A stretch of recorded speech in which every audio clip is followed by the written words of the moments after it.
2020, Africa Beyond 2020. Thank you.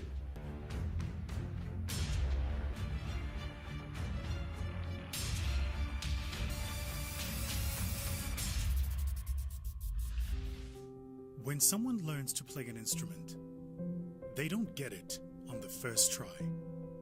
They fail. In the beginning, they fail many times, but they don't stop. They keep playing through the failure. They keep putting in the work. Then, one day, they don't fail at all. That's what entrepreneurship is. It's pushing through failure after failure after failure. But most importantly, you need the right teachers who can recognize the failures so you can learn from them. That is where One comes in. One, come fail with us.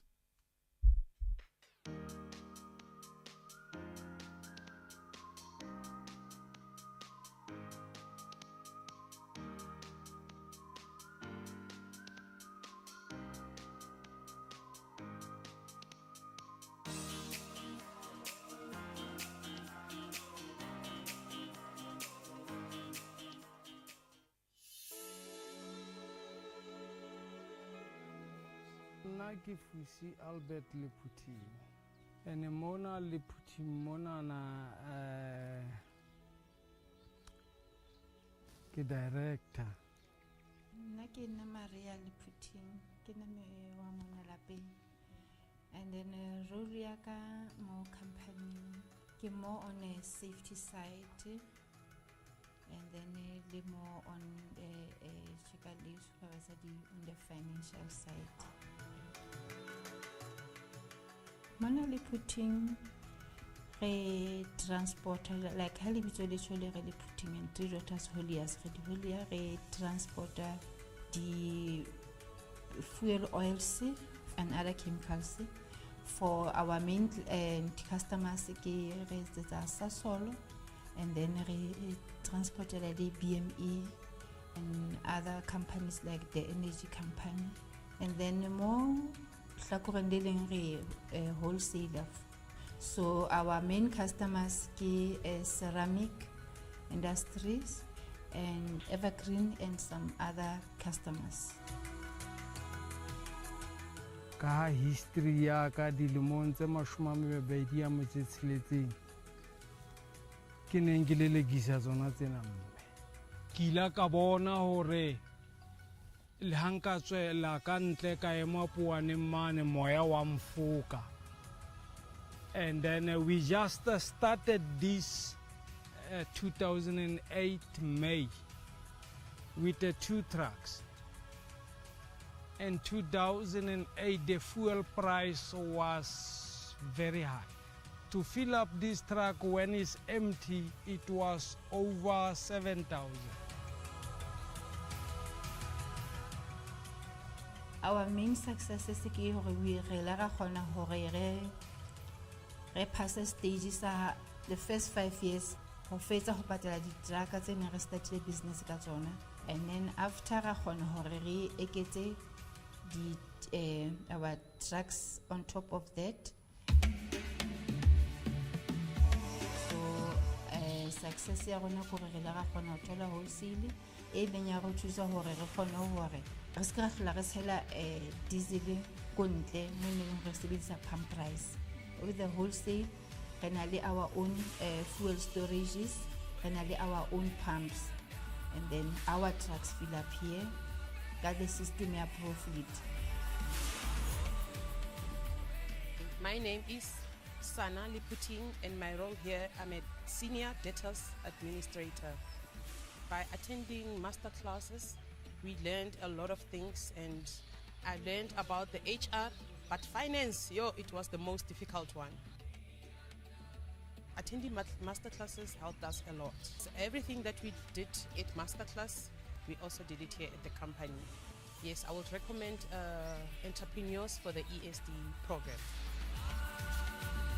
10 years ago, mona me haibane dinto di ntse di le ka tsela e ntse di hantle re ka bona re menahantse habedi re tla be re na di-trucka tse ding and then lefatshe le tla be le aketsehile and re na le 9 hectare mo ha re ka ra bona re bula re shifta diterata re phaka diteraka and then ke nahana ka be le motlotlo mme.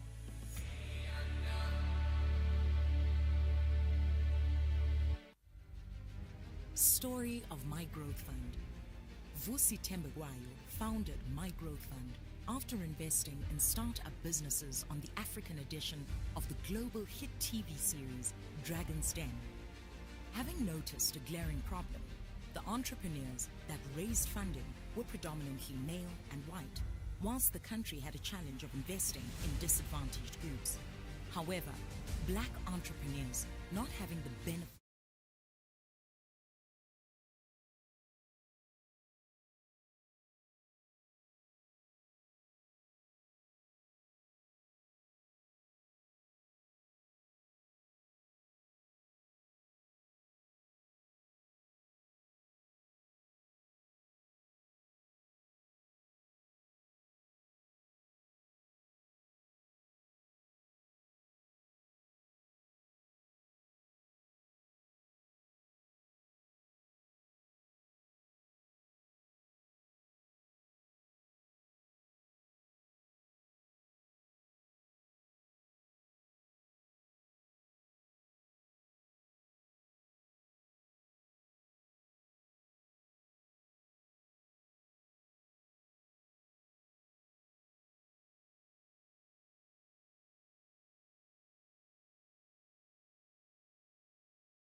Hi, I'm Vanessa Kisowile, leader of Sahara Sparks.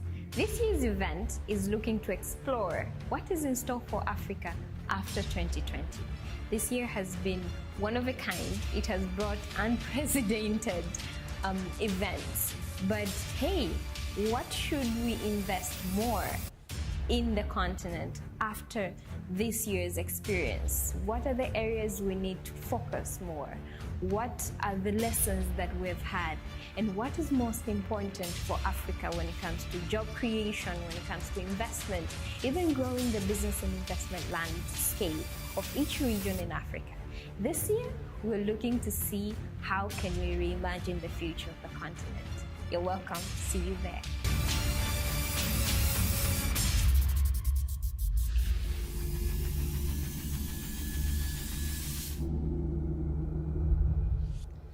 Hello everyone, my name is Juman Nemtambarike, the CEO and co-founder of Sahara Ventures.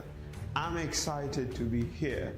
As you already know, the season of Sahara Sparks is here, and Sahara Sparks 2020 reflects on what next for Africa after a very challenging year with COVID-19 and all other chaotic situations.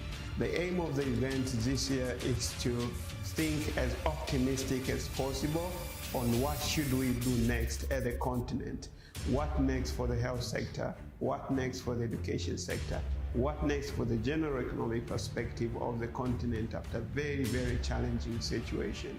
Governments were forced to make decisions between bettering economies or supporting the health ecosystem. Those kind of conversation is what we're expecting to have at Sahara Sparks. Before I announce our main co-organizing partner for the event this year, I want to talk a bit about what are we aiming to achieve with our partners this year. Already, you know that Africa innovation ecosystem has been growing so fast.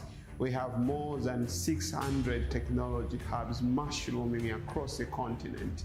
But with all that is happening, there's still one major puzzle to solve: lack of seed stage and growth stage investment capital.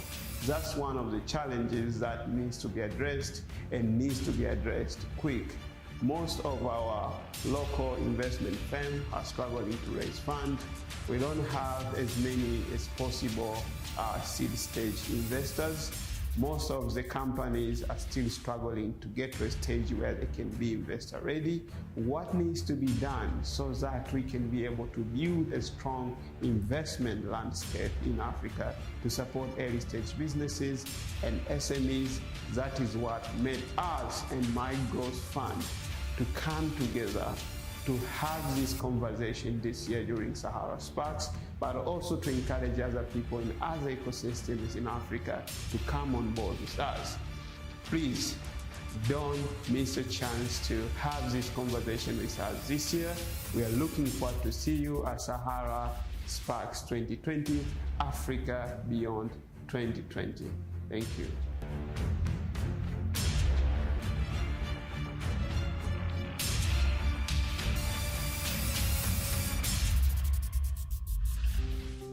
When someone learns to play an instrument, they don't get it on the first try. They fail. In the beginning, they fail many times, but they don't stop. They keep playing through the failure. They keep putting in the work. Then, one day, they don't fail at all. That's what entrepreneurship is. It's pushing through failure after failure after failure.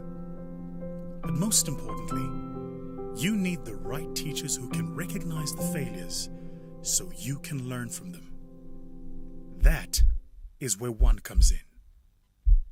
One, come fail with us.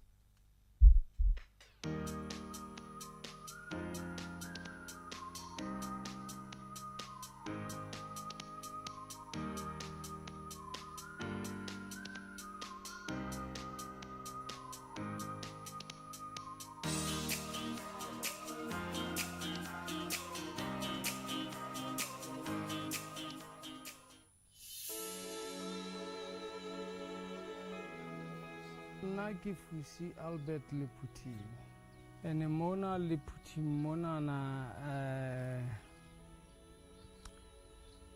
ke director. Nna ke nna Maria Leputing ke nna me wa mona lapeng, and then role ya ka mo company ke more on a safety side, and then le more on on the financial side. Mona Leputing re transporter like ha le bitso le tshole re Leputing and three daughters holiers re transporter the fuel oils and other chemicals for our main customers ke re tsa Sasol, and then re transporter the BME and other companies like the energy company, and then more hlakoreng re wholesaler. So our main customers ke ceramic industries and evergreen and some other customers. Ka history ya ka dilemong tse 26 ke neng ke lelegisa tsona tsena mme ke ila ka bona hore le hanka tswela ka ntle ka ema puaneng mane moya wa mfoka, and then we just started this 2008 May with the 2 trucks. In 2008 the fuel price was very high. To fill up this truck when it's empty, it was over 7,000. Our main success is ke hore we re la ra khona hore re pass stages the first 5 years ho fetsa ho patala di truck tse ne re started business ka tsona, and then after ra khona hore re eketse our trucks on top of that. Success ya rona ko re la ra khona ho thola wholesale e beng ya re thusa hore re khone hore re ska hlola re tshela diesel ko ntle mo neng re sebedisa pump price. With the wholesale re na le our own fuel storages, re na le our own pumps, and then our trucks fill up here got the system ya profit. My name is Sahara Sparks, and my role here, I'm a senior debtors administrator. By attending master classes, we learned a lot of things, and I learned about the HR, but finance, it was the most difficult one. Attending master classes helped us a lot. So everything that we did at master class, we also did it here at the company. Yes, I would recommend entrepreneurs for the ESD program. 10 years old,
Hi, welcome to Sahara Ventures. This is our home, our office, and it's Sahara Sparks season. So Sahara dies later. So it's another big smile on my face. Big smile on my face. You know my classic line for every Sahara Sparks is, why so serious? It's all fun. I know it's not fun. It's 2020. But so as my colleague Vanessa said, the reason we are doing this, our primary focus is to build the innovation ecosystem in Africa. And the charity starts from home. The whole idea from Vanessa that you have just heard about Silicon Dar is this technology district along Dar es Salaam, which primarily focusing on nurturing innovation and technology entrepreneurship. This is a place where I started my career.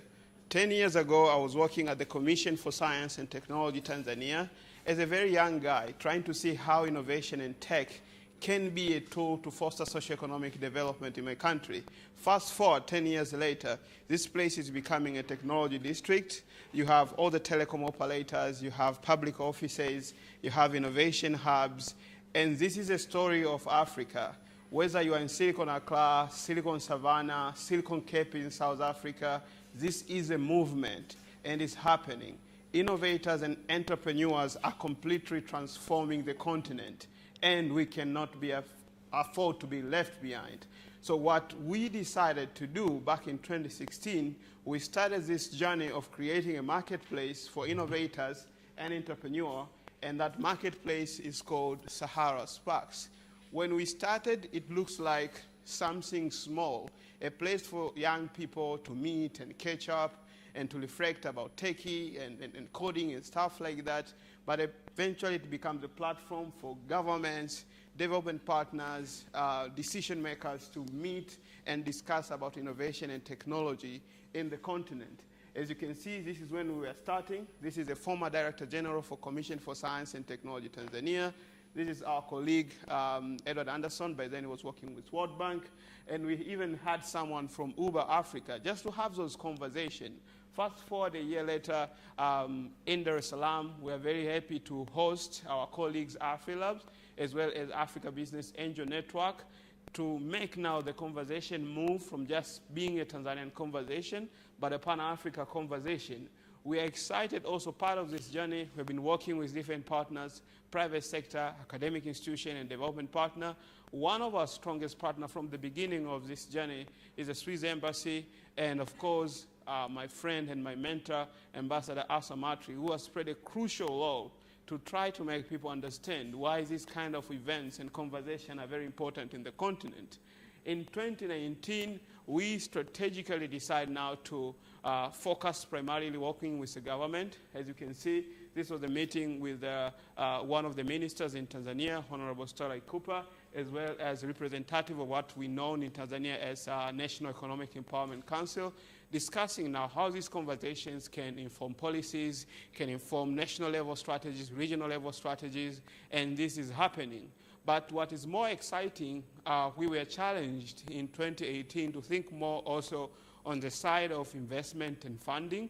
So in 2019, we partnered with what we call Chanzo Capital to try to see how can we actually build investment scheme, investment landscape to support innovators and entrepreneurs in Africa.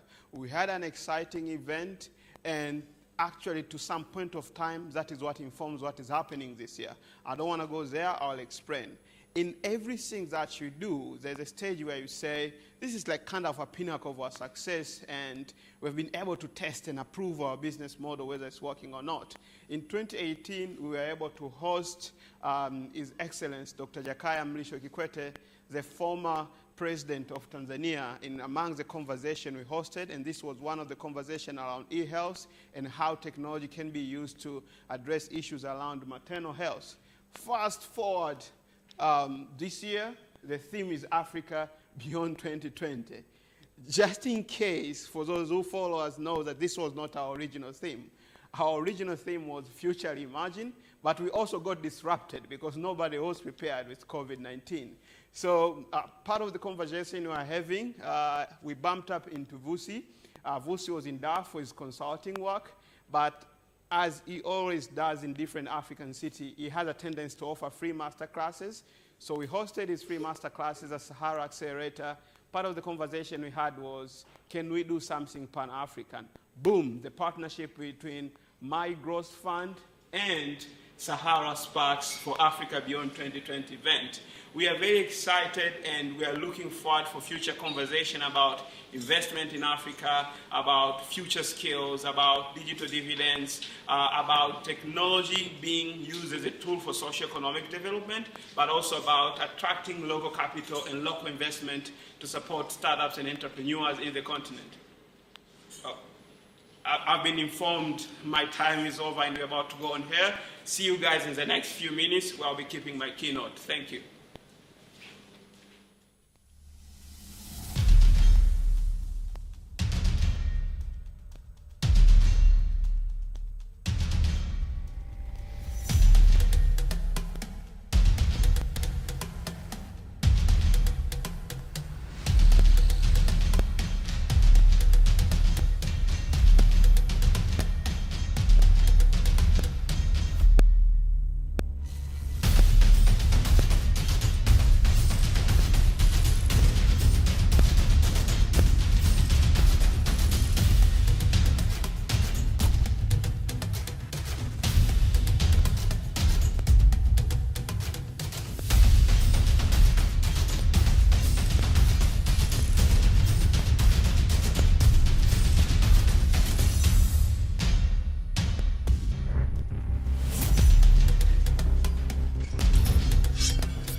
Wow, like just wow. So after we wanted to reimagine the future, 2020 decided to actually reimagine the future for us. We've had quite a year this year, quite a number of experiences we've all had at a personal level, at institution level, at the continent level. So welcome to Sahara Sparks, and we're live from Dar es Salaam, Tanzania. So this year's event is co-organized by Sahara Ventures and MyGrowthFund from South Africa. This is a pan-African conversation looking at how Africa has been able to survive this year, but also, okay, then after the learnings, after the experience, what is next for the continent? How do we go beyond 2020, whether it's looking at the future of jobs or business or anything else? So always we've had to make sure Sahara Sparks is a pan-African platform. It's a platform for African innovators, entrepreneurs, and all the makers and breakers and changes of the continent. We've had City Sparks happening, which is a general conversation from across Africa, and I want you to see what happened this year.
Have you seen that? So Africa is coming together to talk about Africa. Speaking about Africa, so the future, they say Africa is rising, but are Africans really rising? The future is exciting but very scary. So I'm going to welcome Jumanne Mtambalike to say, why is it the conversation of Africa beyond 2020 in all areas, whether it's a combination of technology, innovation, entrepreneurship, really exploring the socio-economic landscapes that need to change or improve, or better yet, exist more in Africa. So let's take a look. Let's listen from him.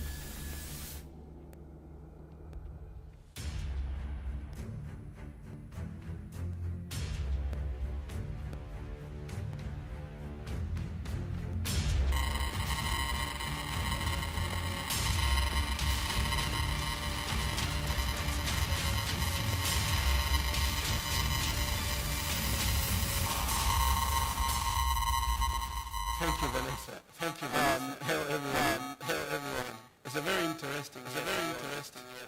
It started slow. Everybody was slow. Everybody was confused. We didn't know what we want to do. We scrap off the theme for this year's Future Imagine.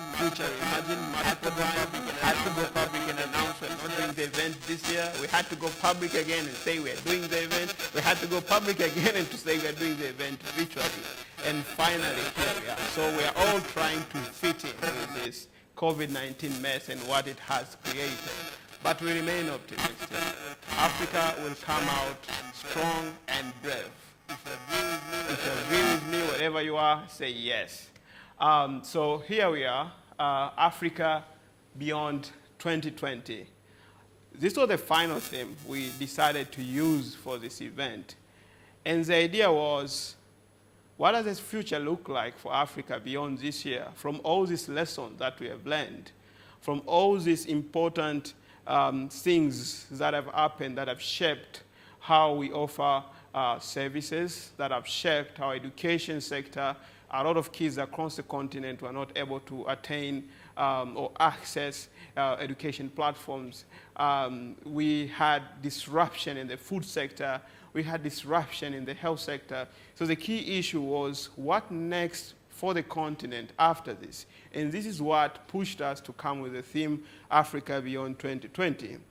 I was spending time online trying to look for an image which can better describe our current situation, but as well as how are we moving forward as a continent, and what does the future look like.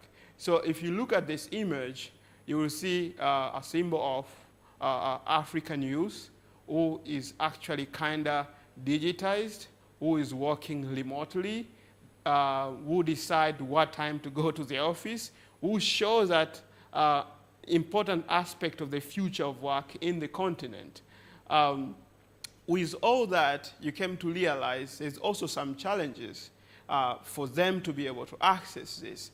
And this is what pushed us to have this kind of conversation at Sahara every year. How do we use technology and innovation and entrepreneurship as a tool to foster socioeconomic development in the continent, as well as to shape the future of the continent? We are living in times of uncertainties. We are being forced to make tough decisions. Companies are making tough decisions. At Sahara, we are forced to do massive business process reengineering. We are pushed to rethink our business model. But we are not the only one making tough decisions. Our governments in Africa made some of the most toughest decisions in the world. They were forced to choose between bailing out the economies or protecting the people by making sure our health systems function.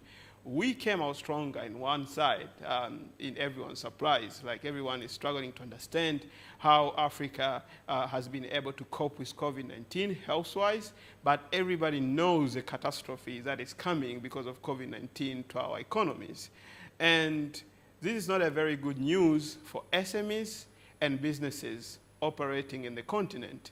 While businesses in other places in the world have had those luxury of receiving financial support, had those luxury of receiving technical support, tax waivers and everything. Most of the businesses in Africa were not strategically positioned to be able to access those support. And one of the major reasons is because most of them are informal, they operate remote, but believe me, they are the ones who are actually transforming the economy of the continent. But another key and very important issue, these SMEs contribute to at least 80% of all jobs that are created in the continent. Now, on one side, you have one of the youngest continent. You have approximately around 18 million youth who are coming into the job market. And at the same time, you have one sector which is extremely crucial for the economy, struggling, which provide a lot of jobs. And now the key question is, how do we move from here? How can we find solutions that can actually help us to navigate in this crisis? I know there's a lot of solutions out there that people are working on. One important aspect of this is how can we use technology as a tool to address this challenge? Can we rely on platform economy and allow our businesses to access new markets, new business opportunities, and to reinvent their business model? Can we adapt gig economy so that our young people can work remotely and do freelancing and being able to capitalize on job opportunities in other markets? Can we do shared economy and use all the platforms that already exist? The key issue, whether COVID was here or not, Africa needs to rethink its future because we need to create these jobs. More young people are graduating and they don't have opportunities. We see what is happening in some of the major African city political disruptions, protests, and everything. When you look on the underlying issue, most of the time, primarily, is purely based on the economic pressure. To be able to support these businesses, we cannot continue to rely on some of the old traditional approaches. We cannot continue to copycat what is happening in Silicon Valley or in Startup Nation in Israel. We need to create our own systems, even be more disruptive in terms of our thinking. Can we come up even with our new ways to fund innovations and businesses in the continent? What do we need to do to find a way to generate the next generation of African, zebracons, where they can be able to invest more in our people, where they can be able to create opportunity for our young people, where they can be able to employ our young people. And that is what we'll be discussing tomorrow with my partner, Vusi Sembekwayo from MyGrowthFund. So don't miss that session. It's happening tomorrow. But this is part of that core conversation. But also what you come to realize is not only about funding, it's not about the crisis, not only about technology. If you ask me today, what is the most important problem for Africa right now? If they fix, we'll be able to move as a if we fix, we'll be able to move as a continent. In one word, that one word will be leadership. Leadership is critical to this continent, but you cannot have strong leadership if you don't invest on fixing your political systems. My biggest worry right now is the increased influence on digital platforms on political scenario in Africa. In other aspects can be good because it gives people freedom to speak, give people access to make decisions, organize rallies and being heard. But on another side is, what if we fell into the Cambridge Analytica situation? When you have a company that can play around with the US election, and the key question is, what happens if they do the same to an African country? Are we prepared? Do we have those internal systems and structures that prepare us for those kind of things? You have algorithms that are being written today with some big companies that shape how people make decisions, how they follow a certain agenda. How are we prepared? Do we have internal systems and structures that allow us to survive those kind of things? It's very important, and they need to be homegrown. The other funny fact, we all talk about the machine taking over. We talk the stories of all robots and everything. whenever I hear someone talks about things like, I don't know, Boston Dynamics and those dogs doing flip-flops and everything, to me, it's just like another version of Terminator, Sarah Connor Chronicle. It doesn't affect anything. It's just a movie. What I'm looking at is how those technology will shape the narrative of our continent. How those technologies will disrupt of how our young people think. If you have a technology which is pushing our young people to gamble more than attain knowledge online, I'll be concerned. If you put more money in some of the business, you know what I'm talking about, instead of putting money into research where we can have impact in education, where we can have impact in health sector, where we can have impact in agriculture, then it tends to make us question our priority as a continent. But this cannot be shaped by anyone. This can only be shaped by Africans themselves, understanding their priorities and how do we want to adapt this technology for our own good. And we need to create our own talent. We need to be part of the process, because if we don't do that, digital colonialism is real and we'll be colonized again. And this is extremely important. And finally, to be honest, technology is just a tool. It's not a solution. We need to find a way to make technology more relevant. We need to find technology to make, we need to find a way to make technology more feasible, more desirable, and more viable. Like, how can we make it actually address things that matter? It's not about those top layer interventions, you know, creating apps and everything. It's about really transforming lives of people at a completely grassroots level.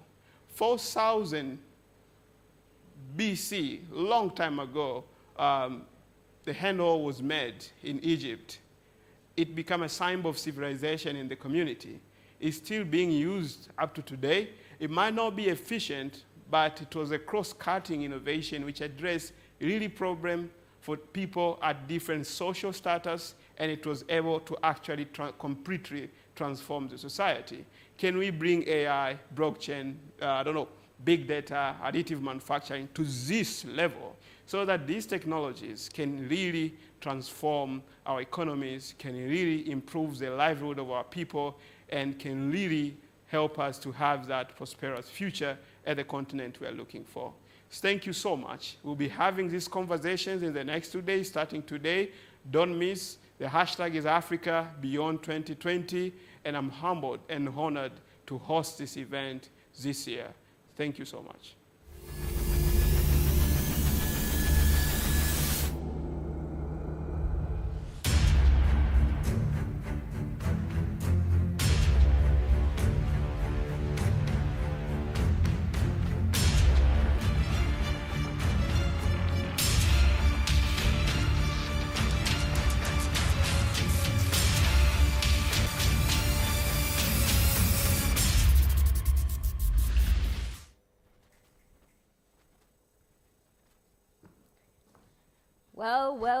Well. Woo! So, thank you, Jumanne. As always, he normally has a tendency of just talking some very hard stuff. I don't know why. Anyway, so basically the normal of Sahara Sparks has been sparking conversation depending on what is happening in Tanzania, which is like our headquarters, but also what is happening across Africa. When we started in 2016, we started with a conversation about breaking the barriers. And that's because by then the innovation ecosystem in Tanzania was still very, very young. We had a few hubs like Kinu and Buni Hub, and few other innovators coming up. And well, to be honest, most of us didn't know what we're doing. I was a startup then. Anyway, so we moved from 2016 doing breaking the barriers, and we decided to go 2017 talking about towards smart solution. By then, the whole world, including Africa, was talking about how fast Africa was adapting tech solutions like mobile money. We had here in Tanzania the cards, we call them Mwendo Kasi. Somebody should help me with the English name for that. the buses, like the fast buses. I really don't know about that. Anyway, so we were really talking about how smart solutions, smart cities, and all that things, all those kind of things can really transform the future of Africa, especially when we're looking at the socioeconomic landscape. And then everybody across the world was talking about data. And then those sort of belief or myth that in the last 5-10 years, 90% of the information of the data we have now has actually been created then. You see? So we're like, okay, so how can we have a conversation about data and innovation impacting Africa? And then we went for innovation in the data age. We had a conversation with hubs from across Africa. We had a partnership with AfriLabs bringing over 400 hubs. And then we moved. Oh, man, this world, technology goes fast. So I'm a tech enthusiast. I'm a faniac, they call it. Serious, I need more vocabularies. Anyway, so we were talking about the fourth industrial revolution and how fast the revolutions have been moving across the world. But what does the fourth industrial revolution really mean for Africa? We talked about everything and anything, from the policy side of things, from the players side of things, from innovators and entrepreneurs side of things. And then we were like, okay, now that we're talking, you know, the combination of cyber, biology, and digital, let's reimagine the future of Africa. Woo! And then 2020 hit us with a big twist, giving us a real reason to imagine the future of Africa. So we had to say, you know what? So instead of reimagining the future now, let's talk what is in store for Africa after this year, after the learnings, after the experiences. And maybe, just maybe the whole world really needs to learn just a little bit about how Africa has really handled this year. So, anyway, Sahara Sparks has really been a platform for everybody and anybody playing to really contribute in the socioeconomic development of the continent through innovation, technology, and entrepreneurship. We've had the grace of really, the honor of really having really great speakers on the stage of Sahara Sparks. So we've had innovators, crazy innovators. I'm just going to call it crazy in a good way. We've had policy makers, really decision makers, and we have had players and breakers of the ecosystem and the continent. Let's check it out.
Back, seeing how really just greatness of Africa has really, and the globe has really graced our stage.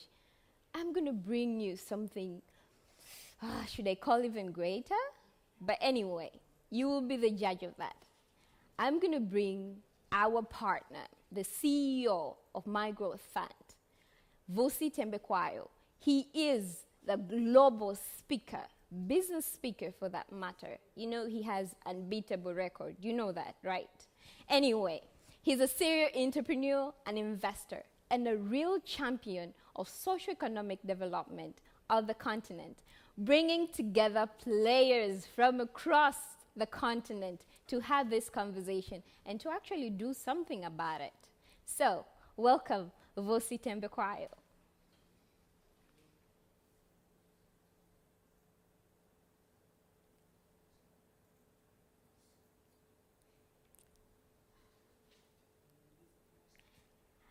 Hello, Vusi, you're welcome. So it looks like the black dragon needs to just hear us a little bit. And guys, thank you so much for your feedback about some of the technical issues. So we have been working on that. Some of you have really been giving us the feedback on the sound, but also sharing the perspective of what you think about the event, about the theme. It's been good. It's been good. So keep on coming. Keep them coming. Just tweet, share, or write a comment. Do not forget to push hashtag Beyond 2020 and tag Sahara Sparks and MyGrowthFund in all your platform. In all your platform.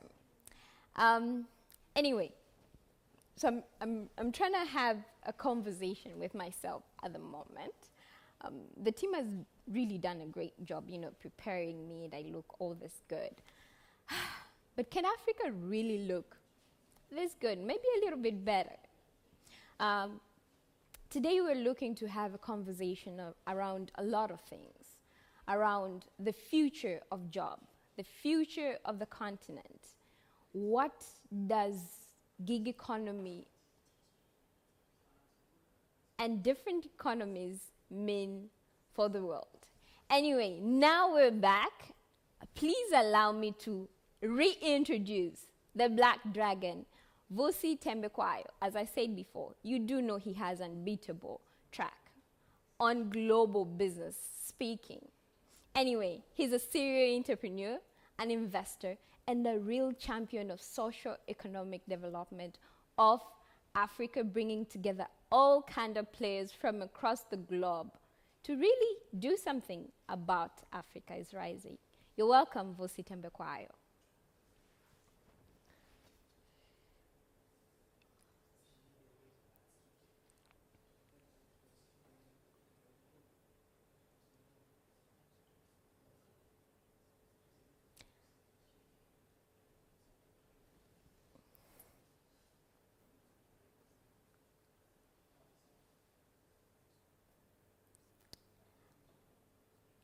Can you tell Isa that we can't hear?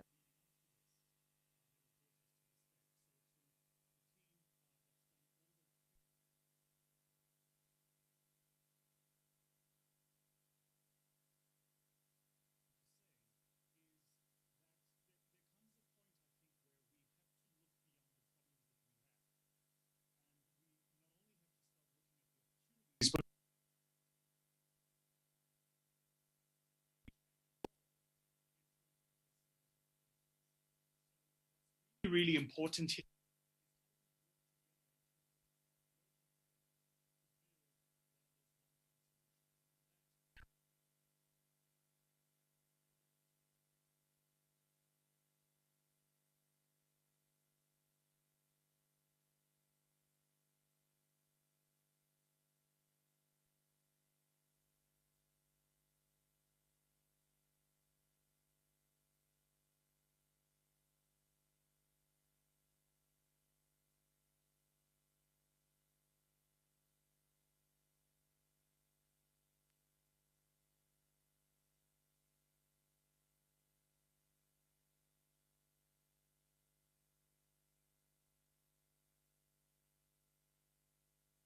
To address all of those issues behind the scenes and make sure that we're optimizing the upside and opportunity of all of those opportunities.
events and digital events. These are some of the technical issues we have behind the scenes. I don't want to spend too much time.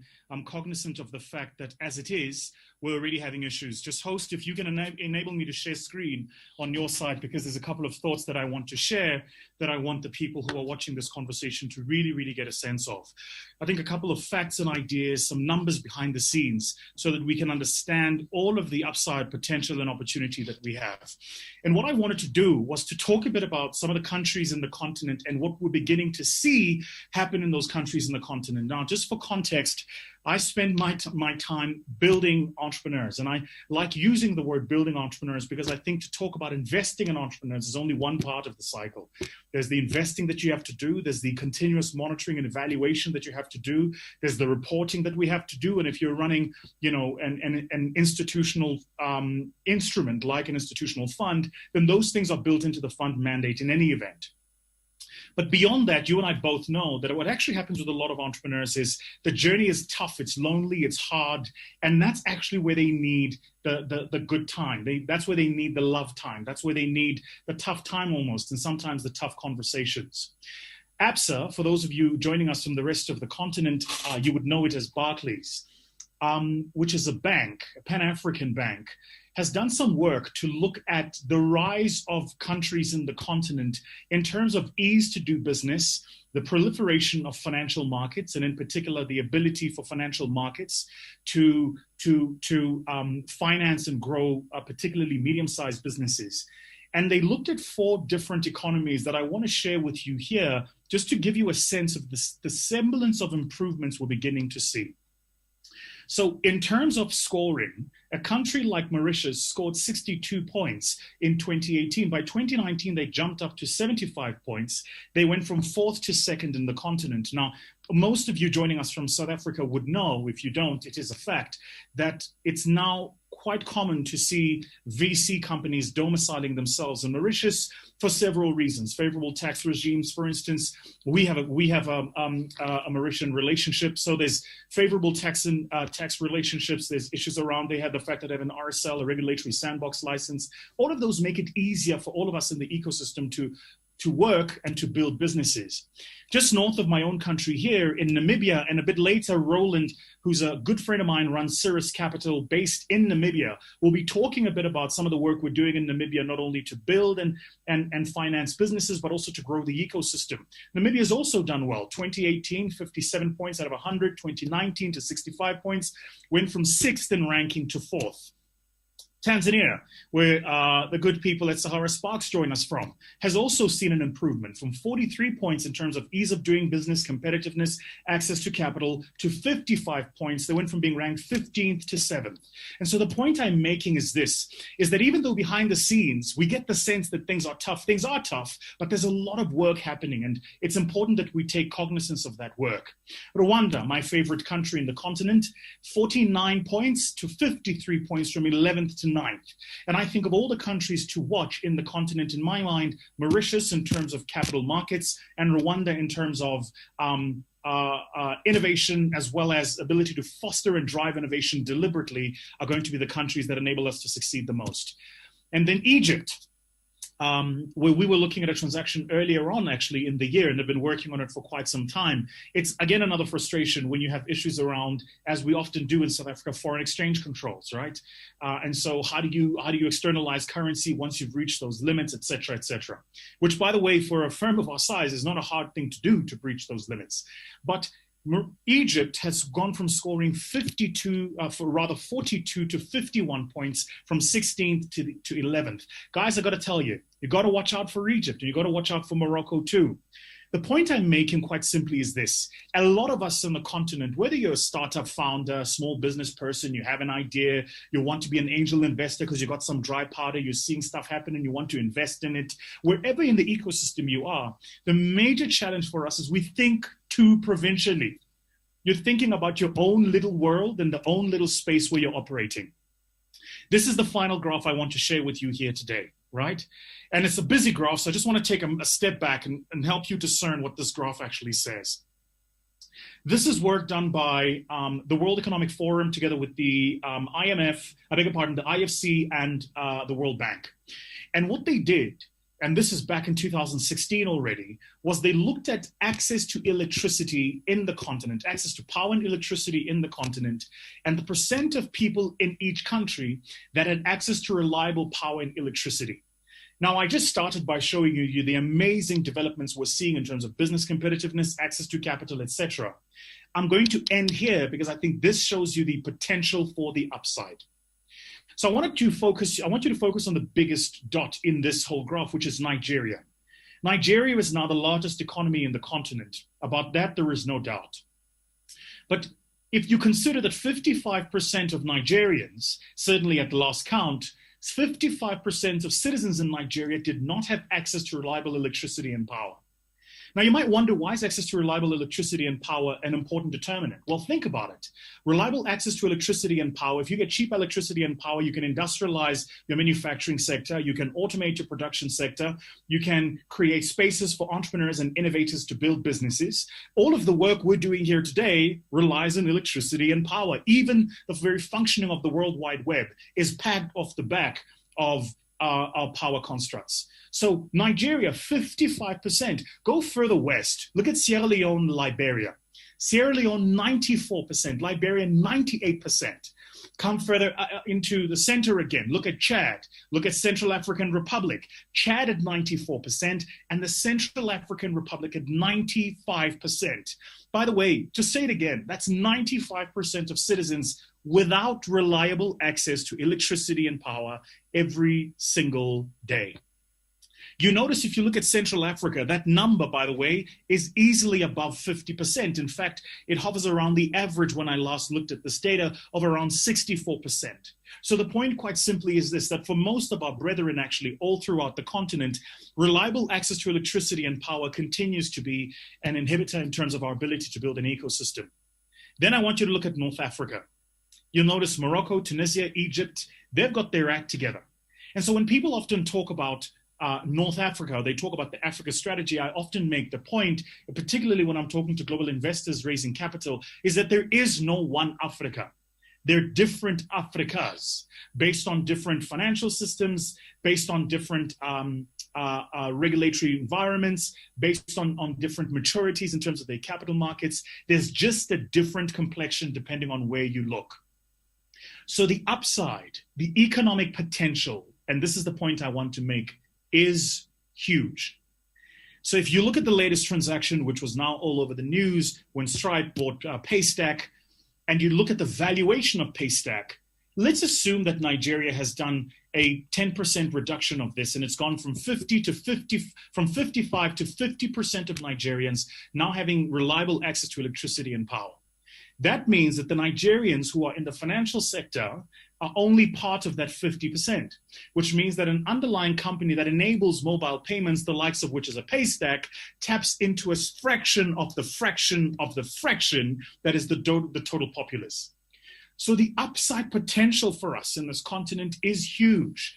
That's why you're seeing increasingly global capital domicile itself in the continent. That's why you're seeing increasingly global donor funds looking for opportunities and partners in the continent. The work we have to do, Vanessa, is work around how do we ready ourselves so that we can have a single voice every time we're communicating with the rest of the world. I see it often when we talk to global investors. This is the one challenge that they have. You'll often hear them say stuff like, you know, I don't want to just have a partner in Zambia because there are too many issues. It might be, which is often the issue as lately the issue with Zambia currency, for instance, right? And the volatility or stability of that currency. So if I kept one country, one strategy, it's too much risk. But what I would like to have is a partner throughout the continent that enables me to build a business that lifts the rising tides. So those are my thoughts. A bit later on, when I bring in some of our partners in terms of the work that we're doing, we'll dive a lot deeper into this. But for me, just to make the point that if we're going to talk about Africa beyond 2020, we can't have that conversation absent of issues such as this, which is how do we make sure that we get access to reliable electricity and power for the rest of our brethren so that we can light up their homes, light up their businesses, light up their factories so that we can industrialize, because if you can't industrialize, there's almost very little work for us to do in the technology space. So those are my thoughts, Vanessa. I've always wanted to say this. Those are my thoughts, Vanessa. Back to you in studio. Wow. So I was just saying how Jumanne talks about these big words and tough vocabularies, and you just decided to just finish my day. That has been quite an intense conversation, and thank you very much, Vusi. One thing that I've really gotten very clearly with you is that first, there is definitely potential. But second, there's a matter of infrastructure and there's a matter of collaboration. So maybe the more we go deep down throughout the day and tomorrow, we can really talk more with the audience and among each other on how we can really explore in building the entrepreneur and tech ecosystem together as a continent, and what is the role of each player in the ecosystem, not forgetting that it's actually an ecosystem that every player needs to survive. Thank you so much. Vanessa, let me just add very quickly to the comment. And I'm only saying this, I apologize for interrupting you. I'm only saying this because I want to buttress the point that you've just made. A lot of us on the continent are running around doing meaningful work in small spaces because what we're trying to do is to reinvent the circle, right? That's what everybody's trying to do now is reinvent. And so the journey I'm on and the conversation Jumani and I have had and how this actually came about and this collaboration came about was to go, rather than reinvent, why don't we leverage each other's strengths so that everybody can do better, more meaningful work, right? And so I think a lot of us are going to really have to be challenged to go, do you want to start from scratch, or do you want to partner with somebody and work with somebody who is 15 years ahead in terms of their understanding of that sector and that space and who can help you build something that's a lot more sustainable? So collaboration is how we're all going to do much better work, much quicker, and have far higher impact. Wow.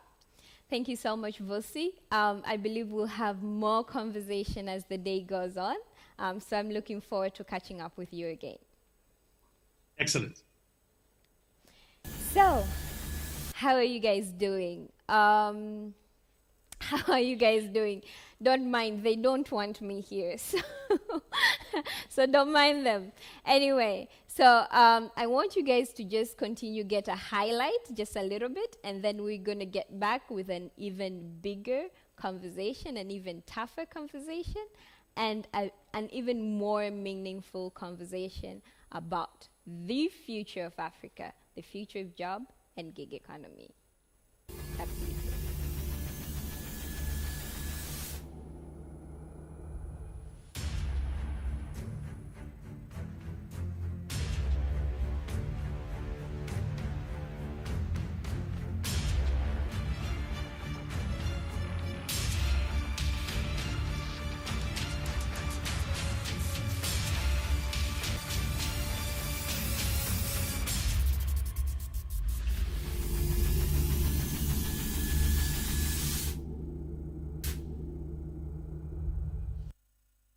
Hi, I'm Vanessa Kisowile, leader of Sahara Sparks.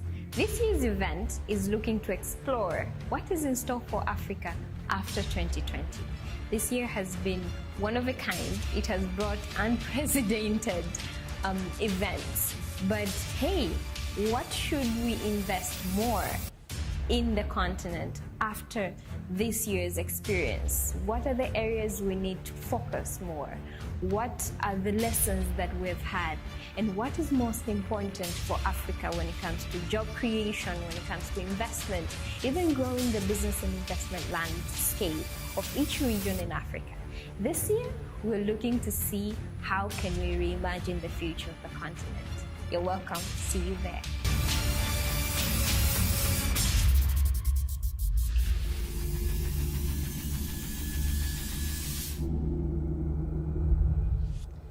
Hello everyone, my name is Juman Mtambalike, the CEO and co-founder of Sahara Ventures. I'm excited to be here. As you already know, the season of Sahara Sparks is here, and Sahara Sparks 2020 reflects on what next for Africa after a very challenging year with COVID-19 and all other chaotic situations. The aim of the event this year is to think as optimistic as possible on what should we do next as a continent. What next for the health sector? What next for the education sector? What next for the general economic perspective of the continent after very, very challenging situation? Governments were forced to make decisions between bettering economies or supporting the health ecosystem. Those kind of conversation is what we're expecting to have at Sahara Sparks. Before I announce our main co-organizing partner for the event this year, I want to talk a bit about what are we aiming to achieve with our partners this year. Already, you know that Africa innovation ecosystem has been growing so fast. We have more than 600 technology hubs mushrooming across the continent. But with all that is happening, there's still one major puzzle to solve: lack of seed stage and growth stage investment capital. That's one of the challenges that needs to be addressed and needs to be addressed quick. Most of our local investment firms are struggling to raise funds. We don't have as many as possible seed stage investors. Most of the companies are still struggling to get to a stage where they can be investor ready. What needs to be done so that we can be able to build a strong investment landscape in Africa to support early stage businesses and SMEs? That is what made us and MyGrowthFund to come together to have this conversation this year during Sahara Sparks, but also to encourage other people in other ecosystems in Africa to come on board with us. Please don't miss a chance to have this conversation with us this year.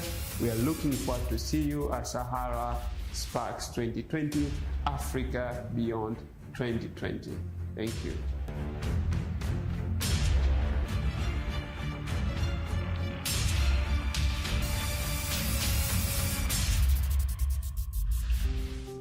When someone learns to play an instrument, they don't get it on the first try. They fail. In the beginning, they fail many times, but they don't stop. They keep playing through the failure. They keep putting in the work. Then, one day, they don't fail at all. That's what entrepreneurship is. It's pushing through failure after failure after failure. But most importantly, you need the right teachers who can recognize the failures so you can learn from them. That is where One comes in. One, come fail with us.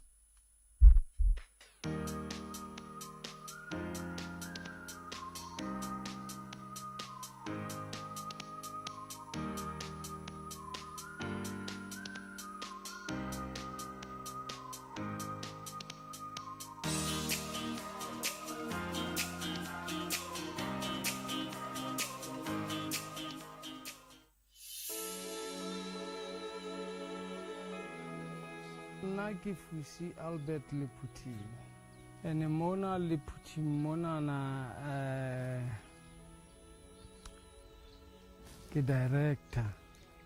Nna ke nna Maria Leputi ke nna me wa mona lapeng, and then role ya ka mo company ke more on a safety side, and then le more on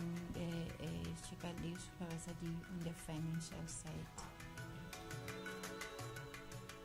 Mona le putting re transport like ha le bitso le tshole re le putting and three daughters holias re transporter the fuel oils and other chemicals for our main customers ke re tsa Sasol, and then re transporter the BME and other companies like the energy company, and then more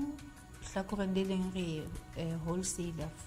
So our main customers ke ceramic industries and evergreen and some other customers. Ka history ya ka dilemong tse 20 ya motsetseletseng. Hi guys, so welcome back as we continue talking about the future of Africa beyond this year. So I have a couple of amazing and great minds that are joining me to talk about the future of jobs and some of the economies, zooming in at gig economy particularly, and what does that mean for the continent of Africa. We're gonna have CK Japheth, the co-founder and CEO of Innovation Village, and many, many others.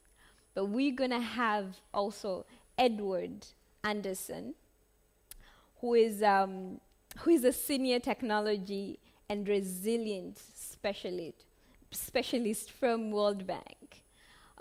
So I'm gonna welcome CK. He's gonna tell us a little bit about himself, what he does, and I'm curious about the mission of focusing on the 97 ideas. I've gotten this somewhere from one of the conversations. He said that the mission of the Innovation Village was the 97 ideas. So welcome, CK. Thank you very much, Vanessa, for having me here on call. And just like to take this opportunity to congratulate you and Sahara Sparks for putting on this exciting convening that is multi-country and looking at opportunities for young people amidst a changing world we see in Africa. My name is CK Japheth. I lead the team at Innovation Village, which is Uganda's largest launchpad for entrepreneurs. And our focus is, like you said, creating opportunities for the 97.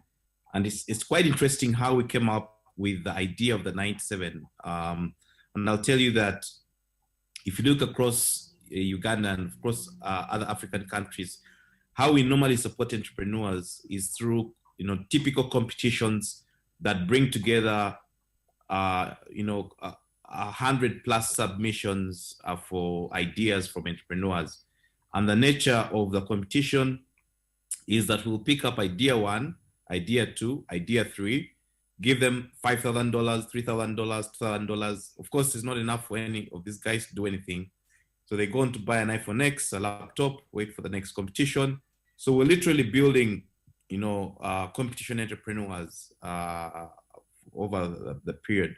So a lot of the work we do is create that ecosystem that the 97 who are not picked by the competition just because they can't pitch, just because they can't express themselves better.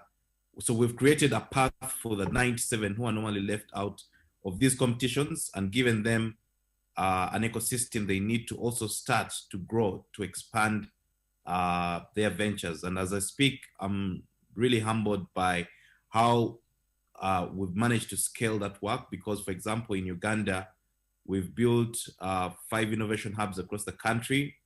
And then we've gone on to build a makerspace called Motive, which now goes into applied technology. And, our key focus is to bring ideas to life, especially for the 97. But above all, I'm very excited to be joining you for this conversation today.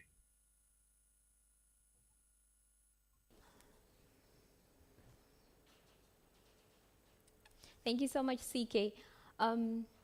So I believe you actually quite have a lot to share with us. So we're really looking forward to see what you have in store for us.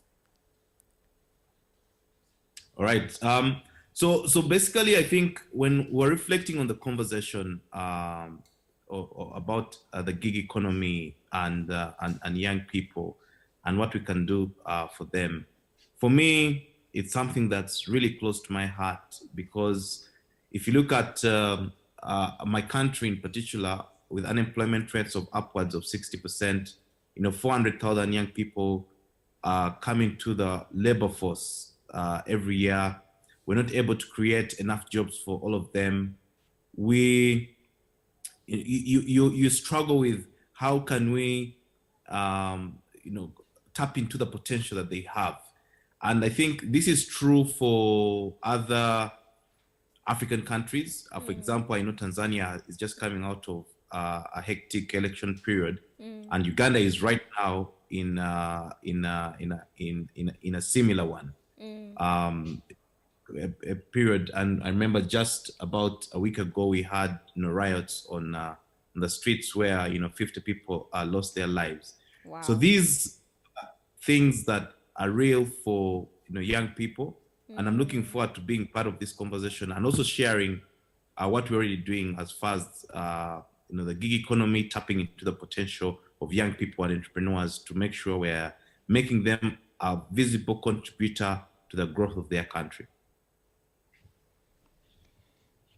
Thank you, VT. Thank you, CK. Will you please share your screen, your presentation, and you can just dive into the presentation. All right, thank you. I'll just do that shortly.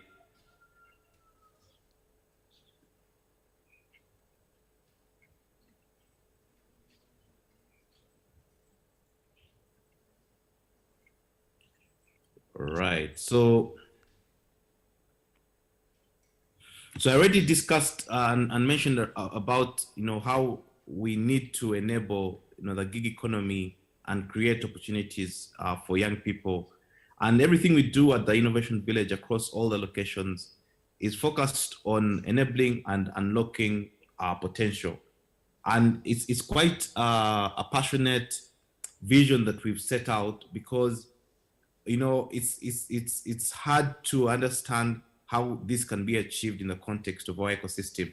I remember in December, I visited Silicon Valley, and I went to an incubator over at Berkeley, and all they do every year is pick up 20 entrepreneurs and invest 100K in each of the entrepreneurs. And at the end of the 6 months acceleration period, over 400 investors turn up, and each of the 20 entrepreneurs walks away with anywhere between $1 to $5 million. So for me, when I look at that picture, nothing like that has happened across the continent of Africa. And yet, we are the youngest continent out there and have something to contribute. So we are always on the search for avenues, opportunities, initiatives that can help us bring that to life. And just to put it in context, I picked up some research from MasterCard, and they looked at the current size of the gig economy, which is growing at a projected 17.4% and worth 193 billion.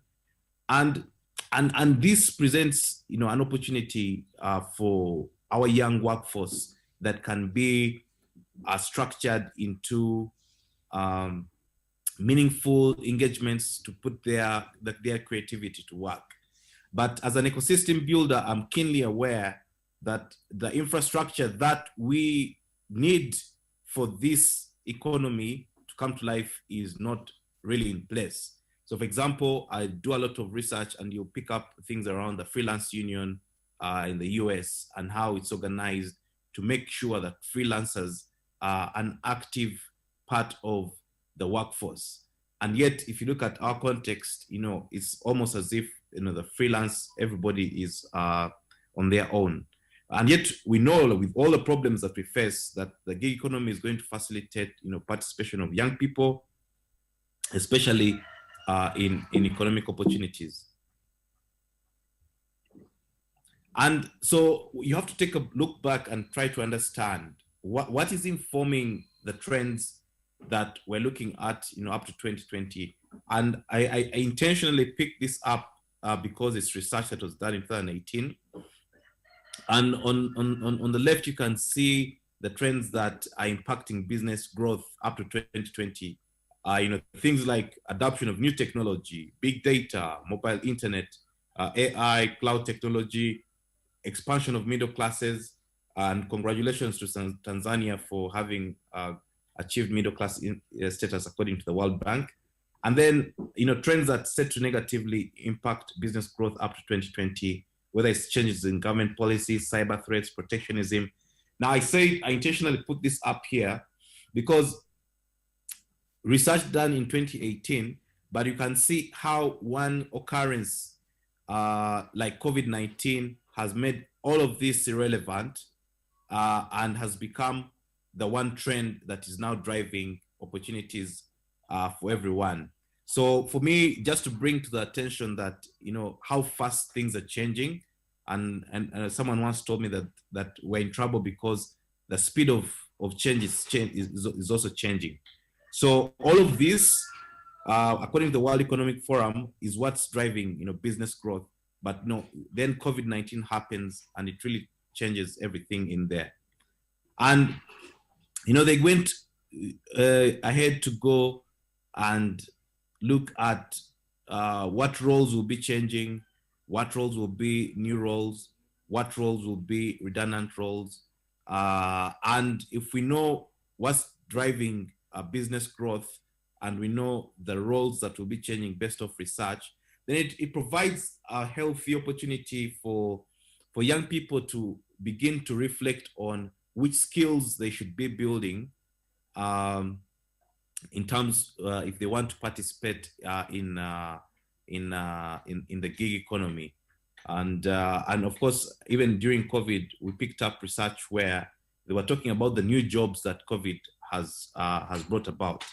Now, to bring it home to the region, research again will show you the size of Kenya's online gig economy. Kenya, which has the biggest economy in the region, has provided so many lessons for us to learn in terms of how then, what then, so what can we do to tap into this full potential of the gig economy. I think for me, the most important point here is that it's okay to know that we have the gig economy. It's okay to know that we're supposed to be growing it. But if we're not doing anything deliberately to grow it, then that's where the trouble is going to begin. And I'm very keen whenever I attend conferences like this to double click and try to push the opportunity to say, so now that we know the opportunity, now that we know what can be done, how else can we react in that case? So I just, and I keep thinking, the future of jobs is changing, the future of work is changing. So what? So what can we do? And I'd just like to highlight some of the things that we've been able to achieve at the Innovation Village in relation to the future of work, but also as we prepare to tap into this gig economy. So right in the middle of COVID, when we're told to stay home, stay safe, wash your hands, social distance, we normally run spaces where about 600 young people come to our spaces across the country every day. But now we had to close down everything.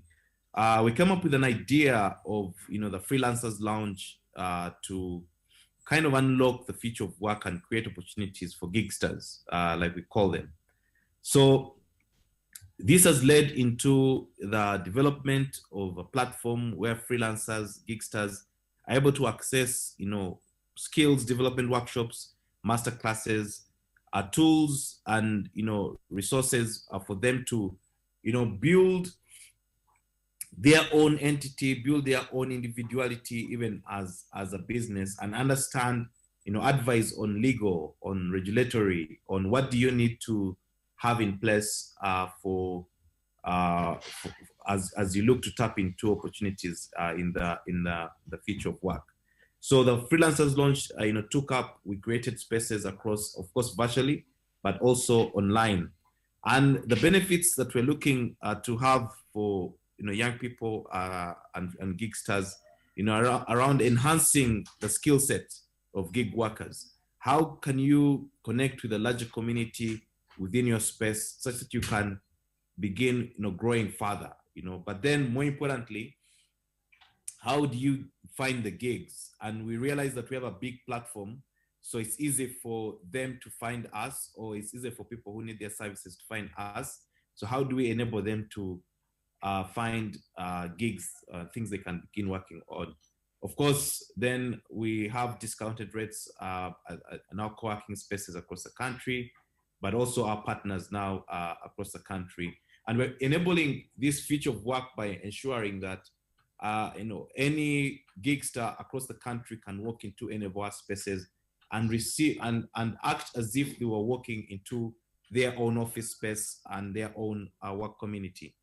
And then ability to make online purchases, at discounted rates because of the volumes that we bring when we bring the gigsters together. And then we are looking to attract other partners who are able to give this community of Gigsters further opportunity, access to finance, grants or loans or investments, and other things around, benefits like, savings, insurance, and also trying to push it as far as, the pension, especially because in this case it becomes voluntary. But then ultimately, we're looking to onboard other potential partners who will be attracted by the potential of opportunity to work with this growing community of Gigsters. And these are things as far as, technology support, insurance, things like food, transportation, and other platforms out there. But then our overall strategy has been around, onboarding freelancers, building the database, encouraging them to join the community because, COVID-19 has already created isolation. So we're better working together. And then we've done a couple of training opportunities to help them understand what they can do together. And then, of course, the next phase will be linking through the digital world.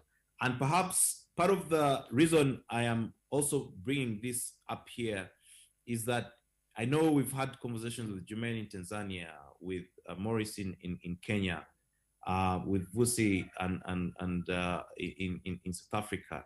So if we create an opportunity for Gigsters, freelancers across the continent, then we're creating a large opportunity for them to bring their ideas to life. So once again, just like to thank you, for having me.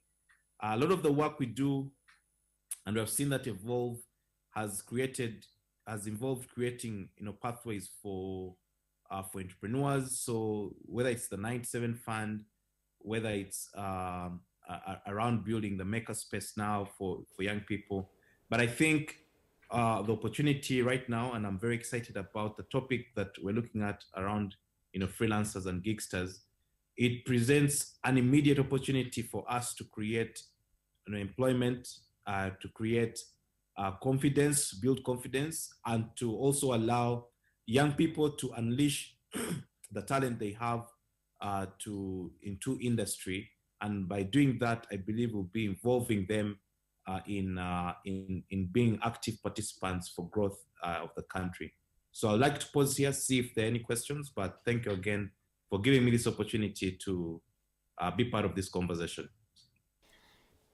Thank you so much, CK. We'll definitely get back to you with more questions. Right now, I would really love to welcome Edward Anderson, a senior technology and resilience expert from World Bank. His focus is on the nexus of urbanization and climate risk, leveraging emerging and mobility technologies for greater resilience in African economies. And he's going to share a little bit about what he does, but also dive in live in the Resilience Academy and what they've been doing in Tanzania and what they're looking to achieve. So let's see a video, and then we'll have Edward coming in.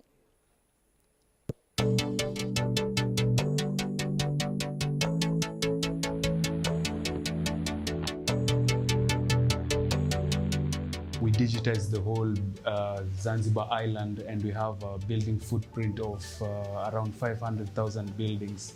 So we wanted to open this on OpenStreetMap. OpenStreetMap is kind of an open editable map of the world. That's a very big task.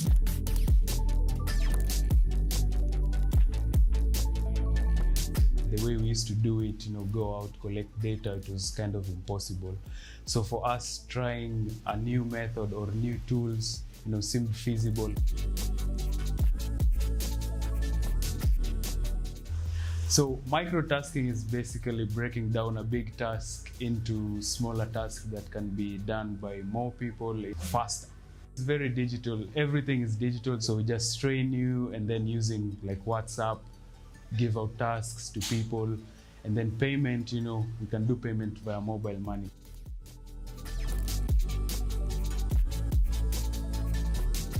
We were creating map, we were collecting data, we were verifying buildings. My interesting is data science. I love data, I love information. First, I'm pleased to be part of MyGrowthFund because I was no idea in GIS, but after that, it reshaped my career. I want to be a GIS expert.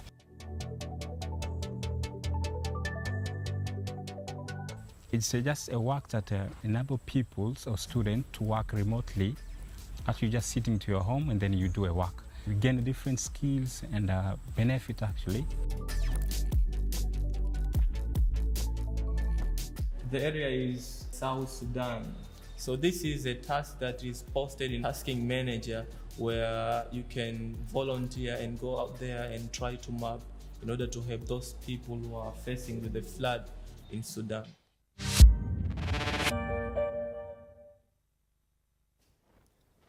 Thank you very much. Allow me to welcome Edward Anderson. Please welcome Edward. Just tell us a little bit about yourself, what you do, and what really focusing on urbanization and climate risks really mean to you. And then we dive into whatever we're discussing on future of jobs and gig economy. And focusing on Resilience Academy. Thank you very much, Vanessa. It's a pleasure to be here. I hope you can hear me okay. Definitely. I have been in Tanzania for 6 years now, but in the last couple of years, I'm focusing regionally across Africa on the use of disruptive technologies for resilience, particularly urban resilience. And the reason is that, Africa is one of the fastest urbanizing continents in the world, but it's urbanizing in a very informal and unplanned way.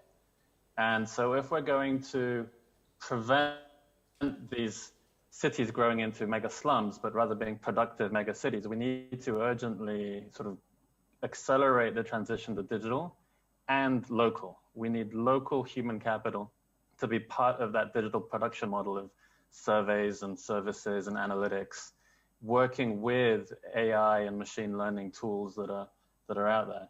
So my focus on technologies is really about local devices, open standards, open data, and low complexity approaches that can accelerate this sort of transition to digital and local. So today I'm quite pleased to talk about micro-tasking and micro-learning platforms as a subset of the gig economy, and what I think the role of the public sector can be in kind of catalyzing markets that are both public and private for people to do digital tasks locally. So I think we can jump into the presentation. If you guys can manage that for me, thank you very much. Conscious of the time, I don't want to dwell too long. I think the video introduced a little bit the micro-tasking. That was from Zanzibar, and that was work that was actually done in September and October. So what I'd like to sort of explain a little bit is show you what it looks like and give you a flavor of 7 different pilot projects that the World Bank has run on 9 different micro-tasking platforms in African cities in the last 3 or 4 months, partly as a response to COVID, but something we've been wanting to do for a long time. So first slide, please. So this sort of illustrates the steps of what micro-tasking is all about. It's really very simple, small activities that can be done either as a sitting task at your desk, on your device, tablet, laptop, or phone, or as a field data collection task locally within your neighborhood. So we don't really have to travel around. We don't have to fly in experts. We can farm these tasks to people who are in those cities or in those neighborhoods. And these tasks can be as simple as one tap of your finger on the screen to maybe a few actions to analyze or extract features or label or translate things. Next slide, please. So this is just to sort of show you the subset or family of micro-tasks that are quite common with this online work, collecting geodata, doing surveys online, reacting to audio or written materials, like translating it or just saying if it feels happy or sad. So most of this is driven by the sort of the advertising, research, and survey industry in the private sector. But for the public sector, I think there's a huge untapped potential of tasks that could be found out that we're going to discuss now. Next slide, please. So this is the World Bank's pilots that I was managing recently. The idea here was to spend as little money and as little time as necessary to really validate a lot of the technical workflow aspects, but not yet at the scale where we can look at the sort of financial benefits in terms of income opportunity, in terms of learning opportunity for people involved. So we still want to go there.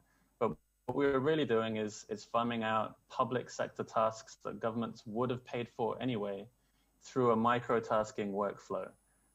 So we had slightly over 2.8 million tasks that were accomplished over the last 3 months. Next slide, please.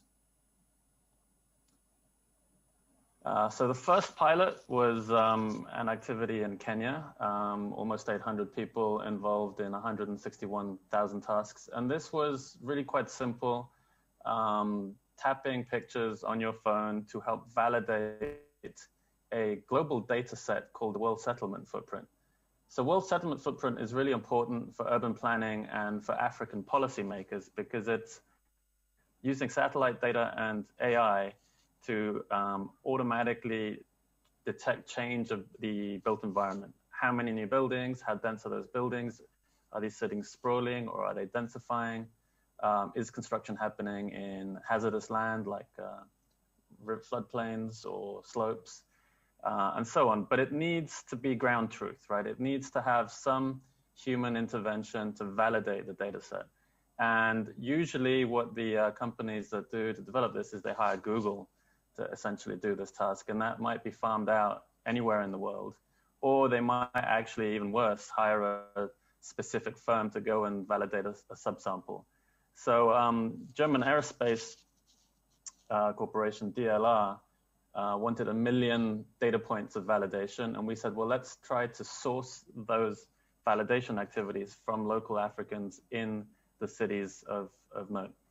And so you see some images of what that looks like. In the simplest form is confirming if there's a building or not in the tile that you're looking at. Next slide, please. And you see here what that product looks like in the case of Dar es Salaam. This is the World Settlement Footprint Dar es Salaam, showing you the age of buildings over time, which is really useful to see how the city has grown, how it's expanded.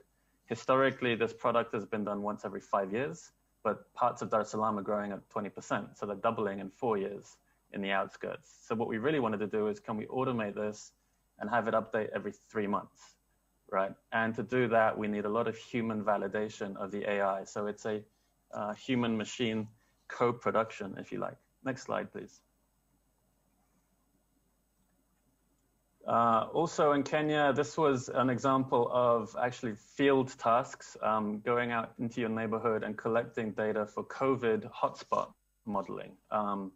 So we wanted to know in informal neighborhoods, where are the water points, the public toilets, the markets, the waste sites, bus stops, areas where people congregate that you would want to have public health information, you know, sanitizer available, or you might want to monitor and enforce hygiene activities, or you might even want to lock down those areas depending on your response to the pandemic.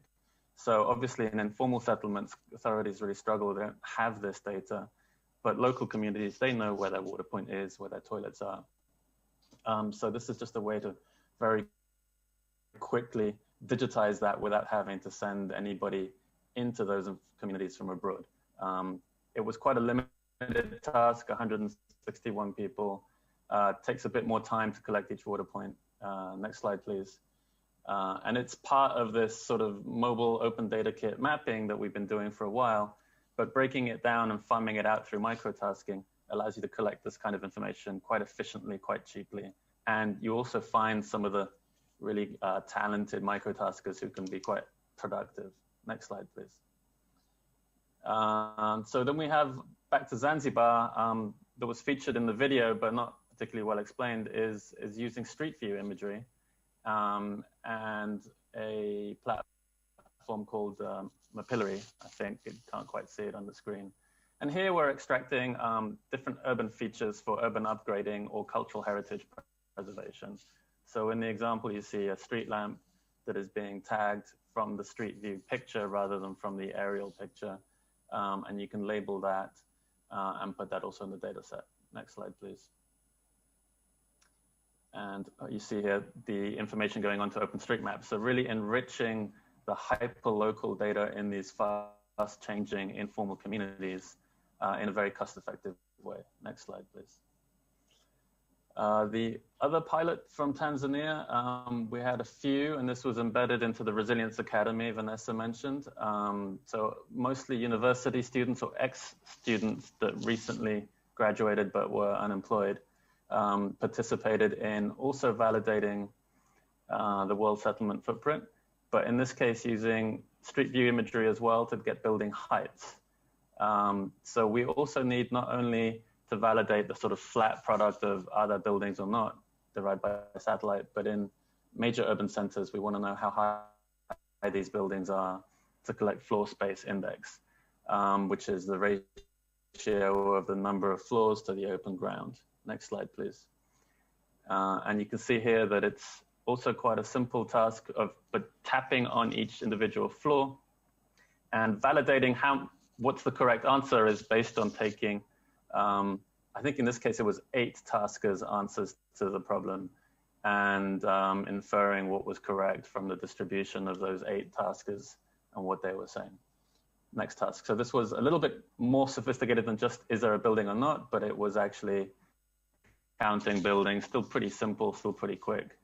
You can do thousands of these tasks, but you don't want to do it for 8 hours a day. So you have to manage the workflow so it's not too mind-numbing. Next one, please. And you see an example on the next slide of that 3D product that is also for all the major cities in Africa, ideally also updated every 3 months, helping us really plan, design, and upgrade these cities in a more sort of formalized way. Next, please. Another one that I'm really quite interested in is the use of drone imagery. So we see this revolution in drone surveys, but we're only just sort of at the tip of the iceberg, as it were, of what can we extract from this very high resolution imagery. So in Mali, taskers were analyzing images for solid waste dumps. Next slide, please. And you should see here in the photos when you zoom in, the kind of example of this very high resolution image that you can then begin to tag areas where trash has been dumped. This was something that we had done last year in Dar es Salaam using drone imagery, but not pushing it through a micro-tasking platform. So in this way, we're able to get better metrics in terms of how to distribute it, source it, and finance it much more efficiently. Next, please. And I think the final pilot I just want to mention is coming back to Tanzania. This is actually students from Sokoine University that are involved in tree surveys and tree counting. This is an important part of erosion prevention in Dar es Salaam. We want to reforest big parts of the mid-basin and upper basin of the Mzimbazi River for flood prevention, but we need to sort of know how many trees there are, what kind of trees, and monitor their health over time. One of the things to look at is the canopy cover. So canopy is digitizing the crown of each tree, and that's what you see in the top image. It's a more involved task. It's difficult to do on your phone, but you can still do it over an internet connection on a laptop or desktop. And this is really quite useful, not just for the flood control project that would need this data anyway, but for heat stress, for greening, for parks, all sorts of urban analytics. Next slide, please. So to sort of wrap it up, I mean, there's a few key messages. I'm excited about the age of artificial intelligence because I really do think that the computers aren't that intelligent. There's a lot of human validation, ground control required. The challenge is how do we really make that feedback loop? How do we sort of ethically outsource those tasks to the communities that are benefiting from the services? So people are not only participating directly in a sort of digital production chain of their digital future, but they're also getting awareness of what these services are, what these data sets are, and how it might affect them. So I think there's some area of learning and skilling in terms of using the platforms and being able to earn income from a range of sitting and field tasks. But there's also, I think, quite a lot of awareness that can be generated about the value of these data sets and how they're being used that is also professionally useful. Next slide, please. So I believe that's the summary of the of the talk. And I think the key point I really want to make is I think public sector, governments, World Bank are behind the private sector in the use of micro-working platforms, but they generate such a large portion of the potential demand for tasks that they could be catalytic in really creating local markets and transitioning a lot of local people onto these platforms that could then go on and earn other opportunities through private gigs. So in the case of Kenya, we did partner with one platform by Google called TaskMate, and the World Bank was, I think, half of the tasks by volume of tasks and maybe a quarter by value. We had very simple tasks. But then you had various public sector and private sector companies, including Google itself, also feeding tasks into the platform. So the size of this economy is much, much bigger, and I think CK alluded to a lot of those numbers. But what's not clear to me is how government contracts can be restructured so that a large portion of the procurement for digital works and surveys is farmed out to local gig economy sources rather than foreign companies. And that's really my hope and opportunity that I see in the coming 12 to 24 months, that we can lobby to have a lot more of this work sort of locally sourced rather than internationally procured. Thank you.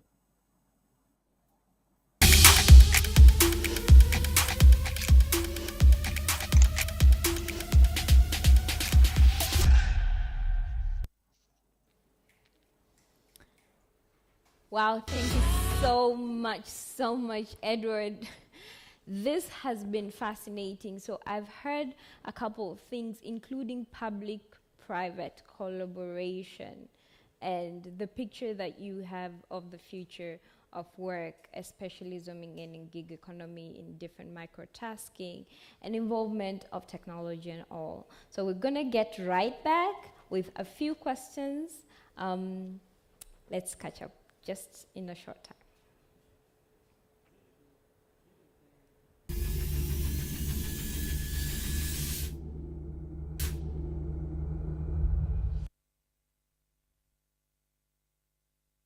Kila ka bona hore le hanka tswela ka ntle ka ema puaneng mane moya wa mfoka. And then we just started this 2008 May with the 2 trucks. In 2008 the fuel price was very high. To fill up this truck when it's empty, it was over 7,000.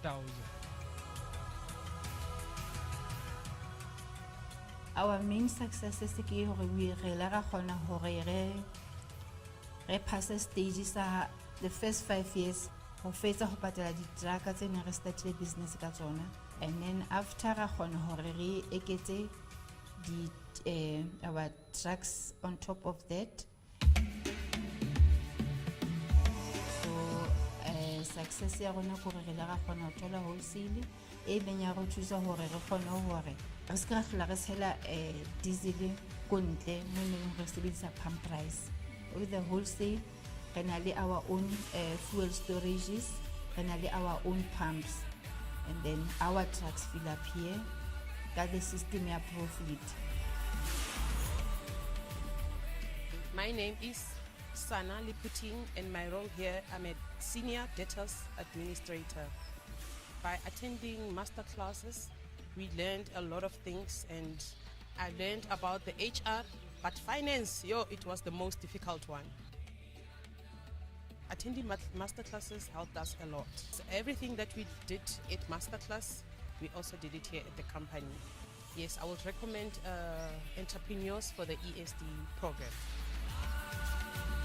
10 years ago, mona me haibane dintho di ntse di le ka tsela e ntse di hantle re ka bona re menahantse habedi re tla be re na di trucker tse ding and then lefatshe le tla be le aketseile and re na le 9 hectare ha re ka ra bona re bula re shifta diterata re phaka diteraka and then ke nahana ka be le motlotlo mme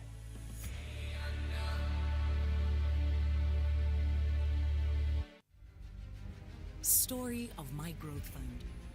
Vusi Tembegwayo founded MyGrowthFund after investing in startup businesses on the African edition of the global hit TV series Dragon's Den.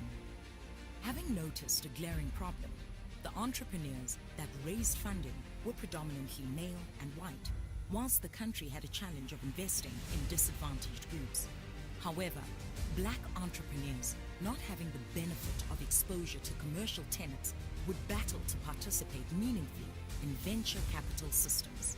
So, we founded MyGrowthFund and launched our first accelerator, which drew over 4,000 applicant hopefuls. Over the past 5 years of our existence, we have had over 80 growth businesses graduate from our accelerator, touched over 2,000 businesses through our live masterclasses, and have the fastest growing VC brand in Africa.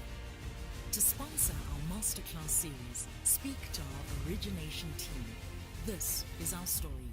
We exist for the entrepreneur. Hi guys, and we're back. Thank you for still being with us. Thank you CK, thank you Edward, and do not forget to keep on tweeting and sharing with hashtag Beyond 2020. Keep on tagging Sahara Sparks and MyGrowthFund. So I will start with you, Edward. We've really talked a lot about whether it's public-private collaboration, whether it's technology involved, whether it's really contextualizing this kind of process of mapping, diving at the problem that is there or the issue that is rising of urbanization and employment issues. My question that I really wanted us to just have a conversation on is how much of a challenge has infrastructure, literacy, and access been during this time of this kind of projects or pilots projects that you have done so far, and what is the role of basically innovation players and just private and public sector that needs to play to really push that or accelerate that, but also accelerate the gig economy industry, the gig economy sector generally? Sure, thanks, Vanessa. Well, I think there's quite a lot of questions to unpack in that. What we found is certainly these tasks are not for sort of the bottom of the pyramid. You don't have access to internet, you don't have access to electricity. But some of them can be so simple. There's such a variety of tasks that even very basic digital literacy and a very basic connection, you can participate in some simple tasks. I mean, almost everybody on the planet can look at a photo and say, is there a building or not here? Tap yes or no. So you don't have to be literate. And almost every adult in an urban space in Africa has a phone or access to a phone. Now, in some countries, data bundle costs are an issue. Actually, South Africa was a place that tried this a couple of years ago in Gauteng province, and they found that for youth at that time, the cost of data was an issue. In East Africa, we're lucky that the data is very, very cheap.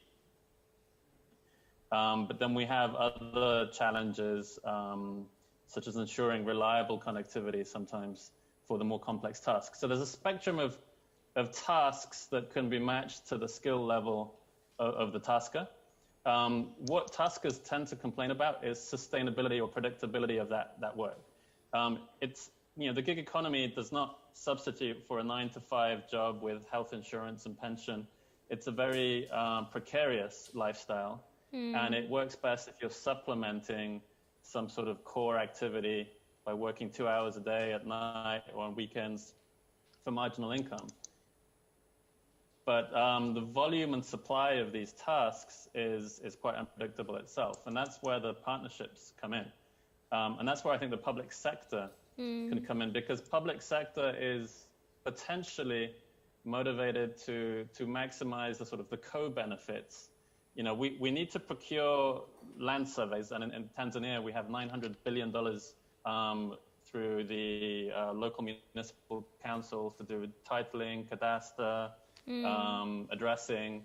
You know, this is big public procurement that goes to a handful of companies that then sends surveyors to 43 towns, urban town councils across the country. It's a very expensive and I think inefficient 20th century way to do it.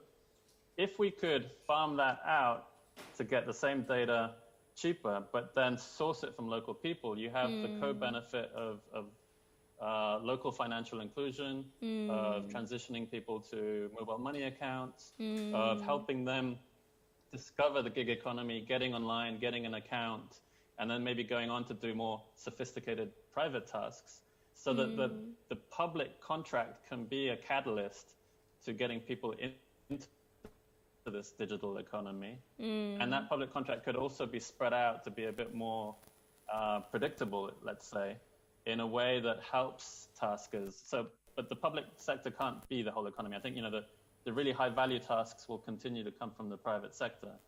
But no one in government, no one in these institutions is thinking strategically, how can we use our existing procurement needs to achieve a lot more outcomes, beneficial outcomes, financial inclusion, digital literacy, digital skilling, acting as a sort of digital cash for works program, effectively. It's a form of 21st century safety net, if we think about it that way. This is quite complex. This requires a lot of different technical things to integrate. Mobile money payment to be integrated with tasking happens in certain countries and certain places. I mean, in Kenya, you find that it's easy as long as it's only M-Pesa. In Tanzania, I think we're sort of just there, but we were not able to find intermediaries that could integrate the mobile payments with the task management. But I think this is coming. So there is a role for digital entrepreneurs and partners, and a lot of what CK was talking about in terms of creating these marketplaces that bring in the digital integration of the features with the sourcing, management, and training of taskers to make it really add up to a lot more than the sum of its parts. So I use this phrase, ethical outsourcing, because that's what I think the policy could be for the public sector side, to really think that there's a latent value proposition we're missing if we don't do this. But that requires a bit of lobbying, and I think it requires a shift in mindset. Wow. So there's definitely a lot that needs to be done. I really want to not go farther from this discussion of infrastructure, looking at infrastructure access, looking at what has really happened in 2020. So I want to have this conversation with CK. Can you just share with us, what do you think really needs to be done, especially by the ecosystem players, but also between the public and private partnership, to just boost or facilitate the growth of freelancing market or sector in Africa, or just zooming in Uganda, but in Africa generally? Right.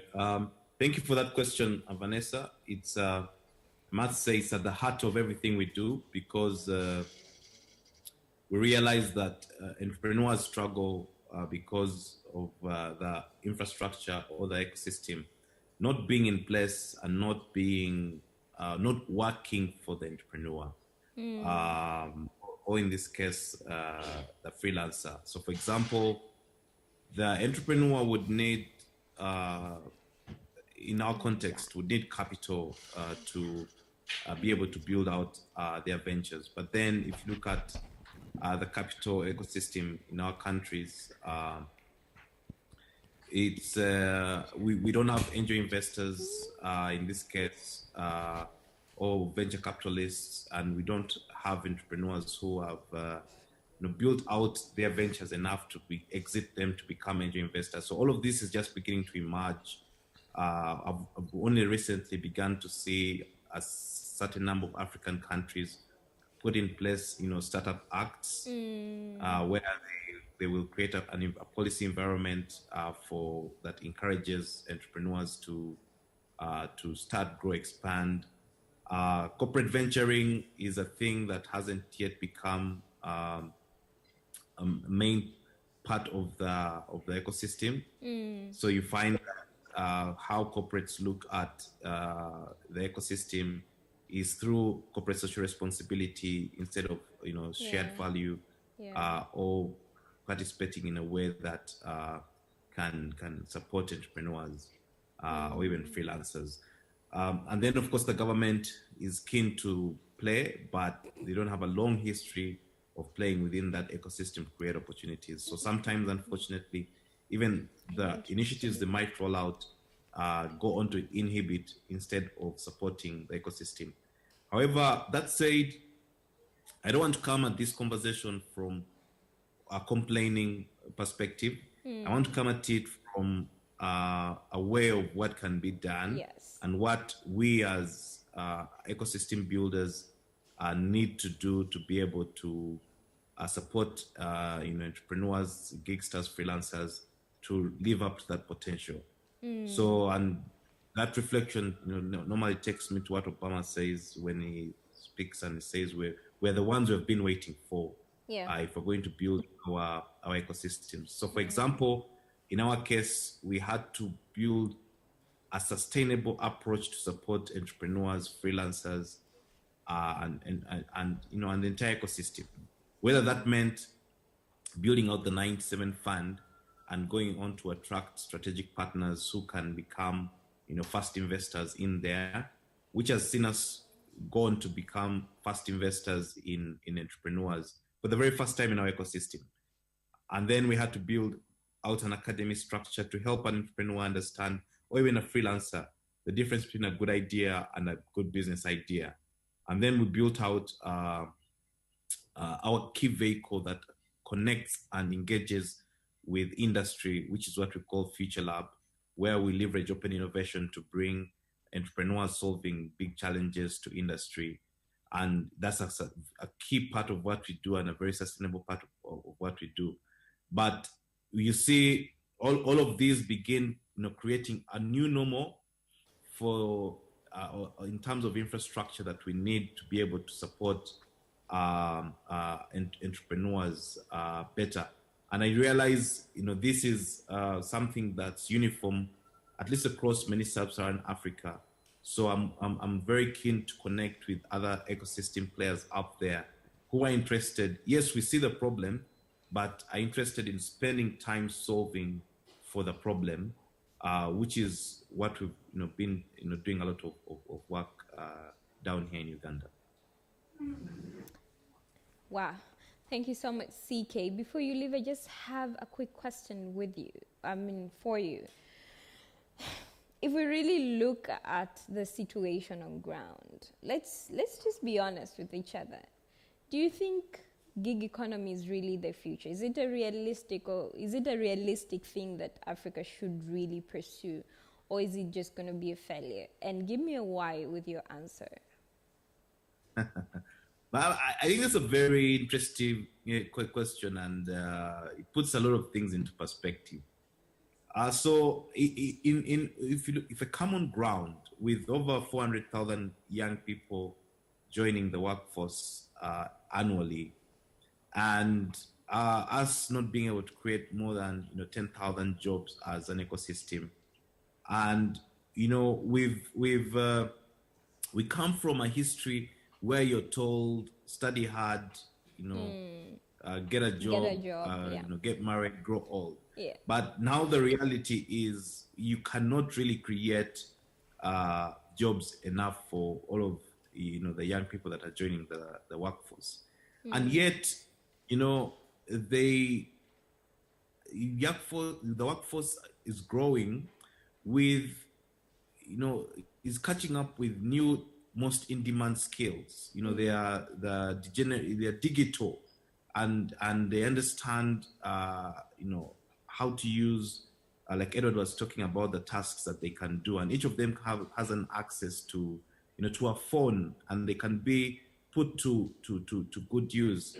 And you find that they also are keen to learn and keen to contribute. I like how every young person I meet is somehow coming up with an organization to save humanity, yet most of the time they're probably the ones that need to be saved, if you look at it in context. So you find that, yes, there's a potential to tap and create a sustainable pathway for the gig economy for freelancers. However, if we don't build the vehicles, the structure that's required for us to put it into productive use, then we will miss out on that opportunity.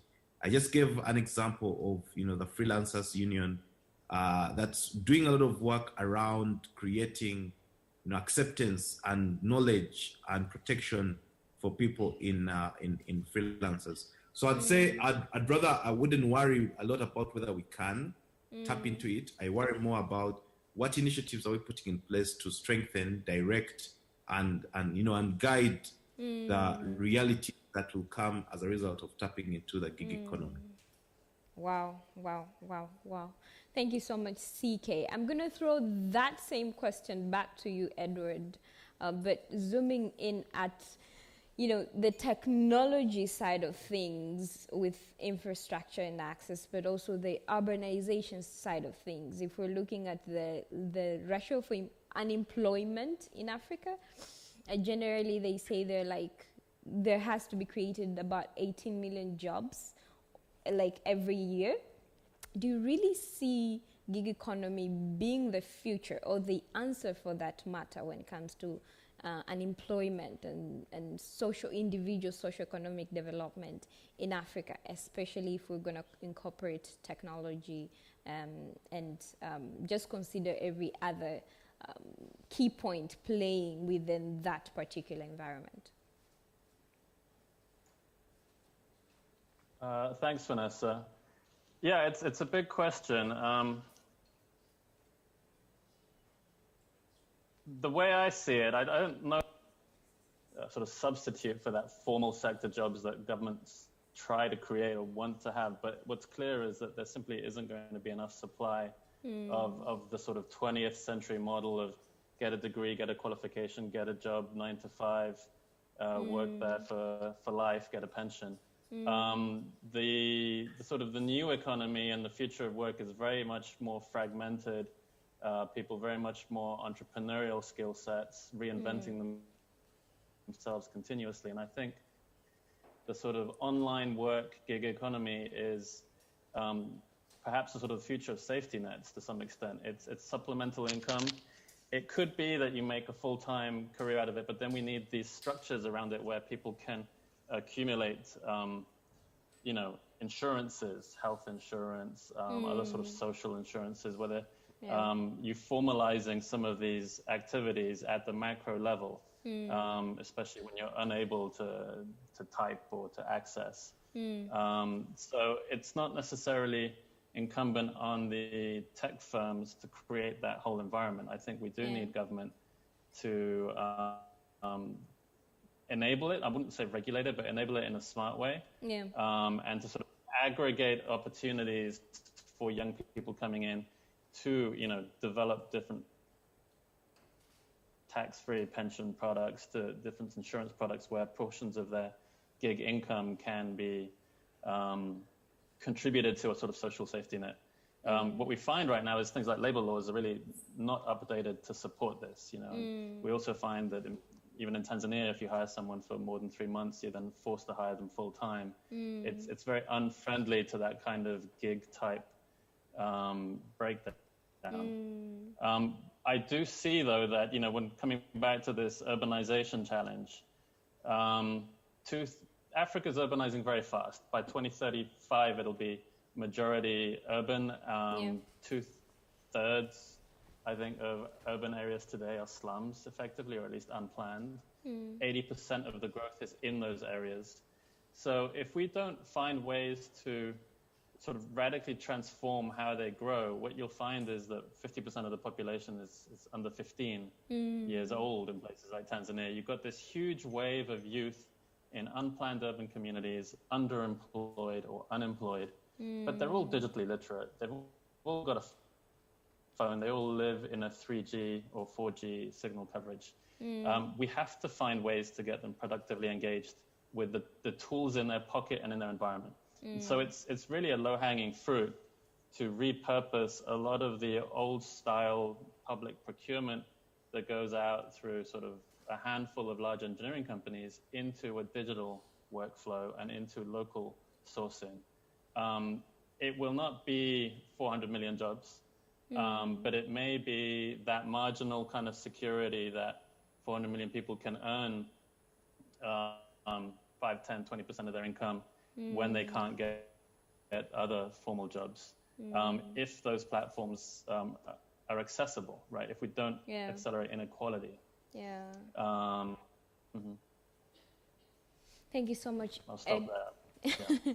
Thank you so much, Edward. So we're really looking at this from a very broader perspective, from all issues of inclusion in all areas, whether it's infrastructure or just basically just looking at people who are on ground, what they need, what needs to be done. CK put it very well also. Now let's stop complaining and figure out what really needs to be done. So guys, Vanessa, if I may, one more point. Sorry to jump in. Please go I think ahead. it's worth mentioning that the nature of these digital tasks, because there's a spectrum of sophistication, those sort of highly active taskers grow very quickly from one value activity to another. And you can go from digitizing a building print to forest crowns to then being an editor to being a contributor, earning more and more money. And I think it can be seen as a accelerator of digital skills and also a catalyst for people to develop more entrepreneurial mindsets. So what we see with just the limited pilots we've done is that the most productive taskers spend 2 or 3 months doing this 2 hours a day, and they get an idea then for how to set up a digital consultancy or business. And it leads them away from seeking a 9-to-5 full-time traditional job and gets them much more creative about thinking of how can they use their digital skill sets to be these sort of online service providers. So I do think it is an accelerator for micro-learning and skilling in ways that we've yet to fully understand, but need to embrace. Wow. Thank you so much, Edward. So just as you were saying something, there are kind of things that came up in my mind which I really want us to keep on discussing on our social media and all that. There's also a matter of policies that how can policies be friendly enough to accommodate the growth of the sector? So please share us your thoughts. I would really like to welcome CK to give just a few closing remarks. Then I will welcome Edward to close and we'll go to a short break. All right, thank you, Vanessa, for being part of this conversation. And I guess it was a lot to learn, a lot to reflect on. And there's a lot of work to be done around building, the infrastructure, the environment that we need to make, the freelancers or the gigsters an active part of our ecosystem. And I'm very keen to see how we can take this conversation forward. I've already picked up a lot of lessons from, the work Edward has already done. And I think for me, the value of this conversation is that we can begin to share lessons between ecosystems. What lessons have been learned in Tanzania, in Kenya, in Uganda, in South Africa, for us to be able to, bring to life these aspirations. And I think this is very important because we can cut back on years of learning and making mistakes. There's no reason for me to start from the ground up learning what Edward has already done. And I think that's the value we can bring to our ecosystem. Thank you very much. Thank you so much, CK. So Again, collaboration is really coming out very clear. You're welcome, Edward. Yeah, thank you, Vanessa. I mean, I think there's a whole raft of policies that can support this, even looking at sort of progressive tax on mobile money transfers, right? In Tanzania, we saw that the government applied VAT on the fees of the transfer, which disproportionately affects the really small transfers, which is predominantly the much poorer people. So I think that's, you know, a problem if you want to earn 500 shillings per task and receive the money as you go. It incentivizes you to accumulate until you reach tens of thousands of shillings before you cash out. So, you know, I think if government were cognizant that these micro payments are having a positive impact on vulnerable communities, we could change the way we regulate and tax that kind of thing. I think my closing thought really is that, you know, this is a new era. Yeah. Public sector had a huge untapped opportunity to really benefit from it, but is unfamiliar. And it's really down to visionaries and like Sahara Sparks community, the entrepreneurs and the digital ecosystem to be a sort of lobbying force. I think it's a future that we're creating as we go. I think it's actually quite an exciting one. And if there's a silver lining in this whole COVID pandemic, it's that now is the moment where leaders are open to new ideas, where it's clear that we cannot really rely on sort of old school methods. The normal. There is a appetite, to really leverage digital. I think everybody is aware that it must be done. Yeah. So there's an opportunity there. And I think people are maybe open to suggestions and to be shown the way. So I really want to encourage everybody listening to this and your whole community on Sahara Sparks to keep going. I think we're sort of in that transition, and I'm hoping that the COVID pandemic may have also served as a catalyst to get policymakers on board with the urgency of this. For sure. Indeed. We're hoping so. Thank you so much, Edward. Thank you so much, CK. And thank you for everybody who's been tuning in. Keep on sharing your thoughts. We'll go through them one by one. We'll keep on engaging with you on our platforms, and also I'll engage with you very soon. So let's go for a short break.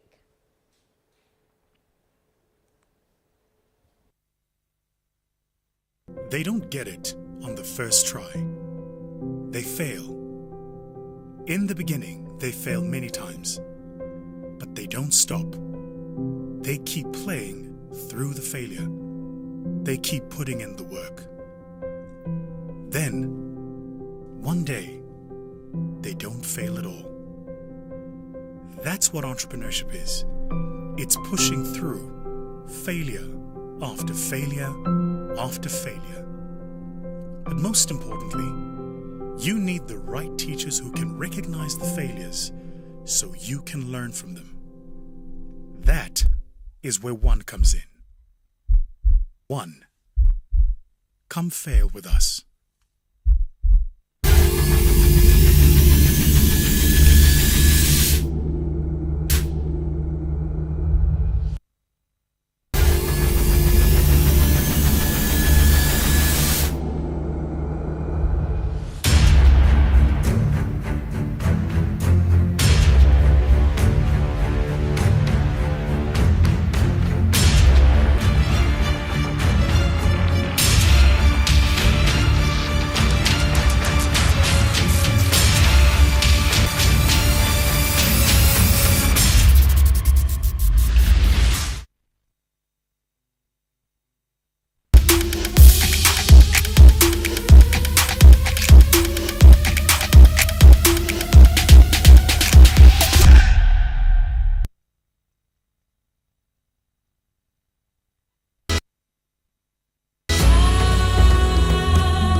someone learns to play an instrument, they don't get it on the first try.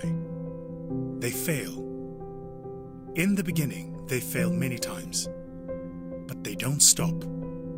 They keep playing through the failure. They keep putting in the work.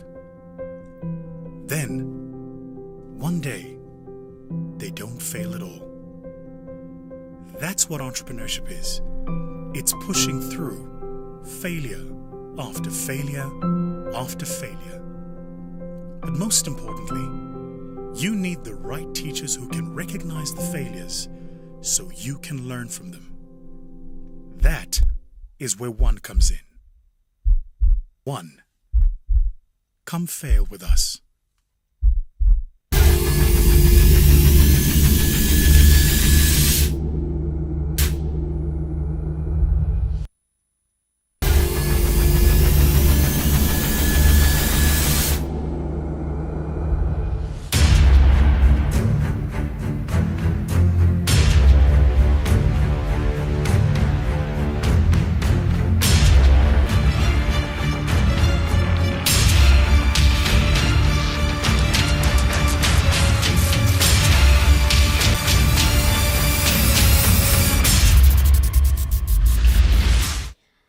Hi guys, welcome back. So we've had quite a discussion from morning.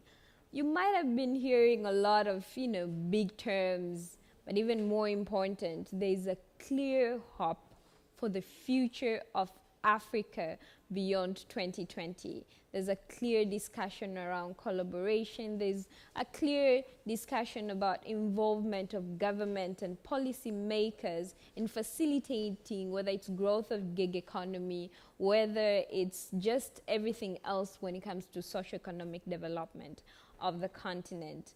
And even more important, how we can work together within the continent, bringing together different ecosystem players from different ecosystems, from different countries to work together, sharing lessons and how they've been navigating through that. We actually had a build-up event between the different countries across Africa. It was Ghana, Tunisia, Tanzania, discussing about startup policy.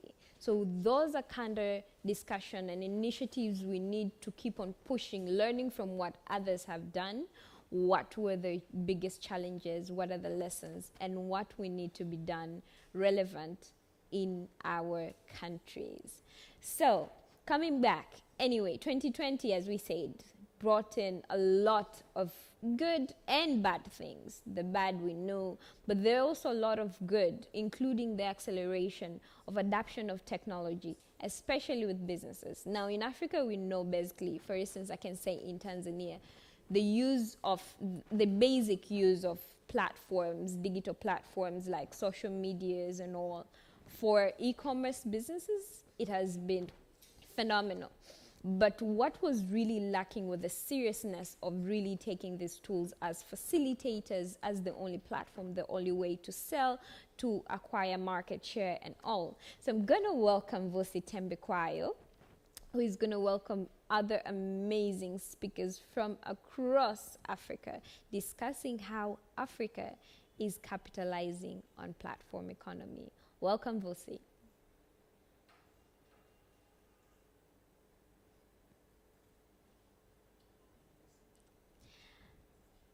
So, guys, just keep on tweeting and sharing with the hashtag Beyond2020. Tell us what you think. Share with us what your really perspective about gig economy. And if you're a freelancer or, you've done any location-free works, you're a digital nomad of some sort, share with us what has been your experience. Don't forget to tag Sahara Sparks and MyGrowthFund. Share with us what has been your experience, what has been your greatest challenge, what are the ways you have been able to navigate.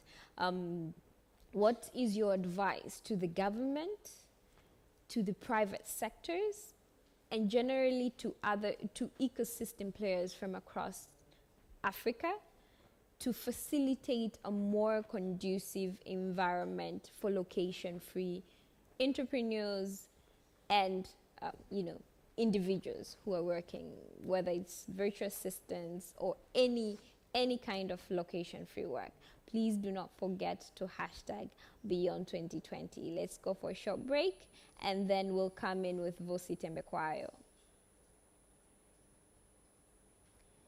Wow. So I'm being told that we're good to go. So welcome, Vusi. So Vusi will take over from here, welcoming other speakers.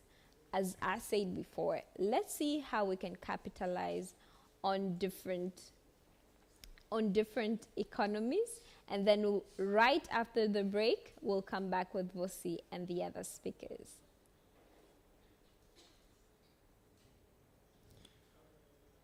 Guys.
When someone learns to play an instrument, they don't get it on the first try.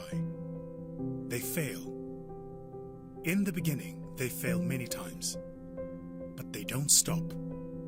They keep playing through the failure. They keep putting in the work. Then, one day, they don't fail at all. That's what entrepreneurship is. It's pushing through failure after failure after failure. But most importantly, you need the right teachers who can recognize the failures so you can learn from them. That is where One comes in. One, come fail with us.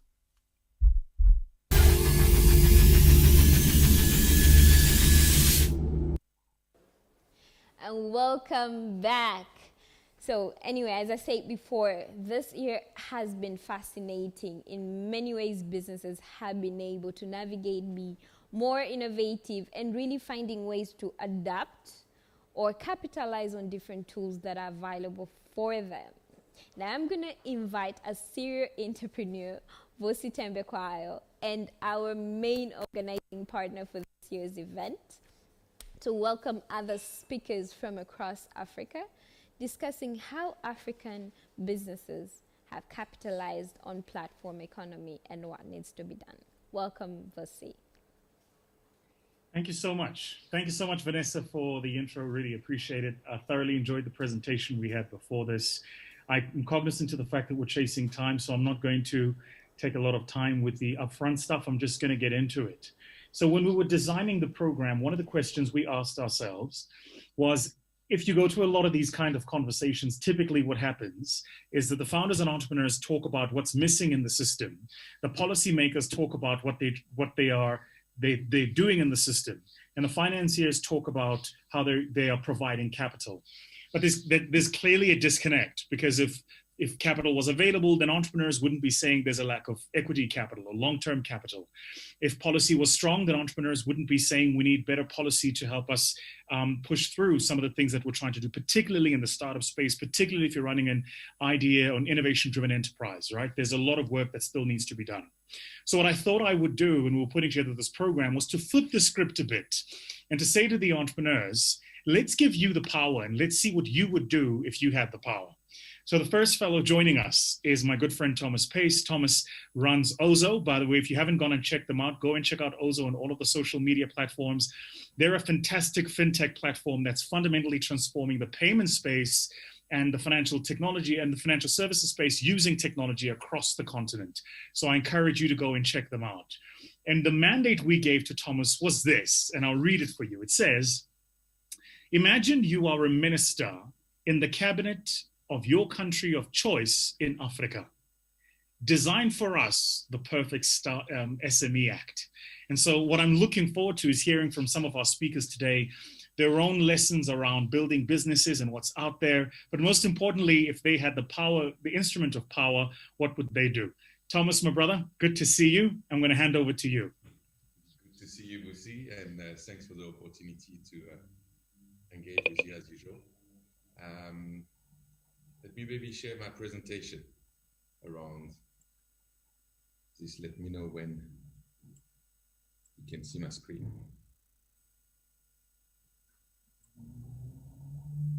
Yep, we can see it.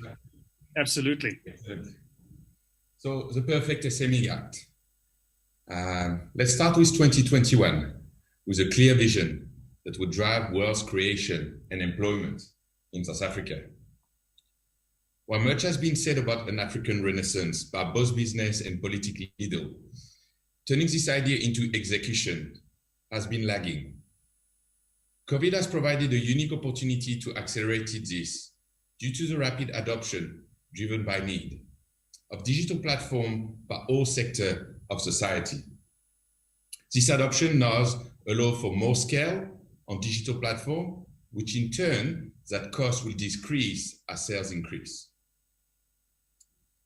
Throughout history, accessibility to financial product and payment, especially trading money for goods, has led to the development of infrastructure to accommodate the commerce this generates.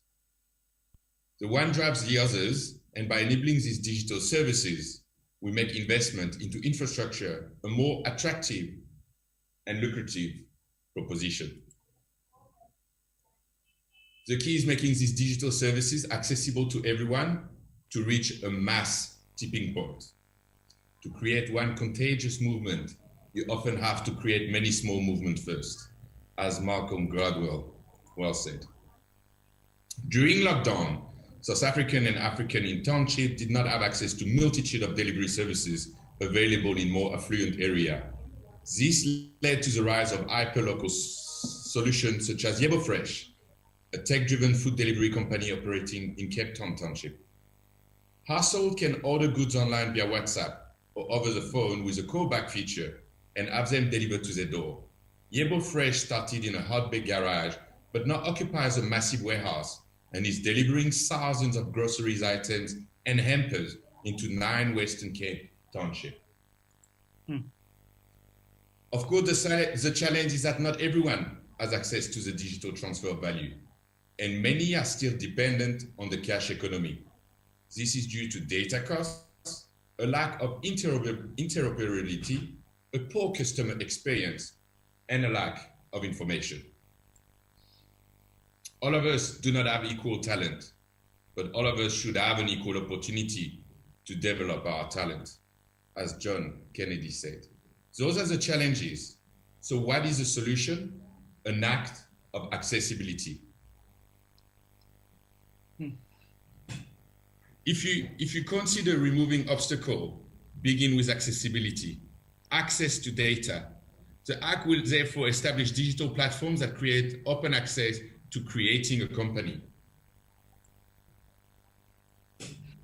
Act of accessibility, data-free registration tool to register businesses. A centralized all-in-one platform for government e-service. Digital identity repository for businesses. Regulation of platform to balance needs of consumers, SME, and platform owners. Core to all this payment, and more importantly, safe and easy payment. This will be linked to the digital identity repository, making all payment seamless. Preferential procurement for small and medium-sized businesses to guard against the protection of vested interests tax benefits that encourage reinvestment in companies, hybrid public sectors, private financing for SMEs. We will only unleash our nation's true potential when we liberate and champion businesses, entrepreneurs through real action. That's why it's called an act. The needs of the many outweighs the need of a few, like Dr. Spoke said. Thank you. Love it. Absolutely love it. Thank you so much, Thomas, for your thoughts. And thank you so much, too, for keeping to time. You can tell you're just such a French guy. Hey? You just, it's like keeping to time is a thing for you. You know what? With a speaker like you, I'm sure we have to live to your standard of excellence. We'll see. Excellent. Thank you, Thomas. Now I want to bring in to the conversation Sam Wanjohi. And a bit of an anecdote. So Thomas and I know each other because we did some work at the beginning of this year. And then I laughed when I said to Thomas, you should give me a convertible note.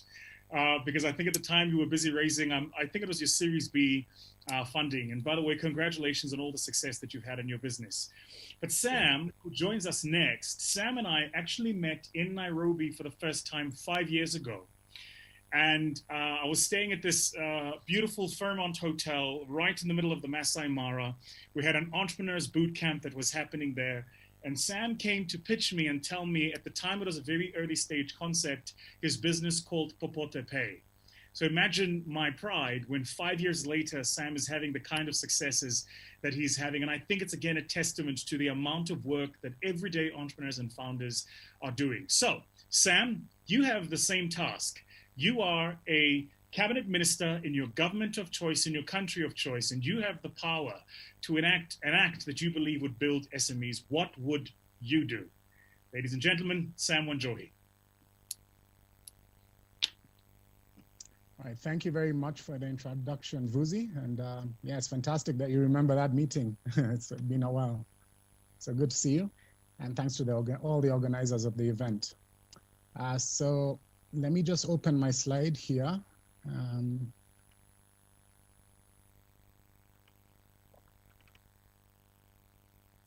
This is very powerful.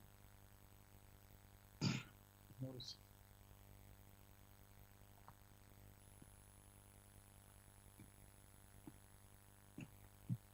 All right, so yeah, thank you everyone. So yeah, I'm the founder and CEO of Popote Innovations Limited. Our flagship solution is Popote Pay, and we are a technology company that's empowering SMEs by providing for them SaaS solutions that enhance their business performance and work-life integration. So Popote Pay is our flagship solution, enables our companies using us to completely go digital on all their financials. And in this respect, we interact and engage with SMEs at very deep levels, getting to understand their challenges. And certainly, as Vusi has explained, a lot of these challenges do emanate from the disconnect between the environment that they actually operate in and how government perceives businesses and their role in the economy. And this is really something that has to change. And I think gladly we are seeing it starting to change. So,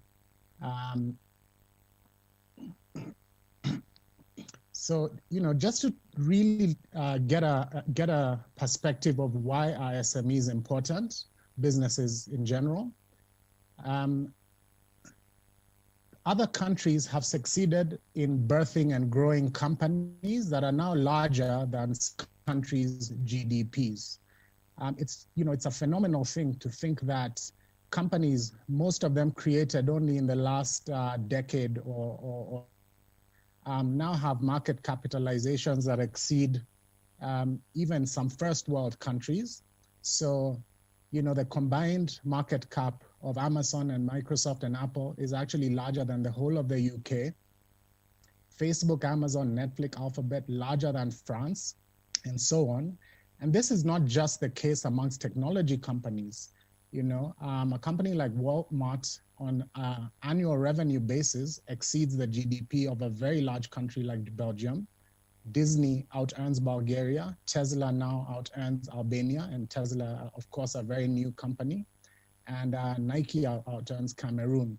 So as government, we really have to look at what is the long-term possibilities that businesses actually represent in an economy, and get away from the thinking of, the short-term thinking that prevents other countries, especially African countries, from birthing and realizing massive companies, because there's actually nothing that really should excuse that this is not also possible, should not be possible in Africa. It really should be possible.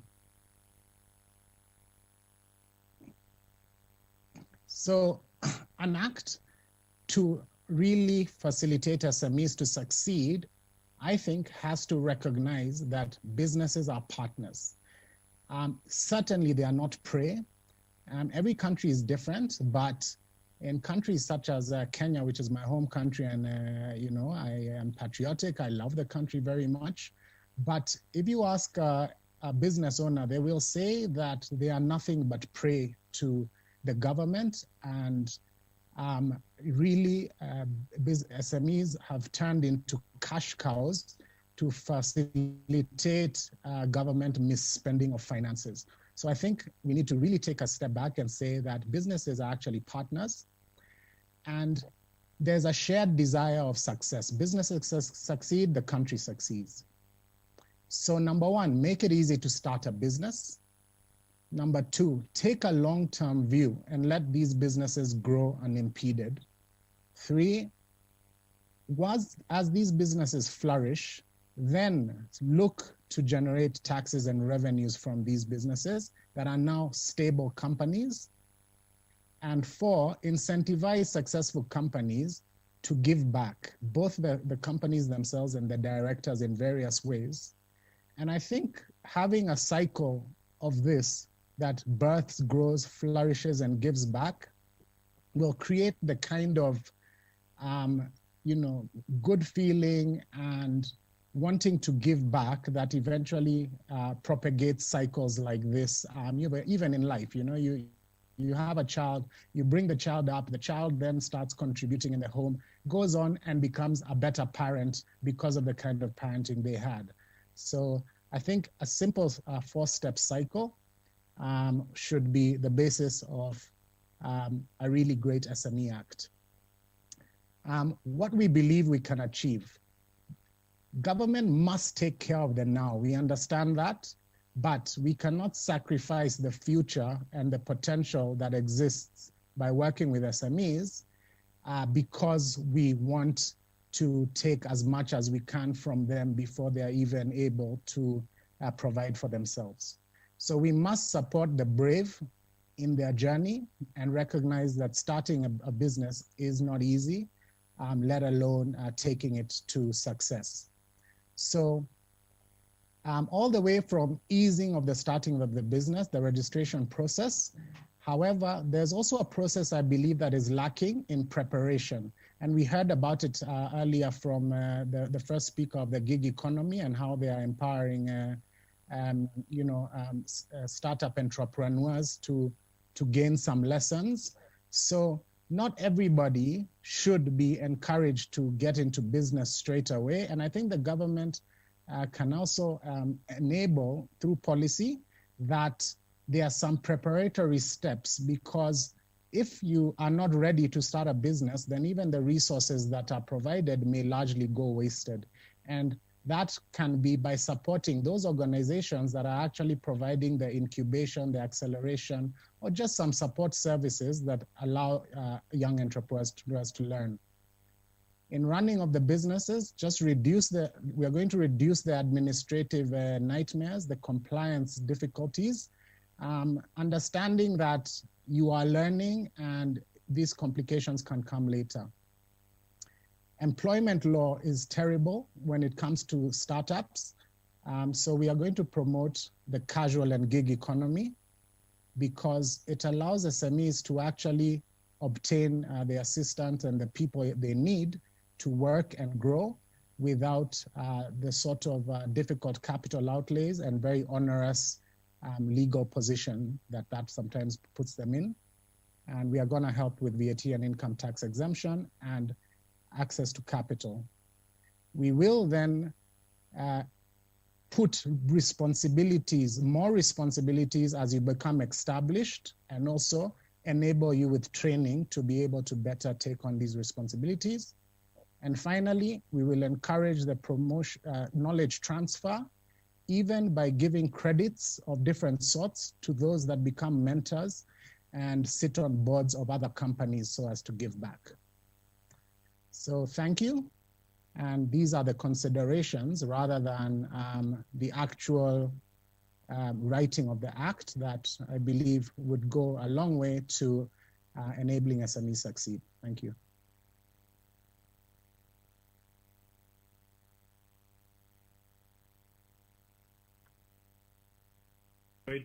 Really enjoyed your thoughts, Sam. I just realized I was muted there. And yeah, I'm Sam, again, just very proud to see the journey that you've been on, the work that you're doing, that you didn't give up. Because I think one of the things I realized when I started looking at the latest, just pack about your business is actually just how you've pivoted and how you've grown and where you've found your own niche and your own space. So congratulations and well done, and continue to do the work that you do. I want to bring on Joel now, and Joel joins us from Juma World. Joel, thank you so much for being a part of this conversation. Joel, you've got exactly the same mandate. Your mandate is a simple one. You are a minister in the cabinet in your country of choice in the continent, and you have the power to enact an act that you believe that will enable the development and growth of SMEs and startups in that economy. What would you do? So let me hand over to Joel. Okay, thank you, Vusi, for the opportunity. I was listening to the previous speakers, and I saw they were quoting a number of great and powerful men and women. And so I think I'll maybe start with a quote myself from Thomas Sowell, which is the first rule of economics is the rule of scarcity, that there are never enough resources for everyone. And the first rule of politics is to ignore the first rule of economics. So as an economist acting as a politician for today, it's going to be quite interesting. But here we go. I would select Uganda, which is the country of my origin, the country that I manage currently. Uganda has the fortune of being one of the most entrepreneurial countries in the world. Everyone at some point in their life will start a business. And so this is the perfect place for me to, sort of talk about my ideas for a perfect SME Act. Although, as my father usually says, when you pursue things that are perfect, you're in for a hell of a journey. So I'll just speak about 5 things that I thought about at the very top. To give a bit of a context to the Ugandan economy, of course, it's an East African economy. It's mainly agro-based and trying to move from, really doing agro-based work to a manufacturing and IT economy. And that's the context in which I will be speaking. Also, we do have the youngest population, one of the world's youngest populations. The average age in Uganda is 15 years old. So I'm actually quite an old man by that standard. My ideas for the perfect SME Act for Uganda would have 5 key elements. Number 1, refining the definition of SMEs and looking at them not just in terms of the number of staff, in terms of turnover or asset sizes, but also looking at the industry that they're involved in. A small business in the oil industry is different from a small business in retail, is different from a small business in the legal affairs. And lumping all those together obscures rather than clears up what we're trying to work on. And so I think having a proper definition of what we mean by small, by medium, by micro, allows us to know, what the situation on the ground is and where we expect to see certain industries to be given the larger plan of where we want to drive the economy. The second would be around formalization. We have a lot of informal businesses. And when we talk about formalization, the fear for anyone is that it's going to be quite onerous to get started, to get registered, to get all the legal paperwork done. And what I'm looking at is a tier-based approach. depending on what you're trying to start up, it shouldn't be difficult for you to start a small shop. You know, it should be something that you can easily go through the government business portal, get the documents that you need, you have the national ID ready, and you're good to go in a couple of days. So really streamlining that position to allow people to start and then get into the arena of business. Now, what I might say next might sound a little harsh, but we need that arena to see who the winners and the losers are going to be, to see who's going to be able to, you know, move and grow their business. Right now, we don't know who's succeeding, we don't know who's failing, because all of that is off of the official mandate that the government has. So we only see the winners, but we don't see that black box into how did they get successful. And so having more people formalized and understanding, okay, this is what it takes to get to the higher echelon will be key. Third is around innovative finance and support. Now, when I talk about innovative finance, there are ideas that could rank from what we call in Uganda the Buy Uganda, Build Uganda, the BUBU policy. So having government services really look for local providers, local vendors to provide you know, their skills to us. The problem often is that those are done as IOUs, and then, you know, the business is doing well because they've made sales, but they don't have actual cash for them to be able to do something. How about we have those IOUs placed with the FSPs, the financial service providers, and then they provide the cash to the businesses who need it for them to continue building, and then they know that us as the government are going to be doing the payment on that side. A little more innovative would be, you know, a government-powered, diaspora-powered platform that would allow for equity financing from Ugandans that are in the diaspora who are always interested in investing back home, but they just don't have line of sight into who they can invest in. Trust in institutions is very difficult. So, you know, I'm not oblivious to the fact that we would have to build a trusted platform that has proper visibility as to the registered SMEs that we have from the previous points that I spoke about. The fourth would be value chain growth. You can have numerous SMEs, but if all of them are producing at one end of the value chain, you're not getting enough of the global trade that you need to, you know, make yourself impactful. So it's really looking at how many of the SMEs are staying small, how many of them are becoming medium, and how many of them are moving beyond that funnel to become large enterprises, and then start to have you know, sort of targeted interventions at every point. The goal would be, for instance, for every industry that you think is pivotal for the country to do well, to, you know, have one or two industries that you can, one or two companies, excuse me, that you can support all the way through from being a medium enterprise to a large enterprise. And that really is not the government picking the winner or chooser, but it's monitoring and saying, well, this is a point where we can provide some more technological support. This is a point where we can provide some legal services, where we can encourage capital to be provided to an organization that's doing well, rather than, you know, really moving quickly to start taxing to fund our revenue. And lastly, I call this the document and stay out of the way policy.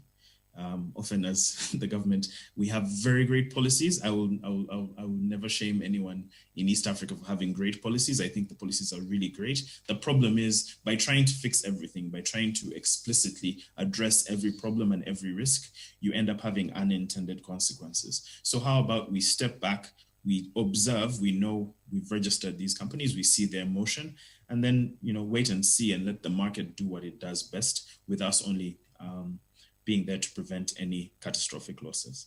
So yeah, definition, formalization in tiers, innovative finance, targeted value chains, document, and stay the hell out of the way. That's my plan. Thank you.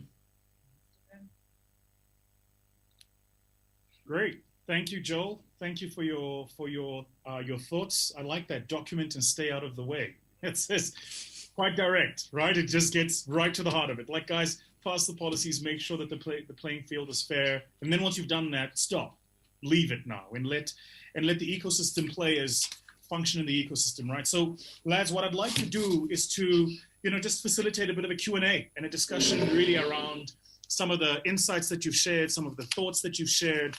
And I want to start, if I can, not quite with so much what was shared, but actually with a bit of a personal story. So, Thomas, I want to come to you here, because I think there is a big part of the conversation that we're having that you can help us, actually, purely because you see things from a different perspective. But you come from a different part of the world. You find yourself in this continent of ours called Africa. And whereas most people come here for one of three reasons, it's either to extract mineral resources, or to holiday because of our beautiful landscapes, or to feed the poor, you came here to build a business, which is quite a different mindset. And I want to start there for a minute by asking the question, what did you see that you think we who are in this place every day, like a fish in a fishbowl, are just not seeing? Look, I think I'm just going to realign with regard to your statement. I mean, I actually did not come here for business.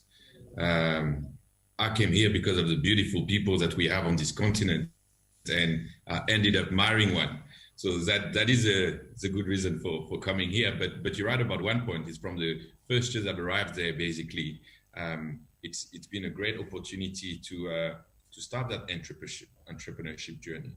And I think, when I look at South Africa, and I look at Africa, and I look at the past 2 decades of the journeys that I've had as an entrepreneur, if there's one thing that I cannot stop getting as an echo in my head, is Africa seems to be what America used to be in the 1920s, where we have become the continent and the land of opportunities. And if you look at it, there's also no better way from a population perspective, where it's not one that's supported by the government. It's not one where unemployment can basically find themselves being bailed out with the government paying with significant grant. Here in Africa or South Africa, if you don't have a job, if you can't create employment, then you don't get paid. So I think it created that culture of achievers that is pretty unique from the continent perspective. And ultimately, this is why we've decided to set up shop here and continue on our growth and journey, because of all these opportunities that we're seeing. Got you. I love that. And this idea that Africa is where the US was in the 1920s. One of the things about which we can not debate is that the 20th century was obviously the century of the United States, and it was actually built off the back of allowing enterprising people to build enterprise, to build real businesses that create real value, but most importantly, that really have an impact in terms of the communities and societies that they work. And before I go to the other lads in a minute, I just want to double click on that word impact. It's become a buzzword now in my industry, so everybody talks about how do you invest in impact ventures. And your business, Thomas, is actually a proper impact venture. Like it's really about how do you reimagine financial inclusion for the masses. And very quickly, share with us what is the philosophy of your business and the value that you're adding to communities and societies every day. Yes, well, I think the most important part is you need to build a successful business in order to be impactful. If you can't take care of your business, you're not going to be able to take care of others. So there's one thing that was very key for us. But how do you build a successful business? You address pain points. And there's 2 major pain points that we have in South Africa, or let alone Africa. The first one is access to data. As much as there's 80% smartphone penetration, people without data cannot transact via a mean of digital or financial inclusion, uses a mobile device. So one of the first initiatives that we addressed as part of the Other Revolution was to actually offer data-free payment, which is a first on the continent. The second one is, as much as everyone has a smartphone now, the space on the phone is limited, and very few people actually get to be able to install app. Therefore, we develop a cloud-based app, which is a progressive web app that allows pretty much any South African to be able to start transacting online, in person, with zero data costs because of the partnerships that we've established with all major networks in South Africa, and empowers them to be able to finally be able to transact securely and safely without the need of using cash, and now an app directly linked to the 49 million bank account holder there is in South Africa. One of the staggering stats that we came across was the fact that 1 in 8 South Africans have access to credit card. Yet 7 out of 8 have access to a bank account. So to us, it was importantly not to be part of the problem and complain about it, but rather find a way to fix it and empower unprivileged South African to be able to finally partake in that digital and financial inclusion. Love it. Absolutely love it. Thank you, Led, and thank you for those thoughts. Joel, let me bring you in here. So you gave quite a few definitive points. You said first define what an SME means. It's curious to me that it's 2020 and we're still having a conversation about the definition of SMEs when there's so much white paper out there from all sorts of institutions about how do we really define what an SME is. But your argument was come to a consistent universal understanding of what is an SME, because unless we're clear that we're looking at the same thing, then we're going to, similar to an ill patient, if you misdiagnose the problem, you're always going to get the treatment wrong, right? So I fully understand that. But I want you to help me with this thought about the diaspora network. I mean, I often hear people talk about remittances that the diaspora makes into the continent. Later on today, a phenomenal young lady building a platform called Kinabu Gabriella Patrick, who's based in the United Kingdom, used to work in the United States as an African Caribbean herself, is building an actual platform that allows remittances into the continent, particularly the wholesale clearing side. But I mention this as an interesting note. When you travel the rest of the world, no doubt Africans no longer in the continent are quite keen to see how they invest here in the continent. Is your hypothesis that what's missing is a trusted platform with clear line of sight about the underlying opportunities as well as the underlying risks in those opportunities? Or is your hypothesis that actually it's not just about a trusted platform and it's not just about making sure you understand the underlying risks, it's if you put your money in, will you get your money out? Which, as we know, in many different parts of the continent continues to be an issue. What do you think? Definitely it's the latter for me. If you're going to put your money in, I think the problem is that often the sentiment is quite strong, but the business acumen that's going to make it happen is not as sound. So even when I was in the diaspora, I had my thoughts and imaginations around what I could do with some of the extra change I was making and, you know, how could I send that back home? But then my thoughts were, who's going to manage that? Is my return on investment going to be much lower because, you know, I'm trying to do a good thing? I don't think it should be a good thing. I don't think it should be a charity. It should be saying, listen, this is the continent, the kind of place that, you know, Thomas came looking for, came and found love, but also found business. So if he can find that all the way from, you know, where he's from, what about you? I mean, what about you who knows what's at home?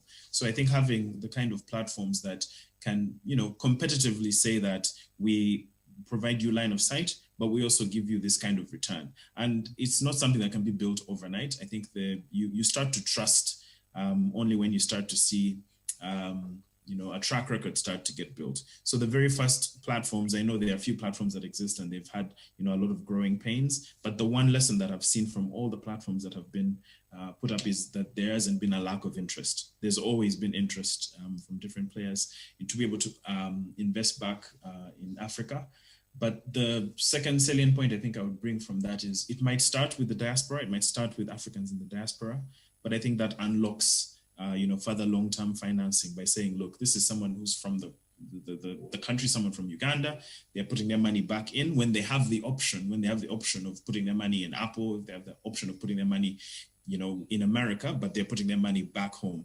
And, you know, once you see someone with options picking something else, it piques your interest and you say, why can't I diversify and put some money there? So that's my thought process around that. Yeah, love it. And you know, that again, that school of thought, just to reemphasize it, to me actually just makes sense, right? Which is there's clearly an interest of capital to flow into the continent.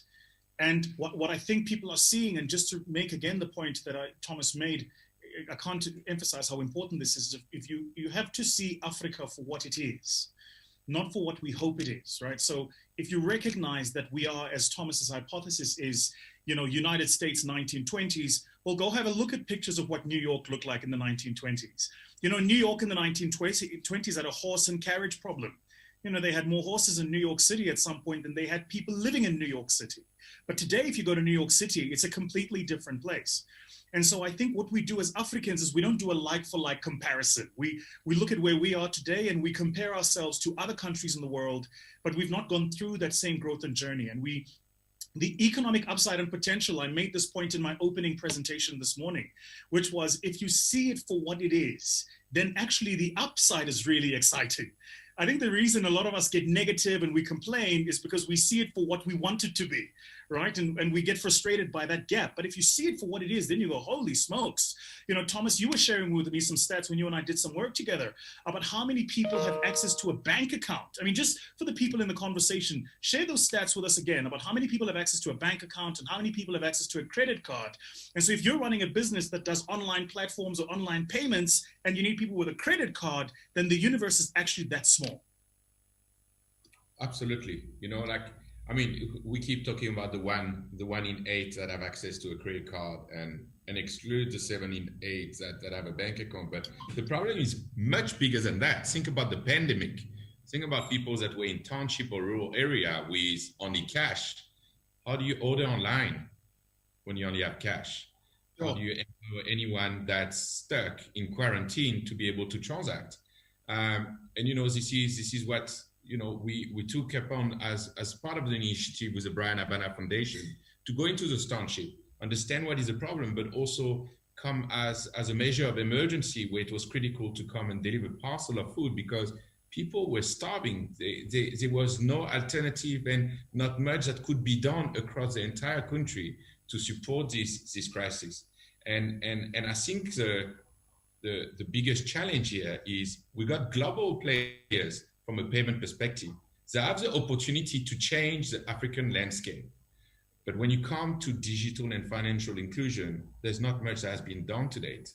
And it's all our responsibility from regulators to bank to global player to come together and make that difference. It shouldn't be only up to a small company and a startup like Ozo to try to basically make that change. We love driving it, but we need the support of everyone to start empowering this country and this continent a lot better. Love it. Absolutely love it. Sam, I remember when you and I met, what is now over 5 years ago, and you were telling me about your business. One of the things I said to you was at the time that I felt that the mobile money M-Pesa ecosystem in East Africa was saturated. Now, clearly, I was wrong. Now, and I'm saying that as an admission for a couple of things, particularly to the entrepreneurs watching this conversation. And that is, the admission is this. Oftentimes, the investors you're pitching to are actually wrong. They're wrong about the way they're assessing your business. They're wrong about how they see the upside potential and the opportunity, oftentimes. And so one of the tricks to learn is to solicit more than one point of view when you're trying to do something so that you can get a really balanced, nuanced point of view about what it is you want to do. But Sam, you made a comment about taking the long-term view. I want you to talk a bit about in your own journey, how you've had to take the long-term view because, you know, guys, we talk here about startups, but let's be honest, you know, it's rough. It's near on death experiences, huge liquidity issues, cash flow issues, technical problems if you're a tech startup with tech sometimes that doesn't work. And, you know, there's a million problems and issues that we're resolving. So Sam, just talk to us a bit about how you had to take the long-term view in building your own business and your own platform. You're on mute. On mute. Yeah, it's the clarion call of 2020. You're on mute. Right. Yes. So in my own journey, I think the long-term view really it's extremely important because no one succeeds in business without a lot of tenacity. And when you actually begin, you have really no idea what you're setting up yourself for because there's a lot of dependencies in growing a business outside of the founder or the entrepreneur's control. So one thing I do encourage young people is to really consider, especially in the very early years, you know, just out of probably university, those fundamental years, I actually find it quite risky to get in and start a business immediately when your experience is less and you may be missing out on the best years of learning in a company as an employee that can then set you up. So I'd just like to put that out there because I am not a proponent of everybody starting a business just because, and I'm sure everyone who has done it knows that it is really not for everyone. And sometimes because as somebody here rightly said, only the successful stories get put out in the paper. And I like your advert about, let's fail together. Those things aren't known. So entrepreneurship has been glorified in a way that's really not all it's cut out to be.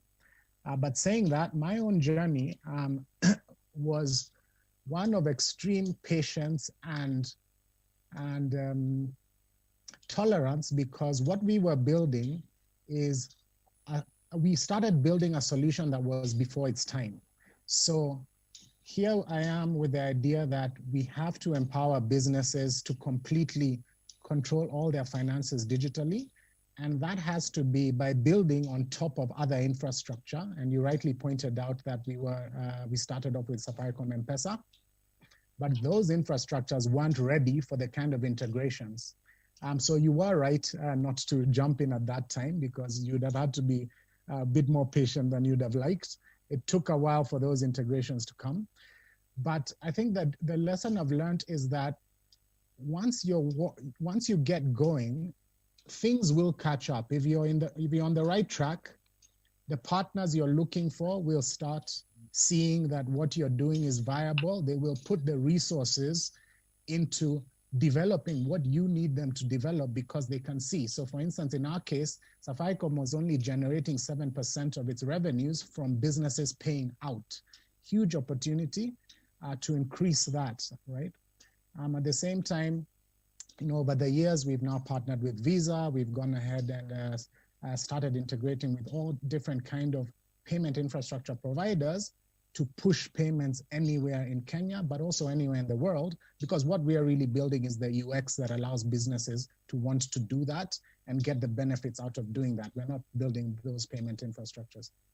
So I guess my lesson would be, there are very many, but if you really believe in what you're doing, you will win over the partners, the financiers, and you got to be able to go all in, because you can't stop. You're going to have times when it's only you, and you might have to you might have to take on some jobs you might not want to. And that also comes if you were qualified in some area before, because you must have some kind of side income to survive the very long downturns, and capital is not adequately available. It will come when you deserve. Now we don't have too much of a problem raising capital, etc. So yeah, I tell people, hang in there. And if you believe, others are going to believe in you too. And that will take you through sometimes many years, but it will eventually happen.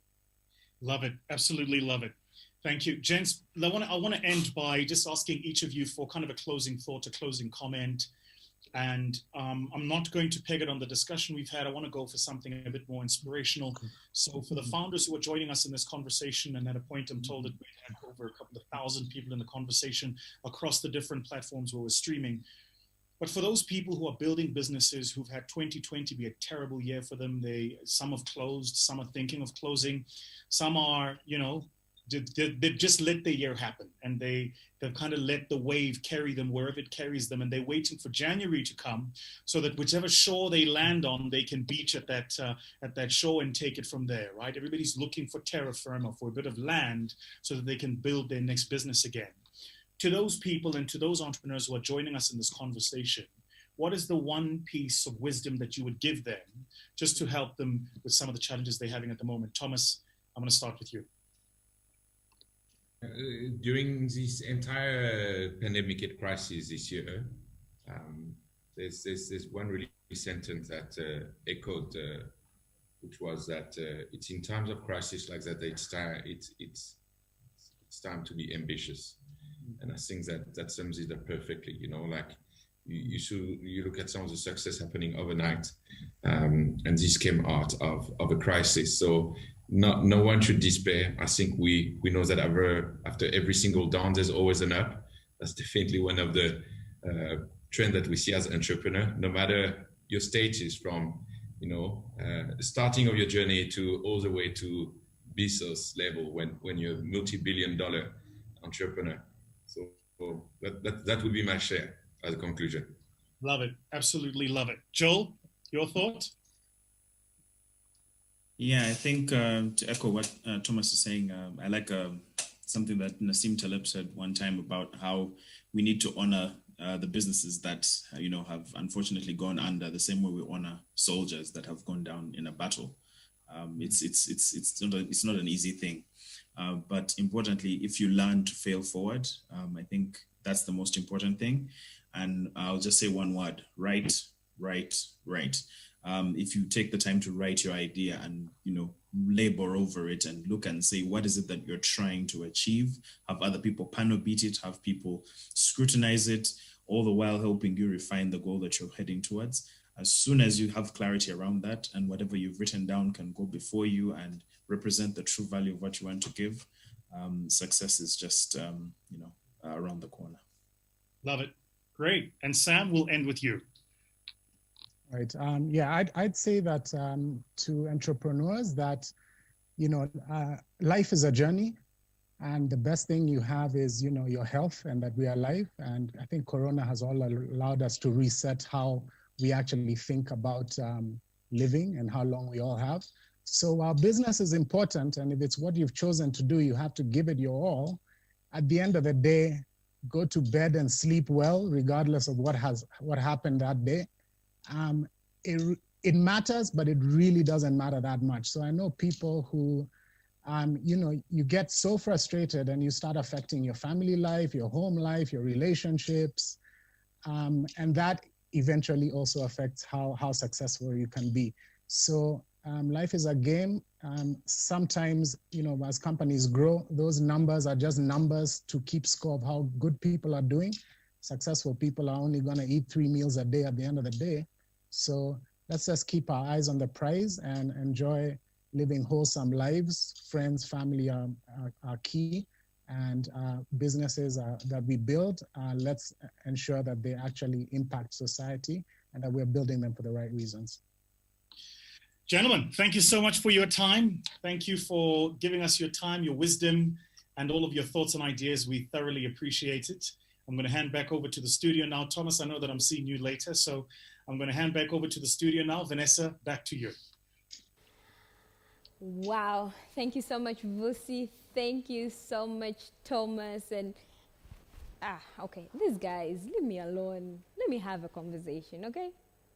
Bye. Anyway, so these guys are trying to tell me how beautiful I should continue looking, but, So, Vusi, we have a couple of questions before I get down into some of the things I've really picked up from the conversation. We have a question from YouTube saying, earlier today, VT tweeted, quote, "It's a sad state, incredibly talented people who are denied opportunity unless they know the gatekeeper. Please kindly elaborate how it affects the African entrepreneur." That's a tough one. Look, one of the challenges of our continent is that. So first, let me just make the point that it's not a uniquely African thing. Everywhere in the world you go, you need to have a spot in the circle of power for you to get the things you want to happen, right? It's the way human beings are, right? When you were in school, if you were liked by your teacher, by the particular teacher who was taking you for a certain sport, you got more game time. So that's the way the world works. People gravitate towards people they like. But I think the challenge with our continent is that the weighting is wrong. So in Africa, there is a higher weighting that as a determinant of your success, there is a higher weighting on who you know than your technical ability to do the work. It's not to say your technical ability isn't there. It's just to say that who you know is a far higher determinant of whether or not you succeed than your technical ability to deliver that work. What that means is simply this. It means that Africans who are capable, technically competent, see the world as a global village, and often just don't have the patience to play along with those games. And so this is why you're finding amazing businesses built by Africans. I mean, if you think about Calendly, it's built by a young African who now lives in Silicon Valley. So there are different platforms that you just start seeing Africans all over the world building because they see the world as their global village. In South Africa, we were having an argument about Elon Musk and the fact that he's the second wealthiest man in the world. And the question I asked on my Twitter timeline for everybody to ask themselves is, would Elon Musk have generated that level of wealth if he was here? Set aside the size of the American economy and the fact that there is so much free capital available, but did his technical skill play as important a role as who he knew there as it would have here? And so my hypothesis is actually that there's a lot of Elon Musks walking around everywhere. Indeed. They just deny the opportunities because they're not in the conversations, they're not in the meetings, they're not in the boardrooms, they're not in the circles of power. And so they're not being considered for opportunities when in fact they have great ideas, they're hugely enterprising, and they're technically competent and able. Thank you so much, Vusi. Thank you, Joy. Thank you, Sam. Thank you, Thomas. This has been quite a great discussion. So some of the things that really came clearly for me is that there's a need for more to be done in terms of financial and digital inclusion, especially if we really want to take advantage of these untapped opportunities and contribute to the growth of the continent by closing these gaps, especially in supporting the entrepreneurs. But one of the things that really came out, actually, I had this discussion I think it was this week, mid of this week, with one of my colleagues about understanding an SME in an African context. Do we really still have that kind of conversation? So I was reading through, my young sister came home and she was like, I met these entrepreneurs. They were talking to me about startups and stuff. I really don't do those kind of stuff, so I need you to meet them. I was like, okay, do they run a normal business like a SME or are they a startup? She's like, I don't understand. And then I just went back to your thread, VT. You shared sort of a difference between SME and a startup.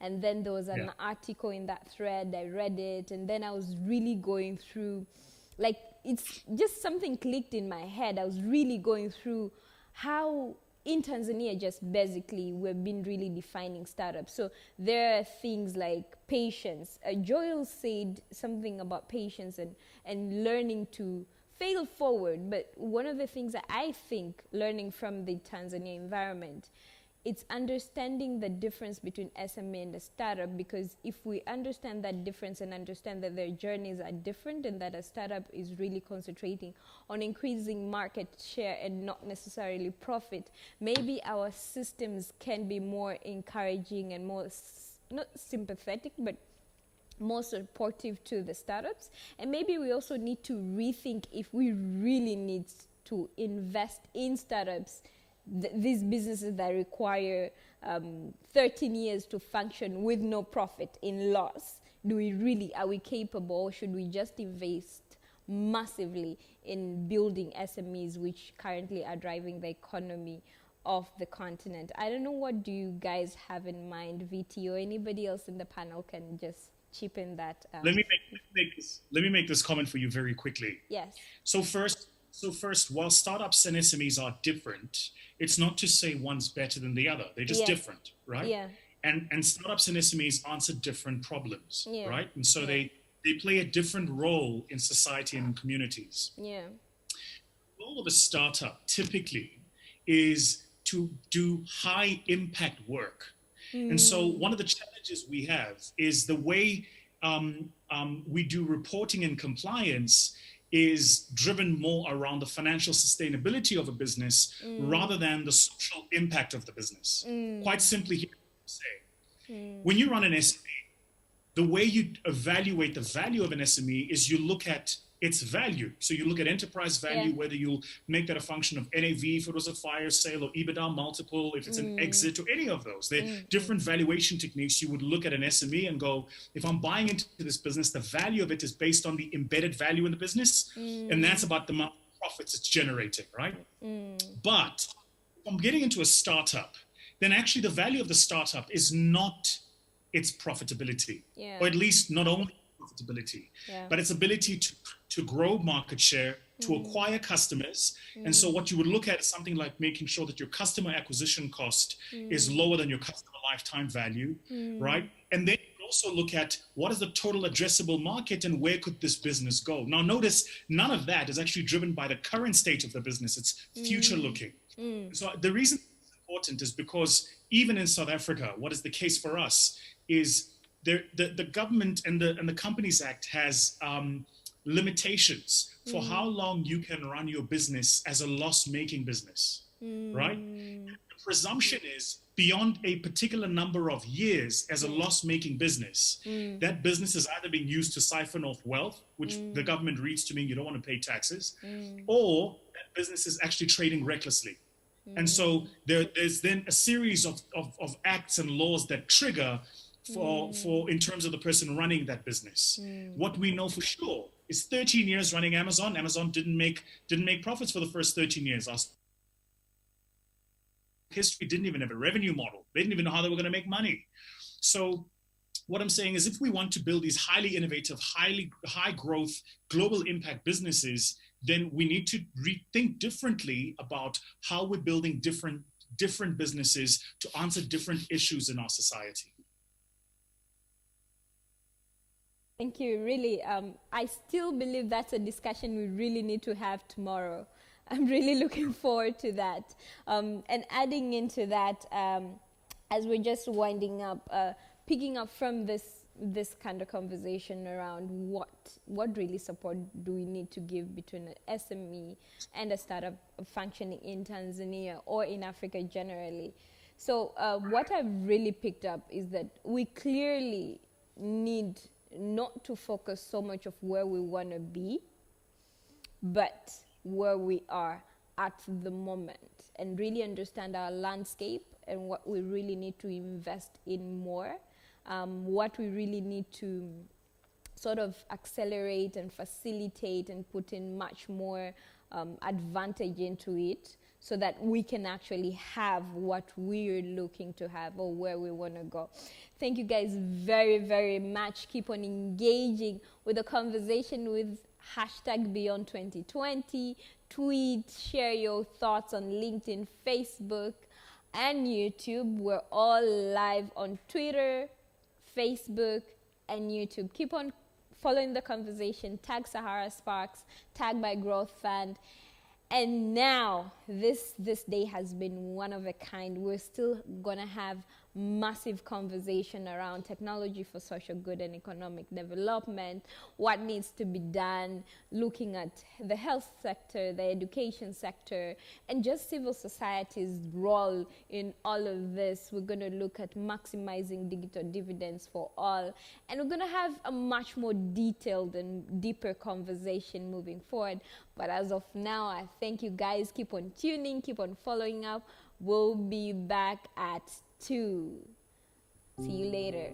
When someone learns to play an instrument, they don't get it on the first try. They fail. In the beginning, they fail many times, but they don't stop. They keep playing through the failure. They keep putting in the work. Then, one day, they don't fail at all. That's what entrepreneurship is. It's pushing through failure after failure after failure. But most importantly, you need the right teachers who can recognize the failures so you can learn from them. That is where One comes in. One. Come fail with us.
When someone learns to play an instrument, they don't get it on the first try. They fail. In the beginning, they fail many times, but they don't stop. They keep playing through the failure. They keep putting in the work. Then, one day, they don't fail at all. That's what entrepreneurship is. It's pushing through failure after failure after failure. But most importantly, you need the right teachers who can recognize the failures so you can learn from them. That is where One comes in. One, come fail with us.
failure.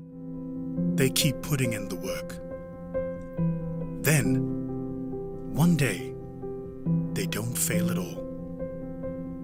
That's what entrepreneurship is. It's pushing through failure after failure after failure. But most importantly, you need the right teachers who can recognize the failures so you can learn from them. That is where One comes in. One, come fail with us.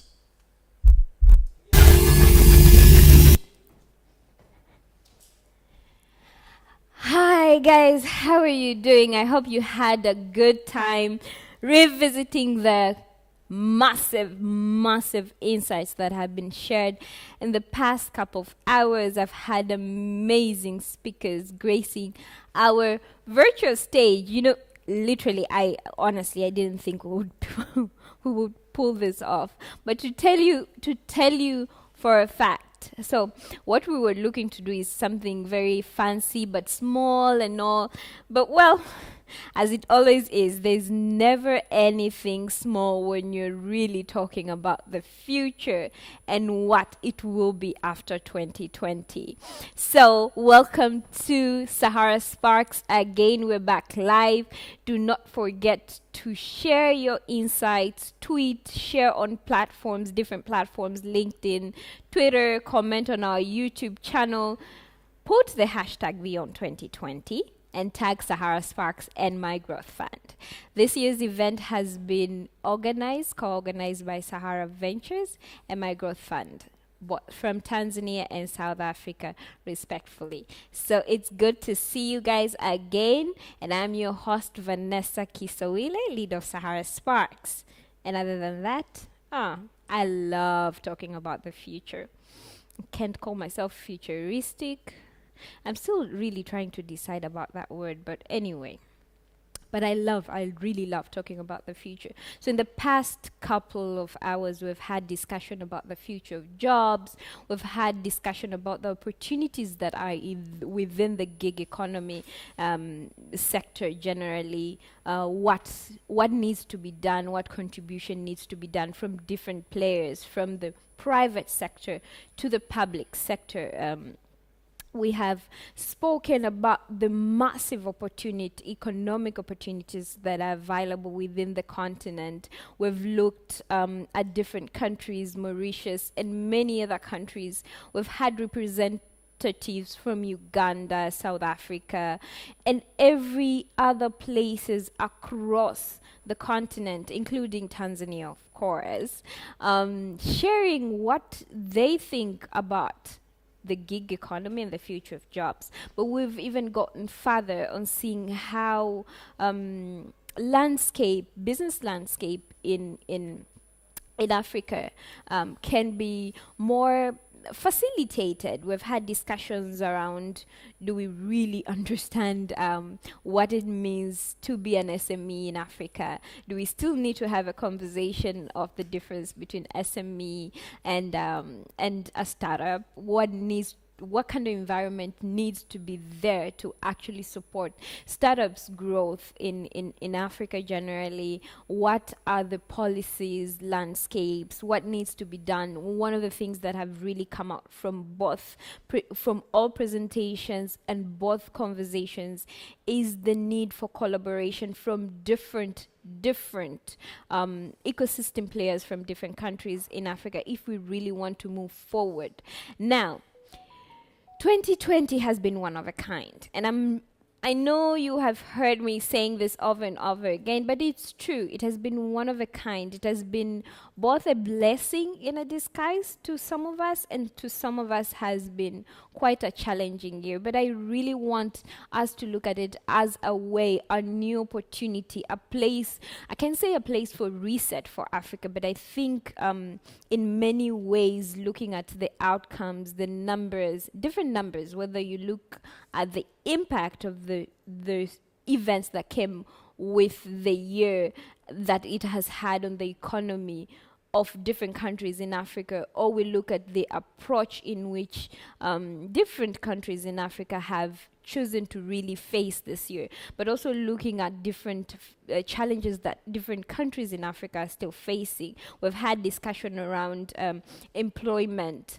The data says, like, every year, Africa produces almost 18 million, needs to produce at least almost 18 million jobs, because every year we have almost that number of students coming from universities, those who are coming from high schools, and they just can't continue with maybe university education due to different reasons. So what needs to be done? How do we facilitate different economies, from platform economy and gig economy, that can really support this informal sector, but also can provide sort of informal employment to this group, but also how can we formalize this sector? So we've had a number of discussions. Please visit Sahara Sparks YouTube channel, My Growth Fund YouTube channel, Vusi Tembekwayo's YouTube channels, and Facebook and Twitter, to just catch up with the conversation and keep on engaging with us. We'll take your questions, we'll engage with you back. So next, when we talk about technology, there has been a lot of controversial, expectations from different groups within Africa around adoption of technology. Last year we were talking about Africa and the fourth industrial revolution. There's a lot of fear of robots taking the jobs, but there's also a lot of discussion around the growth of technology is also impacting the skills needed. The skills needed within the market. There is a discussion around industry and university collaboration that we've had as part of the build-up events during the Sahara Sparks season. So there's a lot of that. But one of the things that is very clear, now, not just looking at Africa, but looking at the rest of the world, is that technology is just a tool, and it can be used for good in many, many, many ways. What is more important is us creating some sort of environment, enabling environment that can enable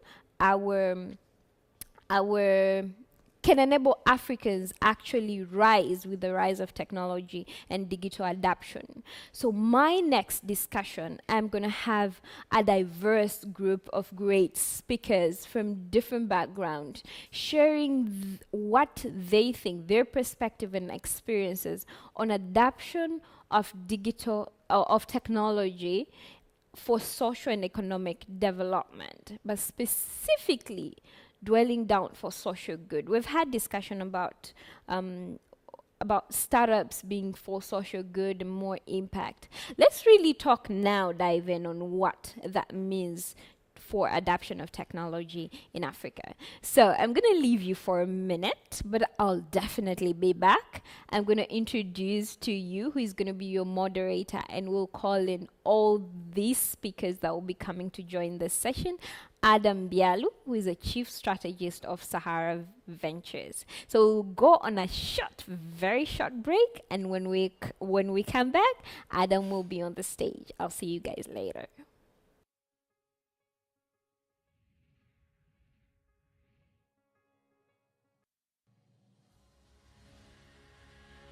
Dar es Salaam is among the fastest growing cities in the world. The city is expected to reach megacity status by 2030.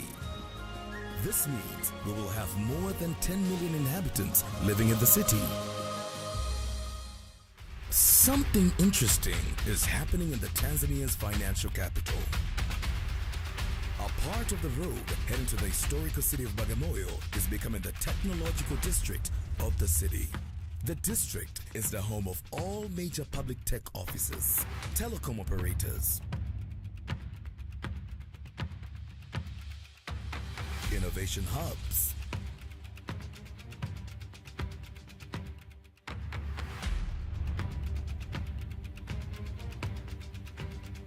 financial institutions, research agencies, and the College of Information Technology of University of Dar es Salaam. Startup companies and tech-driven businesses are moving to the area. The future is here. Organically, the district is championing Tanzania's efforts towards digital transformation and the fourth industrial revolution, creating a generation of new businesses and equipping youth with future skills. Join us and be part of the exciting journey by helping to promote, invest, and accelerate the growth of the district, the growth of Silicon Dar. You can follow the movement via www.silicondar.org.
When someone learns to play an instrument, they don't get it on the first try.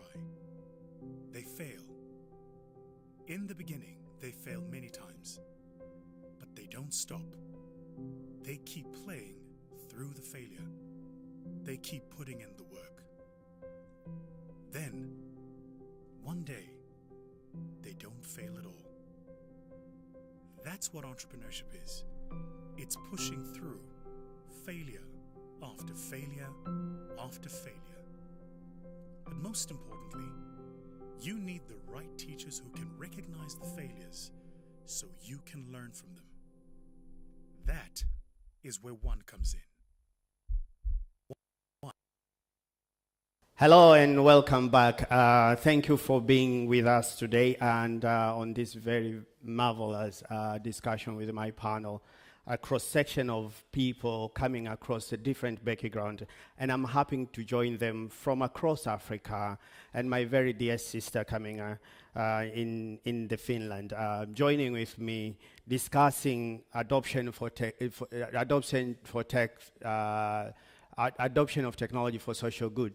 How does we solve Africans' problem? How are we taking this forward, this discussion forward? As you know that Africa by 2025 is expected to have about 2.5 billion people.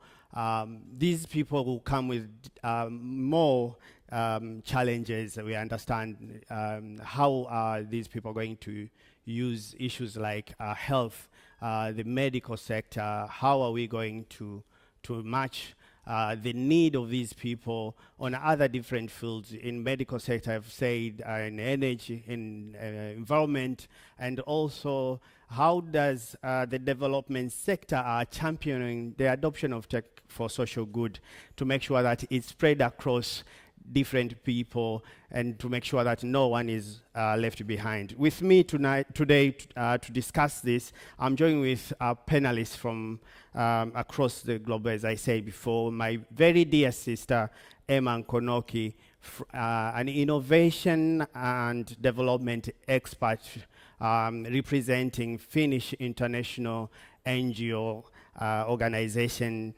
Davis Musingu's managing director from Medical Concierge in Uganda.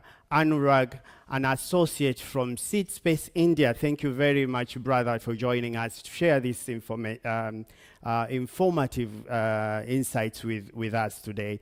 My very dear sister from my land, Faraja Nyarandu, an executive director and co-founder of Shure Direct. And Faraja is an innovator by herself. Faraja and the rest of the group, pleased to welcome you all. I'll go straight, start with my very brother, Davis Musingus. I understand tech for social good has very wide definition, depending on what sector you're talking about. For example, if you're asking me, I'll see how does this one is adopted while including different social backgrounds. So what does social adoption for social good mean to you as far as the private sector is concerned, as far as social, the private sector is concerned? And zooming to the medical sector that you are in, Davis, over to you.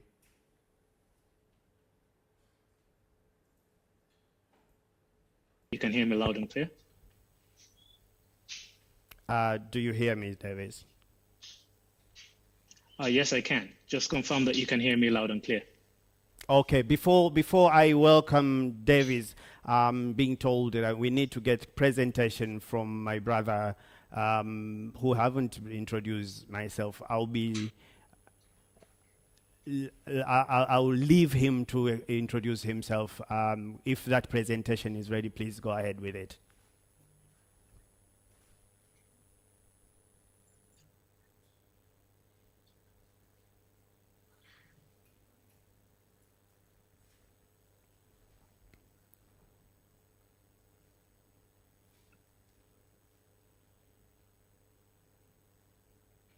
Instrument.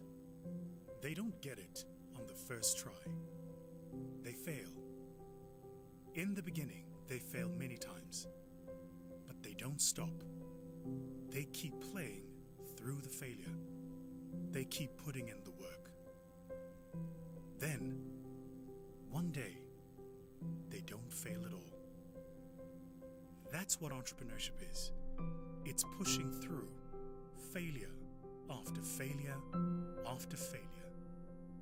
But most importantly, you need the right teachers who can recognize the failures so you can learn from them. That is where One comes in. One, come fail with us.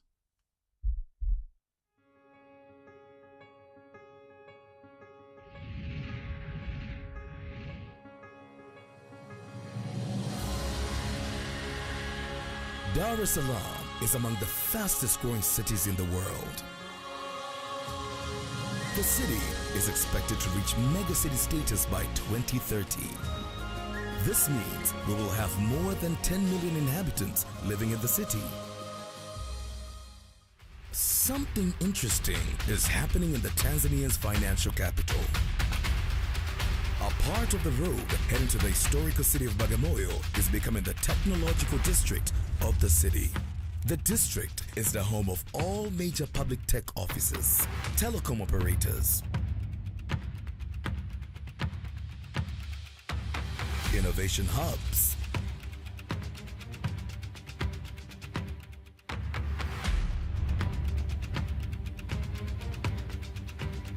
financial institutions, research agencies, and the College of Information Technology of University of Dar es Salaam.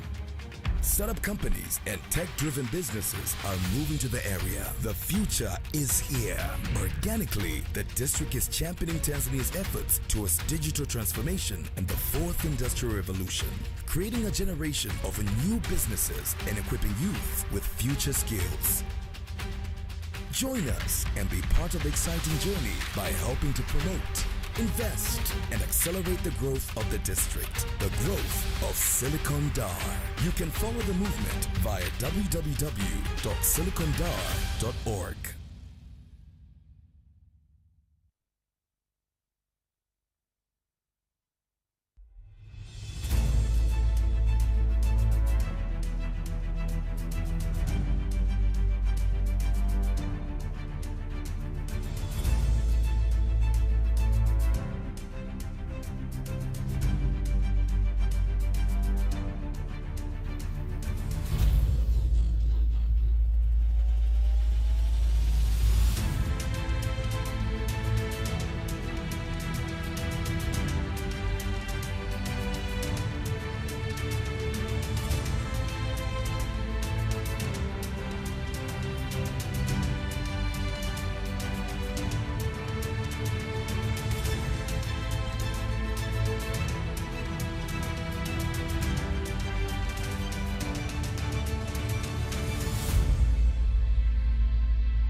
When someone learns to play an instrument, they don't get it on the first try. They fail. In the beginning, they fail many times, but they don't stop.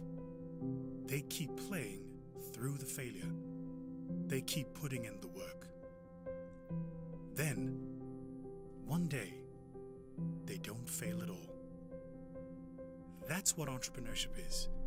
It's pushing through failure after failure after failure.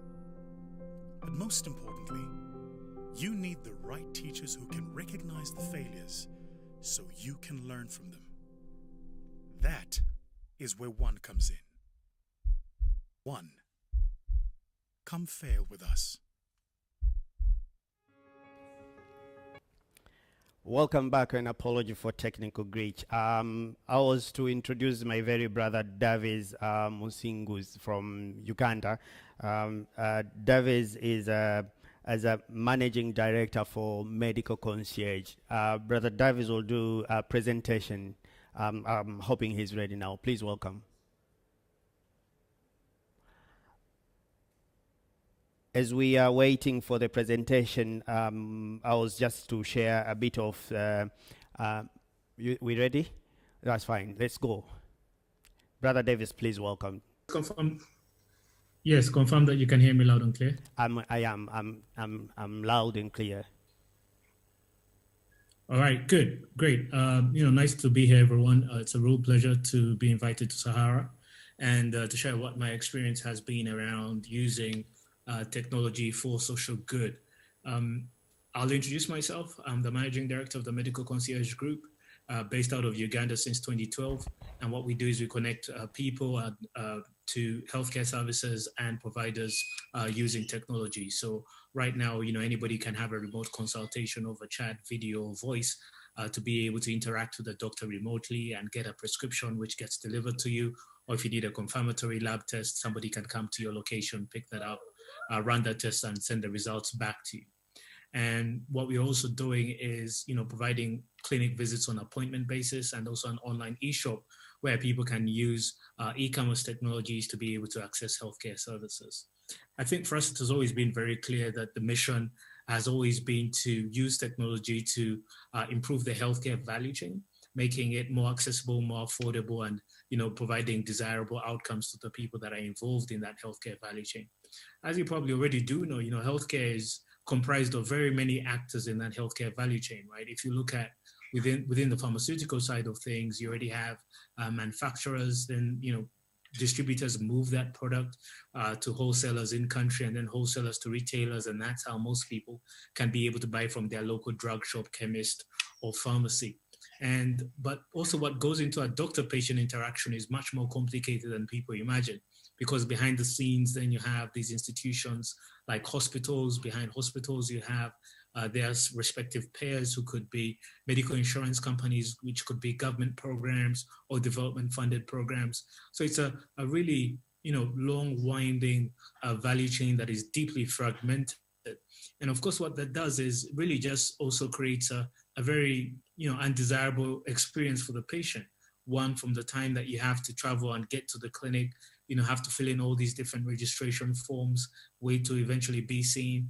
And even when you do get to see the doctor, you have to get referred maybe to a third-party lab or even another lab location somewhere else, which involves more travel time, more money, more time, and back to the doctor's office, and then into the pharmacy, and then it can easily take 4 to 6 hours to get a routine outpatient care visit.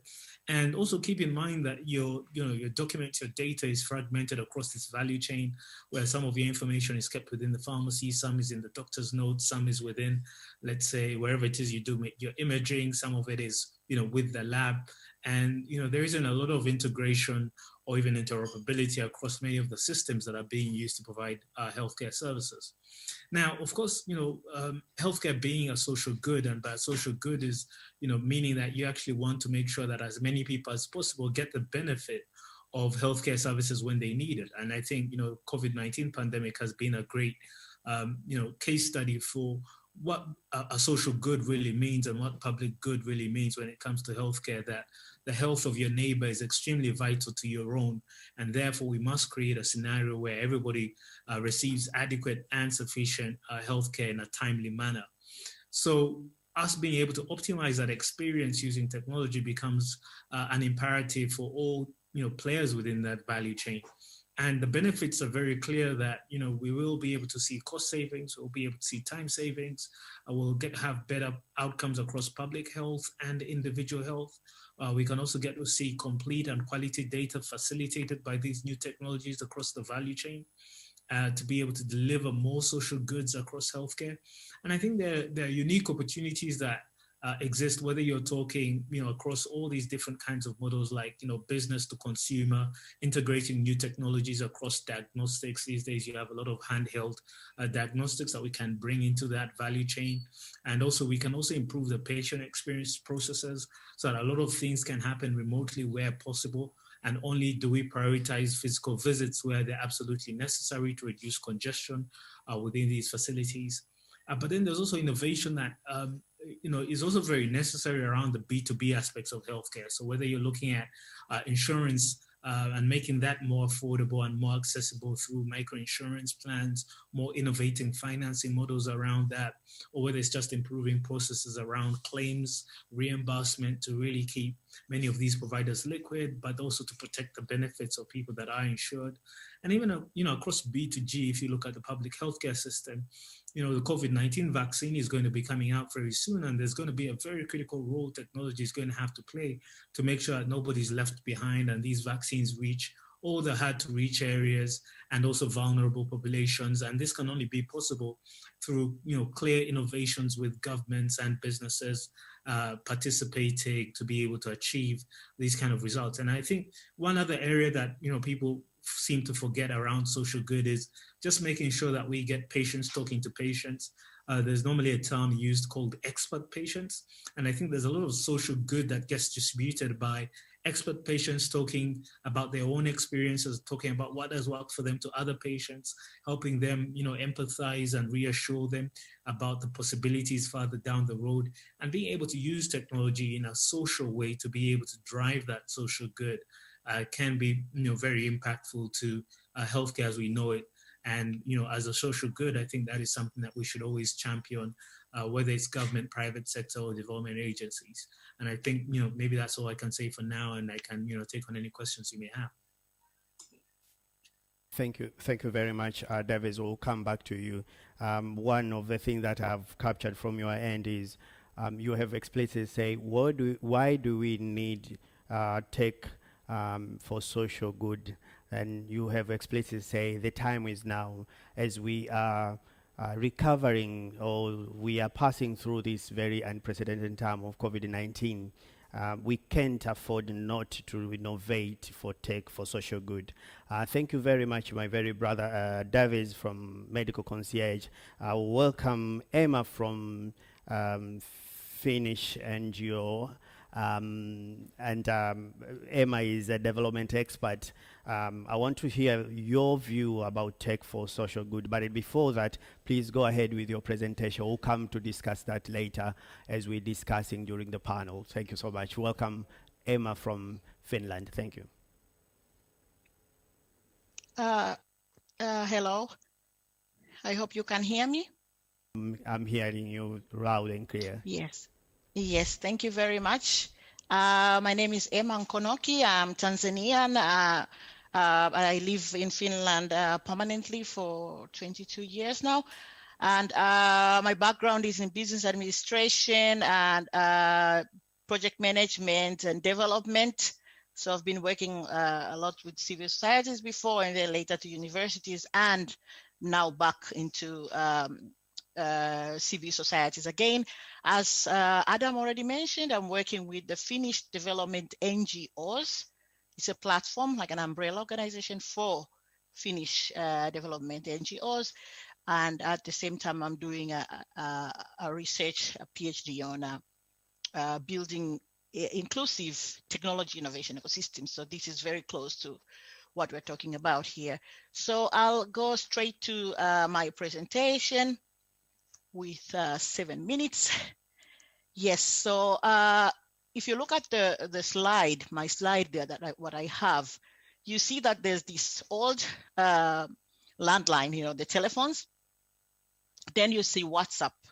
So I have taken this as one of the very simple examples to show you then and now, because I want to take you through I want you to imagine the journey for those who were there when we were using those kinds of phones, can easily imagine this. So the journey has been quite long, and somehow it has come to so fast also.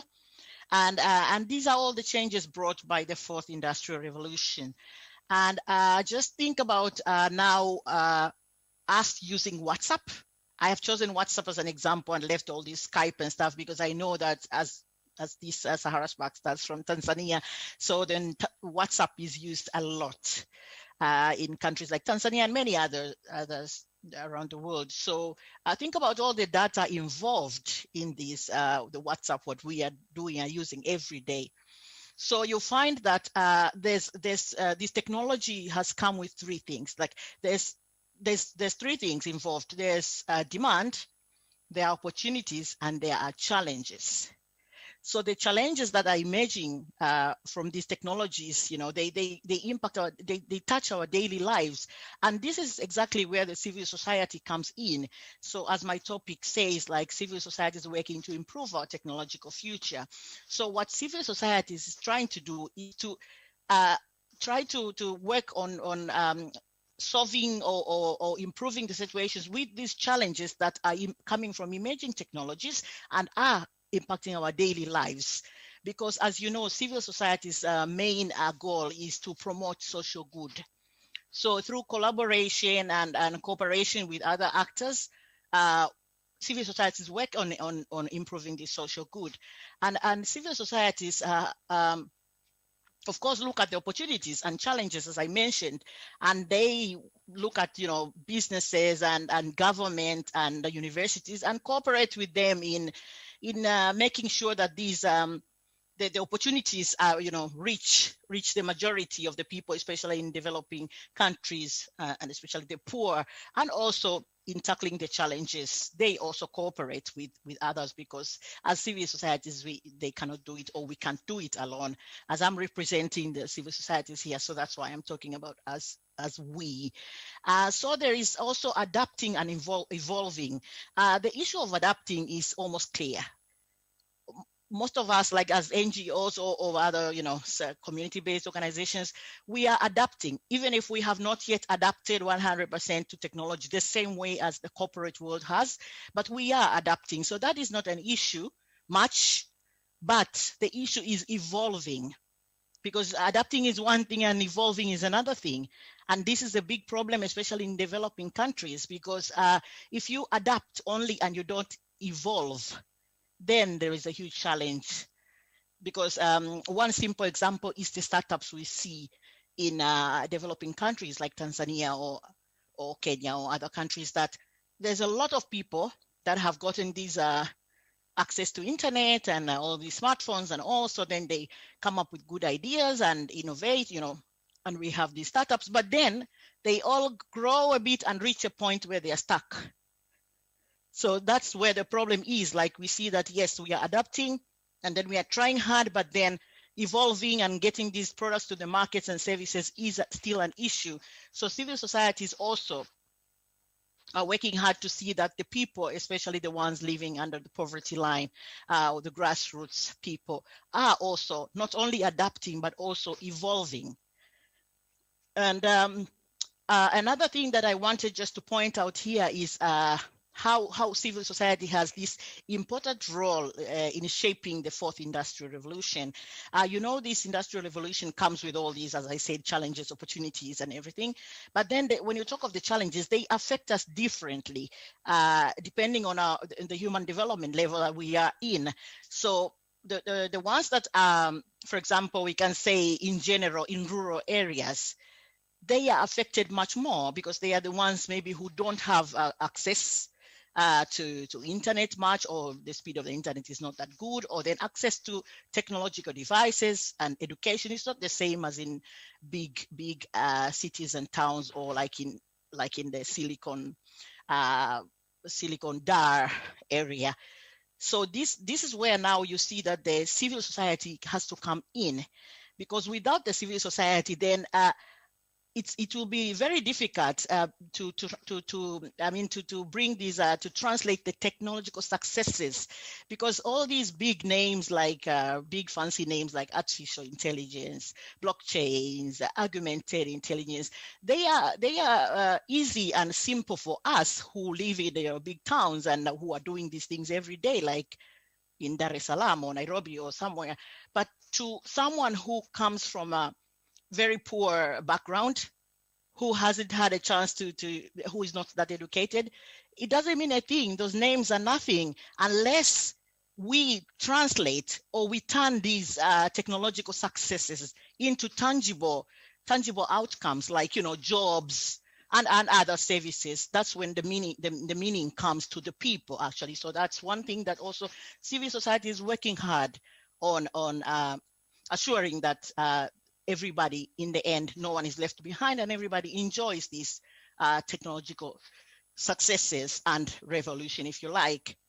And the last point that I wanted to talk about is we are talking about these global technologies, the big ones, blockchains and stuff. But this is why the civil societies are stressing on working with the local teams, like from the international point of view. What I'm talking about now is like for example, with Finnish NGOs, it's important to work with the local teams. If you don't work closely with the local teams, then you're not having that people-centered approach. And if you don't have the people-centered approach, then you are doing it wrong, because we cannot continue the old way of doing things for people, but we have to do things with people, because they are the ones who understand their problems, their issues. And without putting these local teams, I read one good article from ICT Works, without putting the local teams in front of the global technology, then the technology becomes just, a legacy. Like people come to our countries like Tanzania or others, they do big stuff and very few people enjoy and understand this. Then the rest who really need this don't understand. So that's where the problem comes and ends. And then in the end, I'm talking about this future SDGs 2030 and beyond. Like we as civil society, we really have a lot of work to do, and we are continuing, but doing it alone is not possible. So we need cooperation from all actors, like universities or higher education institutions. We need cooperation from the industry, businesses, private sector. Then we need cooperation from the government. When we cooperate, then we are able to fill also the gaps that are within our organizations, because in civil societies you have bigger organizations that have the global reach, and you have the smaller ones, and all are trying their best to work, but then there are differences in networks and resources that actually affect the way we operate or the way we try to serve and support the developing countries or the poor. So cooperation and collaboration is my last message, and it's the key to what civil societies can actually do to translate all these challenges that come with or opportunities that come with technology into something meaningful and tangible outcomes. Thank you.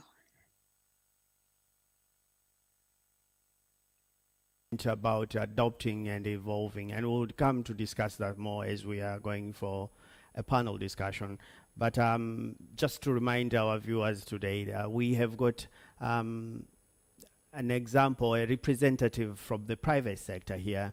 We have got a representative from the development sector, and yes, we have one representative who works every day on the innovation ecosystem itself, core ecosystem. My brother Anurag from Seed Space, and they have been championing a lot of support for innovations, especially in taking them to the market.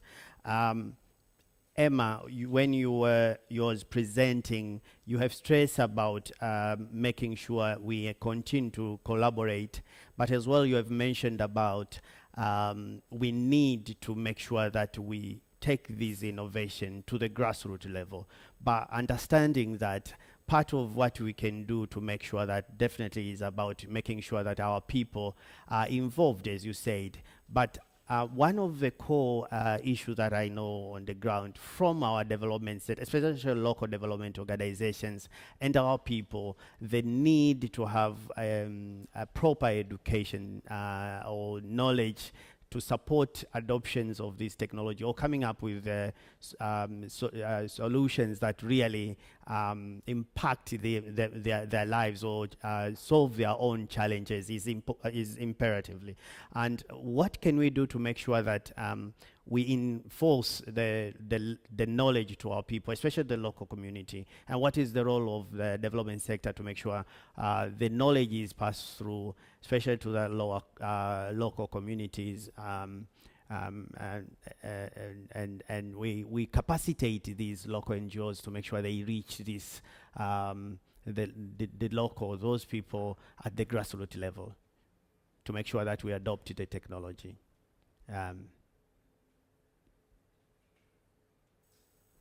Yes, I think that was mine.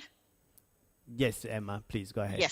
Yes. So what I think is that we have to think first of all of the change of mindset, because that's where I think the bigger problem is.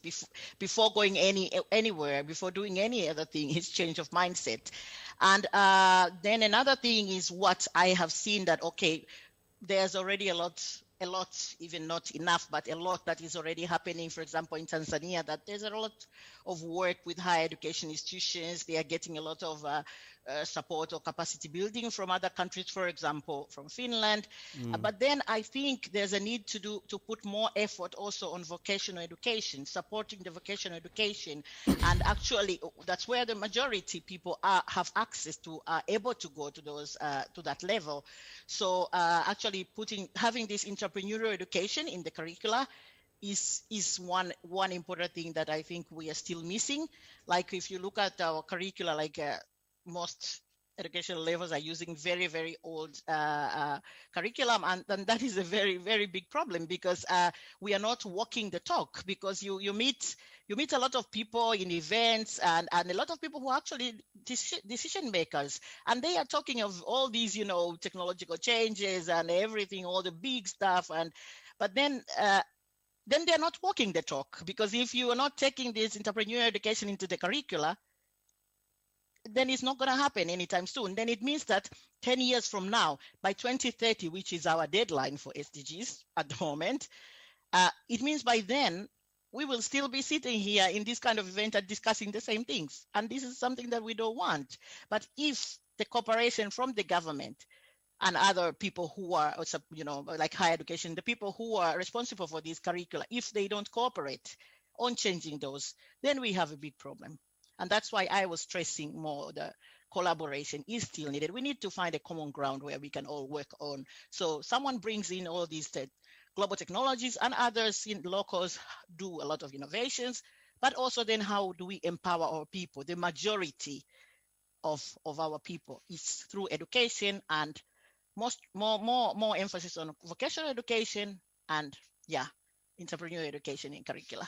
This is more emphasis on vocational education. Thank you very much, Emma. I want to take this question around the table. I'll start with Anurag, and again I'll go to Davis. I just want to hear your perception or your understanding of this theme as far as your industry is concerned, or your area of working is concerned. What does tech for social good mean to you? Anurag, you've been in one of the important component of the ecosystem, innovation ecosystem, the incubators. What does tech for social good mean to you? Thank you for your questions, for having me on the panel here. I think it's a very interesting panel, and and the questions that has been sparked already. I'll directly jump on to the question about what does really tech for social good means to me, or at least in the work I do. For me, I think in one line, if I have to explain, it's putting people at the heart of the business.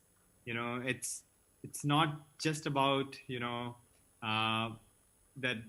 It's not a sector. It's a framework that is in front of us, and how do we put that to use to achieve the outcomes we need to achieve in the innovation sector. So let's get into a little more details around how do we look at tech for social good from a larger perspective. It is something where technology has the potential to transform people's lives, and we know that. And how do we ensure it just not only deliver financial outcomes, but it also solves social and environmental and community level problems and challenges? How do we leverage this technology that benefits both the bottom line and also affects positively the customers, their users, right? So if we are able to create that kind of an experience for the users, that will basically profoundly create an impact in the society. So I think in nutshell, again, bringing people back as the heart of the business, at the heart of innovation, people-centered, human-centered innovation. That's where I call it, technology that drives social good. I hope that answers your question. But I think, one thing I would like to follow up on what Emma mentioned, around entrepreneurship education and what I just also narrated. It's so important. But, along with entrepreneurship education, the technology adoption and the gender inclusion into this training, when we are training entrepreneurs, is equally important. Inclusion around gender, inclusion around, diversity, inclusion around different abilities people have. So how do we ensure all of this becomes part of this? Whether it's education, whether it's innovation. That's how I look at tech for good from a holistic angle, from a larger picture. You have given a very emphasis on inclusion to people. Does the private sector believe that way as well? We understand one of the key end goal for the private sector is getting profit. What does tech for social good mean as far as the private sector is concerned? And I want this to zoom specifically to my brother, because he's coming from the medical sector, to take that into an account of looking at the medical sector. What does tech for social good means to the private sector? Davis Msungus. Yeah, it's always a very unique discussion when it comes to the private sector and social good, because, what happens when these two are in conflict with each other? What happens when delivering social good is not commercially viable? And, the way I look at it is that it eventually does come down to the culture of the organization. I think that organizational culture has to be transformed in a way to think that, or made to think that customers and consumers do exist in a community.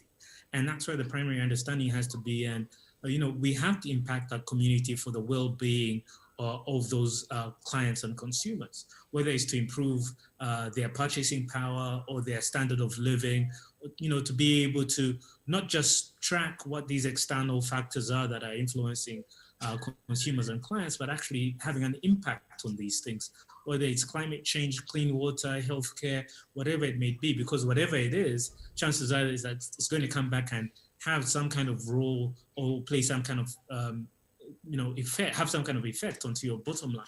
So I think, private organizations need to, move away from just saying, from using the words like CSR. CSR was a word that was used a lot, corporate social responsibility. But most times it was always just used as a marketing tactic or for just some kind of brand visibility and so on. So I think that cultural change is going to be important, so that private sector companies do realize that they have a social contract with these communities to promote practices that are in their best interests.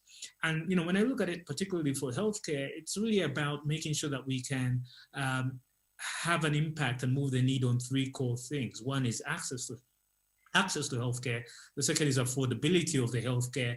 And then the third is really around the quality. When it comes to access, you really want to make sure that, everybody and anybody through whichever channels are available to them can be able to access a healthcare professional or a service as a result of it, whether it's, over SMS or a voice call or over a mobile application or over, video communication technologies like these, so that we can be able to have a clear way that we can move beyond just, the physical confines of somebody traveling to a physical location to get healthcare services or even to see a professional. Other things are around like cost-saving innovation, whether it's really around diagnostics, therapeutics, or even just, process style innovations whereby, you rather deliver the medicines to you rather than, pay rent in an expensive location, just so that we can be able to reduce the cost of medicines, and not necessarily have to spend a lot of that money in other, operating and capital expenses. And, also the quality of care is also, deeply impacted by our ability to use technology in, continuous medical education of professionals. What is particularly interesting, a lot of continuous medical education sessions happen within the urban areas, and that really leaves out a lot of the rural healthcare providers from getting, good quality and updated information on management of routine conditions. And, using technology as a way to bridge that gap, can improve the quality of care in several different places, and also tracking the outcomes of the care that we're given. Most times when we deliver care, there's nobody or no system to even follow up that actually worked. And if people do have a scenario where it doesn't work, they just seek a second opinion without any kind of tracking of outcomes for the care that we actually give it. Also when I look at technologies like artificial intelligence, over time, what I see them being able to do is to help us improve that quality assurance across those digital patient records, to make sure that we can be able to identify where there are gaps in treatment protocols and be able to intervene from a quality perspective to make sure we're delivering the best possible outcomes. So, when I look at how private healthcare can play a role in delivering these social goods without necessarily, conflicting with their original goal also to deliver value to its shareholders. These are some very key and easy areas that we can be able to achieve that double target. Quality and affordability without compromising values of the shareholders. Thank you so much, Davis Musingus. I'm told that my very sister Faraja Nyarandu has joined us. Faraja is the co-founder and executive director for Shure Director. Faraja, welcome to the panel, and I just want to shoot you straight to the questions. I'll give you double questions and you ask them all together. What does adoption for tech means to you, and as well as a part of an ecosystem player in Tanzania, and the fact that of the context of Africa, what is driving tech for social good innovation forward? If this also could be taken to by Anurag, what is driving tech for social good innovation to you? If we want to drive this forward, there has been claims that we still ending at some point. Yes, Faraja, yes, please go ahead. Yes, Faraja, please go ahead. Thank you so much, and thank you guys for the patience with my network. It's been up and down, quite unstable, but I'm so glad I'm still able to connect. And it's really nice to be on this panel. Thank you, Sahara, for organizing this and engaging us in the ecosystem. I've been trying to shuttle between my phone and my laptop, and I'm using my phone now. So I don't know if I should still have on the video, which will look really awkward because I'm on the phone. That's fine. That's fine. Yes, and then I'm worried about the network, but yeah. Hopefully, I should have had my photo on the screen thing. I don't know what it's called. But anyways, Adam, thank you for the question. I think the biggest thing regarding tech for us as Share Direct and for me personally, number one is access, and number two is impact. So, and these two are combined together. So when we think of technology, especially digital technology, we consider it as a platform or as platforms which can enable us to reach more people, but then that reach is enabling us to improve their lives through education. So we do not think of Share Direct, for instance, as a technology company or a technology social enterprise. We think of Share Direct as an education social enterprise that is leveraging tech for good. So technology for us becomes a means to an end and not an end in itself. And in that way, then access is very important through technology, but ultimately we want that access to drive impact. So very, very important. And then the other thing which you mentioned around the ecosystem, I think there's several things which we have to consider.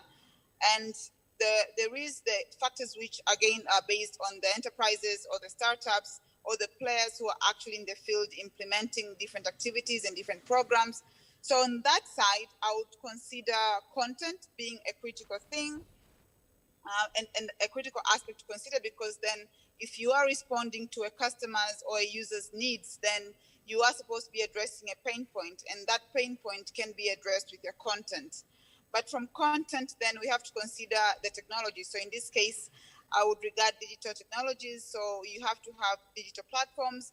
Hopefully they're very robust, but then they're also contextualized based on the level of your users or on the level of your customers. So considering the digital literacy, what can work in Tanzania, for instance, might not necessarily work in Uganda, and maybe what can work in Nigeria might not work in Tanzania, for example. So contextualizing the digital platforms and making them relevant to suit the customer's needs, but to also meet them at their levels. And then the other factor which I would like us to think about, again, based on the same issue of context, is around digital skills and behavior. So what do they engage on digital platforms, on digital technologies? And then what do they also have as necessary skills that can enable them to really harness the benefits and leverage all these digital spaces, whether it's professionally or whether it's personally. And I really think we look at skills as just maybe like surfing and browsing skills, but then there's so much more around digital literacy and digital skills that if people are actually able to have those skills, they'll be able to improve their lives both ways, professionally and personally, but then they'll be able to leverage the multiple and thousands of opportunities that are available online. And of course, tying the platforms, the opportunities that are there with what they need the opportunities for. So again, it's around their goals, it's around their intentions and what you intend to achieve. So in our case, it will be education, but you need to have the right skills. Teachers, for instance, we need to improve digital teachers, the school infrastructure, digital education, and incorporating e-learning behaviors and adoption of those digital skills. Then the last thing which I would also like to consider from the side of implementers will be we also have to consider devices and connectivity. So access. So you already have great content. You already have your great digital platform. You have improved digital skills, which have led to really digital behaviors, which are now part of their lifestyle. People are now having digital lifestyles. But then you also have to factor where they are. So connectivity becomes important because connectivity really determines access. So if you have a great platform, but then it's at a place where there is not good internet connectivity, like how I'm struggling now, that becomes a challenge. And then, of course, if they don't have the right device to really access and leverage all these digital platforms, that becomes a barrier to how much they can get from the digital platforms and technologies that are out there. But on the side now, so that is on the side of implementers and people who are on the ground doing great work. I know so many enterprises and startups, but then if you look at it holistically as the ecosystem, so then there are several factors which are also aligned with this. So there's an issue of policy, for instance, policy, national frameworks, regulations, that can support technology and that can support the growth of startups to innovate and find solutions that can be addressing challenges in our communities. So that's at the national level. So policies, frameworks, regulation that can be supportive, creating a conducive environment. Then the second thing, of course, is the national infrastructure. So when we consider national and, of course, private infrastructure. So if you consider aspects like connectivity or devices, we have to look at infrastructure holistically. How can a person get connected? How can a person know of a certain service or a certain platform? So communication becomes important, which again, communication is reliant on infrastructure as well. Whether you are going to hear a message about a certain platform from a radio, or from a television, or from a WhatsApp group, it's all based on the infrastructure that is available. But then we also have to consider who I call ecosystem enablers. So people like funders, so funding opportunities, whether it's venture capital, whether it's grants, whether it's donations. In any case, all ideas need to be funded. We might have great ideas, we might have great plans, but these plans, these ideas need money. So where is the money coming from? I think that also has to be factored and considered when you're looking at the entire ecosystem. But I also think the last thing, where I actually don't know where exactly to place it, and I think because I work in human potential, I really think it's very important, and perhaps that might need another discussion, looking at how like what it takes to actually have a cultural shift. So we've been conditioned to think a certain way, to behave a certain way, socially or culturally. So then the question will be, there's so many factors in the ecosystem, but then how do we have a cultural shift that can enable an innovative mindset, an entrepreneurial mindset, and where great ideas will be encouraged, they'll be rewarded, where systems want to work in a way that is innovative. So looking at, let's say, bureaucracies, or let's say looking at funding that is perhaps not gender sensitive, how do we overcome our own cultural and social conditioning that is actually, in some cases, impeding the ecosystem's development, especially when it comes for social good. And that, of course, when I look at the cultural shift, I also look at the silo syndrome, where people want to do things in their own, they want to do their own work. And of course, I understand it's based on the attribution factor, that they want to be credited for their great work. But then how do we move from that mindset to understand that competition is the new collaboration? And how can we work together to achieve further good in our communities? Because if we are working for good and the beneficiary is the same person, why can't we collaborate to achieve lasting impact for the benefit of that beneficiary, or for the user, or for the customer? And I think especially when it comes to technology for good, we have to collaborate. But I also think it starts with the mindset change and maybe a cultural shift. So I wanted to speak around that as well, because I really think it's something which has to be considered, our own cultural and social conditioning, not just as social entrepreneurs or as NGOs, but overall. I think every stakeholder within the ecosystem, we have suffered our own cultural and social conditioning. So how do we overcome that to really leverage technology for good? Thank you so much, Adam. Thank you so much, Faraja. And I'm sure you have been you notice what will be my next question, but I'll take these to the rest of the panel. What will be your biggest barrier for adoption of social good, tech for social good? What will be your biggest barrier? I'll take this across. I just want to hear one, and possibly why do you think that is the biggest barrier to your context? Let's start with Davis, then Emma.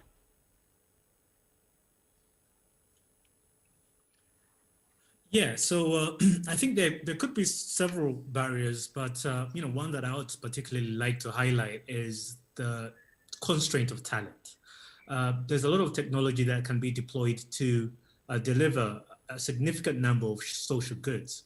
However, a lot of the talent that we're seeing is either ending up in, private enterprise, and, a lot of that ends up in entrepreneurship for corporate organizations, and not enough, going into development and driving after building solutions that are going to deliver social goods. It's also very difficult to get, funding for this talent to be able to, improve their own skill sets and competencies so that they can specifically focus on delivering social goods. So I think, trying to attract more talent into the social goods space is going to be a real challenge. And then also being able to improve the competence of this talent to deliver on the promise of the technology within the social goods space. And lastly, just making sure that we have enough flow of that talent from very early on within our education system as it currently exists. Biggest barrier to and why, and if possible, how can we do to overcome that barrier?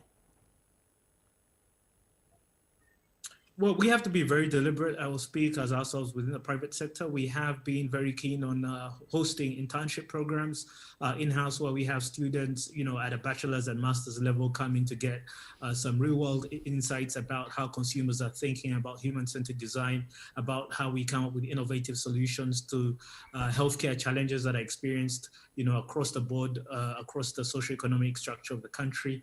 And, that really does open up their eyes into building a career on developing technologies that are going to impact the largest number of people, especially in areas of social good. So I think, as the private sector, just, creating spaces for more talent to come in at an entry level, experience what your organization has to deliver, and let them find their place in delivering social goods using their talent. Thank you very much, Davis.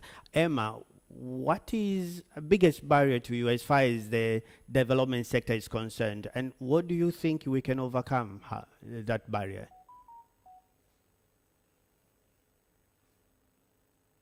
Thank you. What I'm thinking here is, like, as development organizations is, at the moment, what we really have to do is look at the digital literacy and the gaps, the digital gaps. That is a very big barrier. That's what I think. And what we as the development organizations have to do is to try and tackle this issue, try and reduce the gap. Because this gap, the gaps are the ones, like, really, as Faraja said, they are the barriers to access services or enabling, like, economic transactions. But also it's like people being part of a learning society. They can't be part of a learning society if they are not, digitally, like, fluent. Like, they can't use these technological devices or solutions or whatever. So again, as an example of what Shule Direct provides, what Faraja was talking about from their company or startup, is they provide this education on a mobile phone. So if a person can't actually use a mobile phone well to access that information, or then they have a mobile phone, but then the costs of using the maybe internet or something is too high, then already they are not being part of a learning society. And I think this, when I talk only of the education side, this is one thing that as civil society, we need to work much more in reducing the digital gaps. And for example, as Fingo, now we are doing one study in Tanzania on it's on digital readiness among Tanzanian NGOs working to support people living with disabilities. So that way we are trying also to look at the diversity on this issue of digital gaps. Yeah, this is, I think, simply the point that I can bring forward. Well noted, that one. Anurag, globally, take us to the global context. What do you think is the barrier to make sure tech for social good adoption is inclusive, and how can we overcome that barrier? Thanks, Adam. I think Emma and Davis has kind of very rightly pointed, focused on the talent part and the upskilling of talent with digital education and, like digital skills. And then one is the upskilling of the talent. If that is not done at the right time, could be a great barrier. Another is at the same time is digital like tech infrastructure, access to creating that to that infrastructure, which Faraza mentioned is again very, very important, because access is what that makes inclusion happen or not happen for different target audience. So it's very important, we're able to create access to the right infrastructure. Then I think one myth I want to kind of break here is people generally think, an innovation is something new, high technology. When we talk about AI, ML, or IoT or big things, I think we always think innovation in that kind of from that lens. And I think that's a myth, and that becomes a barrier sometimes for us to move forward. I think, sometimes the innovative applications of any simple technology can have a greater impact than any new cutting edge technology. So low tech is the new tech. I think that's what I would say. Low and simple tech could be actually much more inclusive sometimes, and that is the new high tech. And I think if we get rid of our own biases towards different sort of technologies, I think we'll move faster and will not, put ourselves into a closet. Thank you, Anurag. Just there, I want to give you 30 minutes to wrap up. What will be your key takeaway to give to the rest of the as a takeoff for our viewers today? Anurag, then this goes round to my panel. What is your key takeaway? Only 30 minutes as we are wrapping up. Okay, I think I'll quickly do something. 30 seconds again.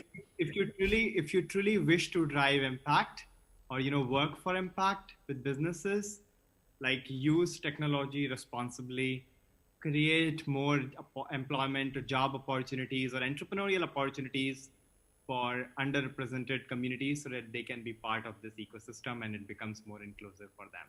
Thank you so much. Davis, you've been quiet for quite some time. What's your key takeaway today?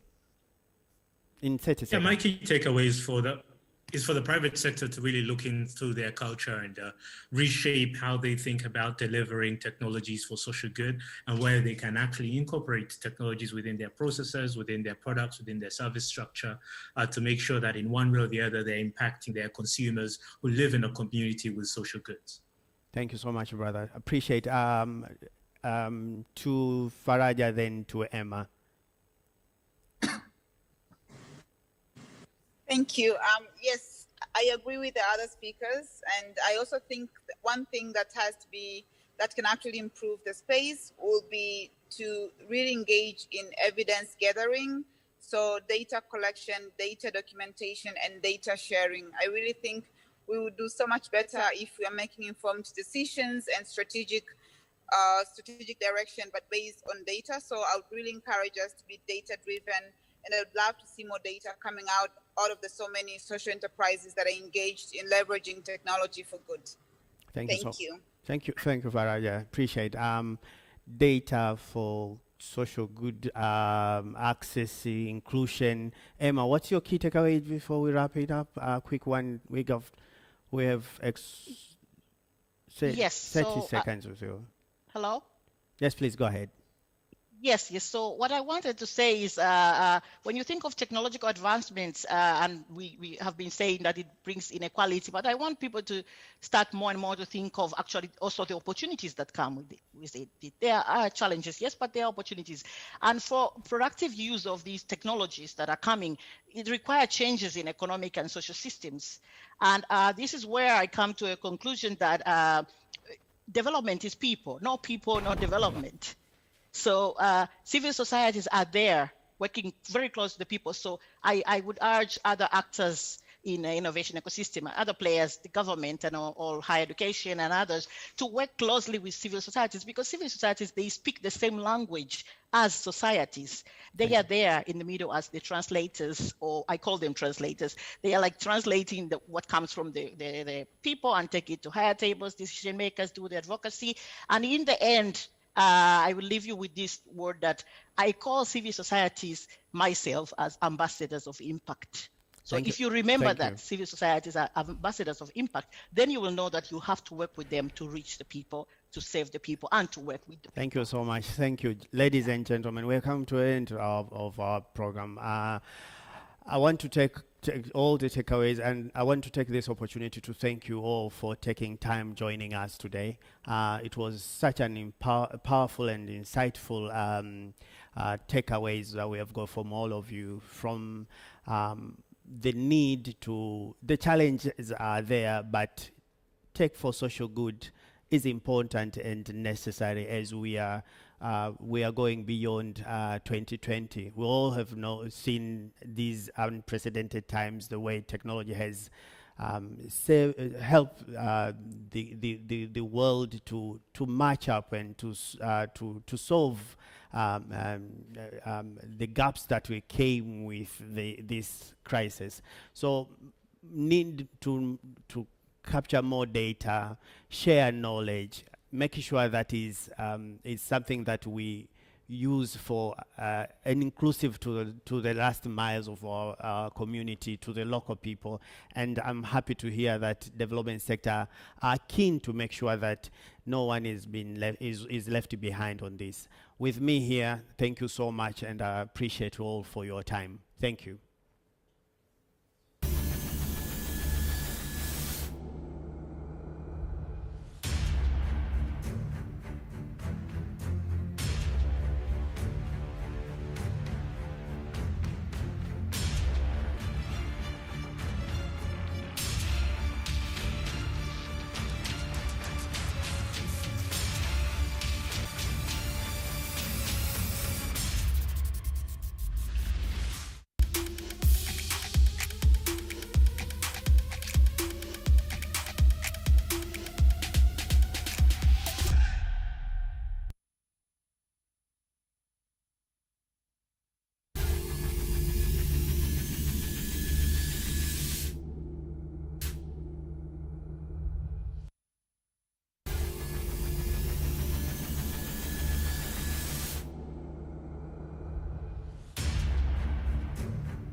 Hi guys, wow.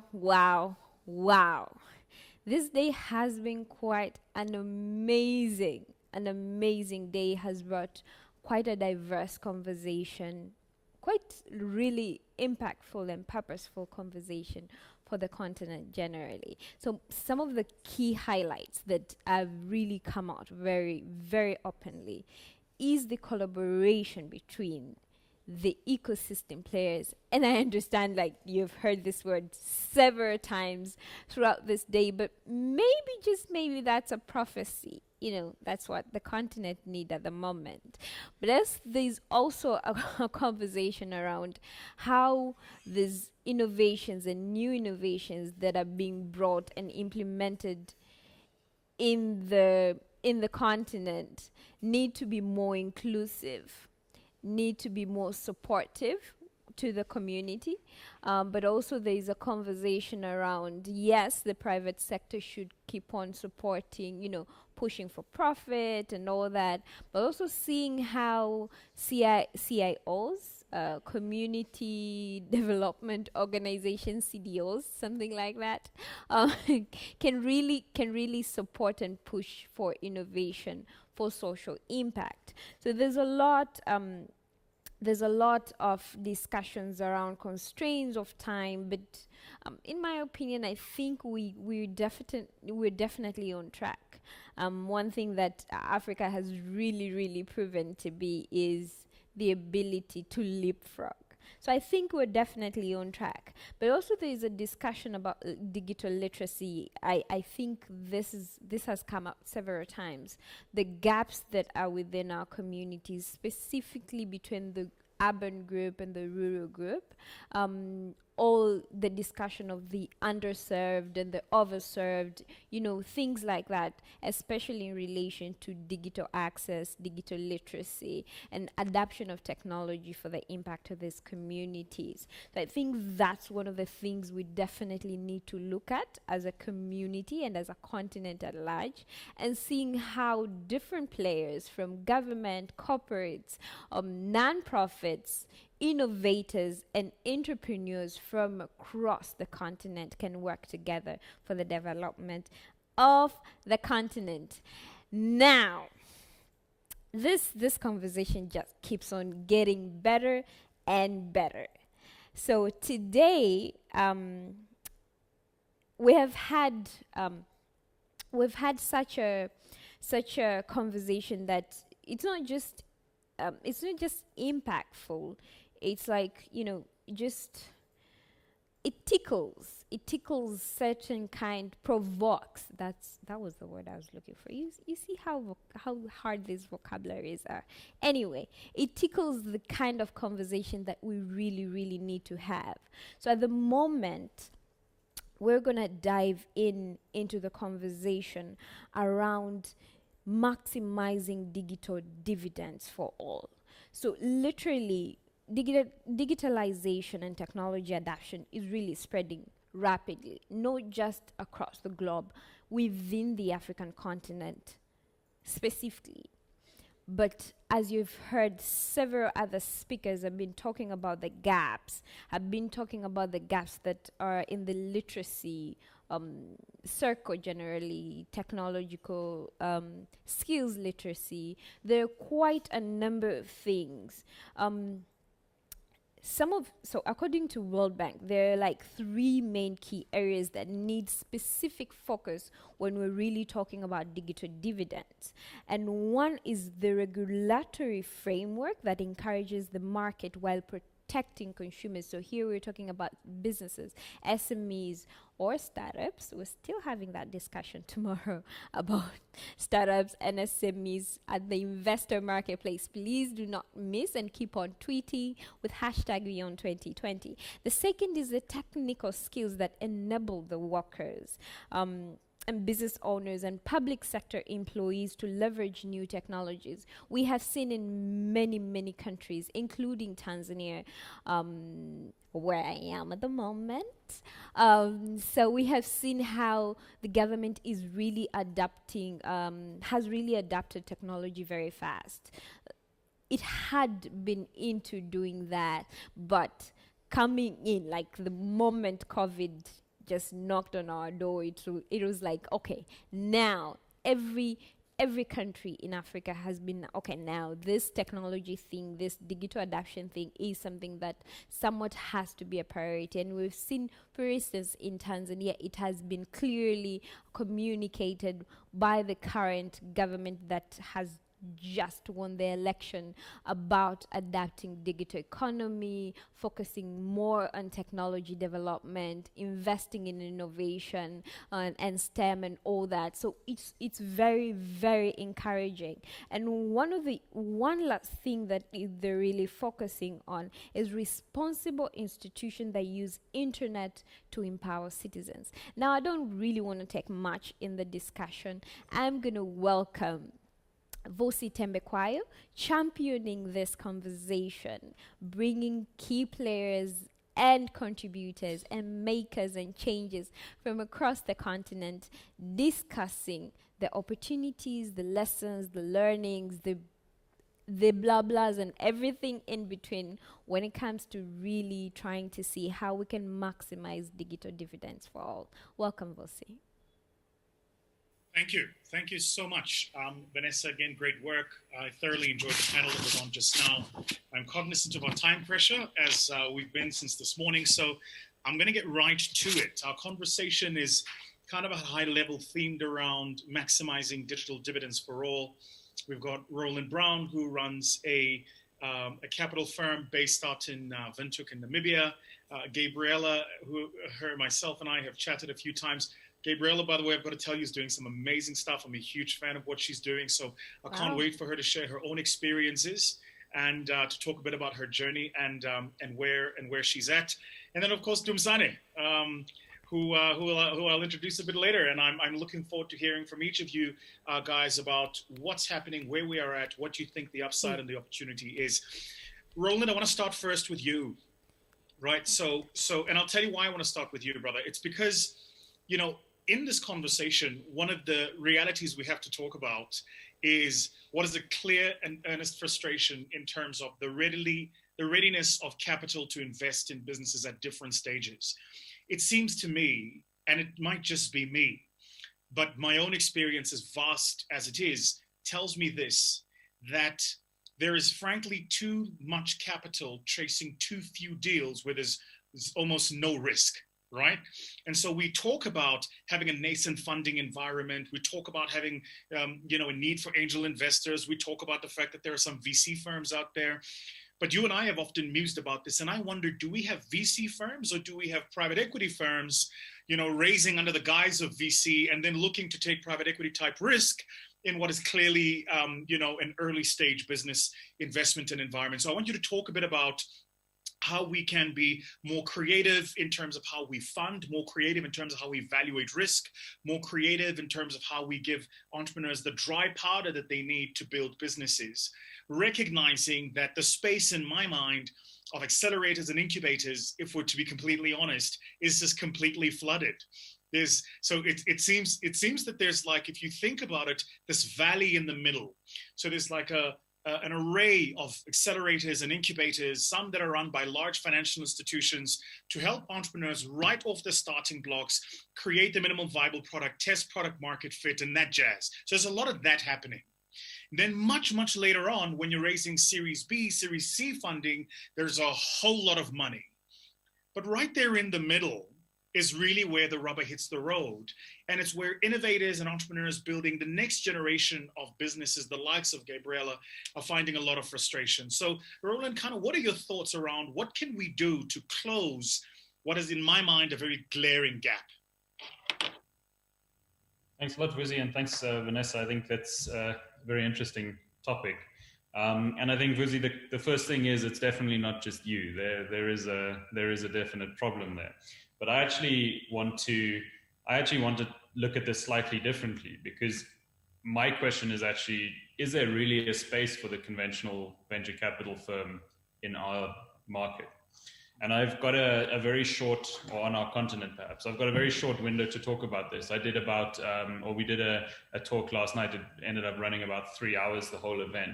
And now I've got 7 minutes. So I hope I can dial it down into the key points relatively quickly and relatively easily. And I'm going to be talking about this financing issue and how one could potentially bridge it. But I think the starting point here, and I think the thing that we all know, is that planting these seeds is critical, right? If you don't plant the seeds, you're never going to get the crop. You're never going to get the tree, whatever it is that you're looking for. And I think across the continent, we're planting these seeds ferociously. And I think that's exactly your point about the incubators and the accelerators and similar. Planting the seed is definitely not the problem. The big challenge really comes in, at least in my mind, in some of the things that you do after you've planted your seed.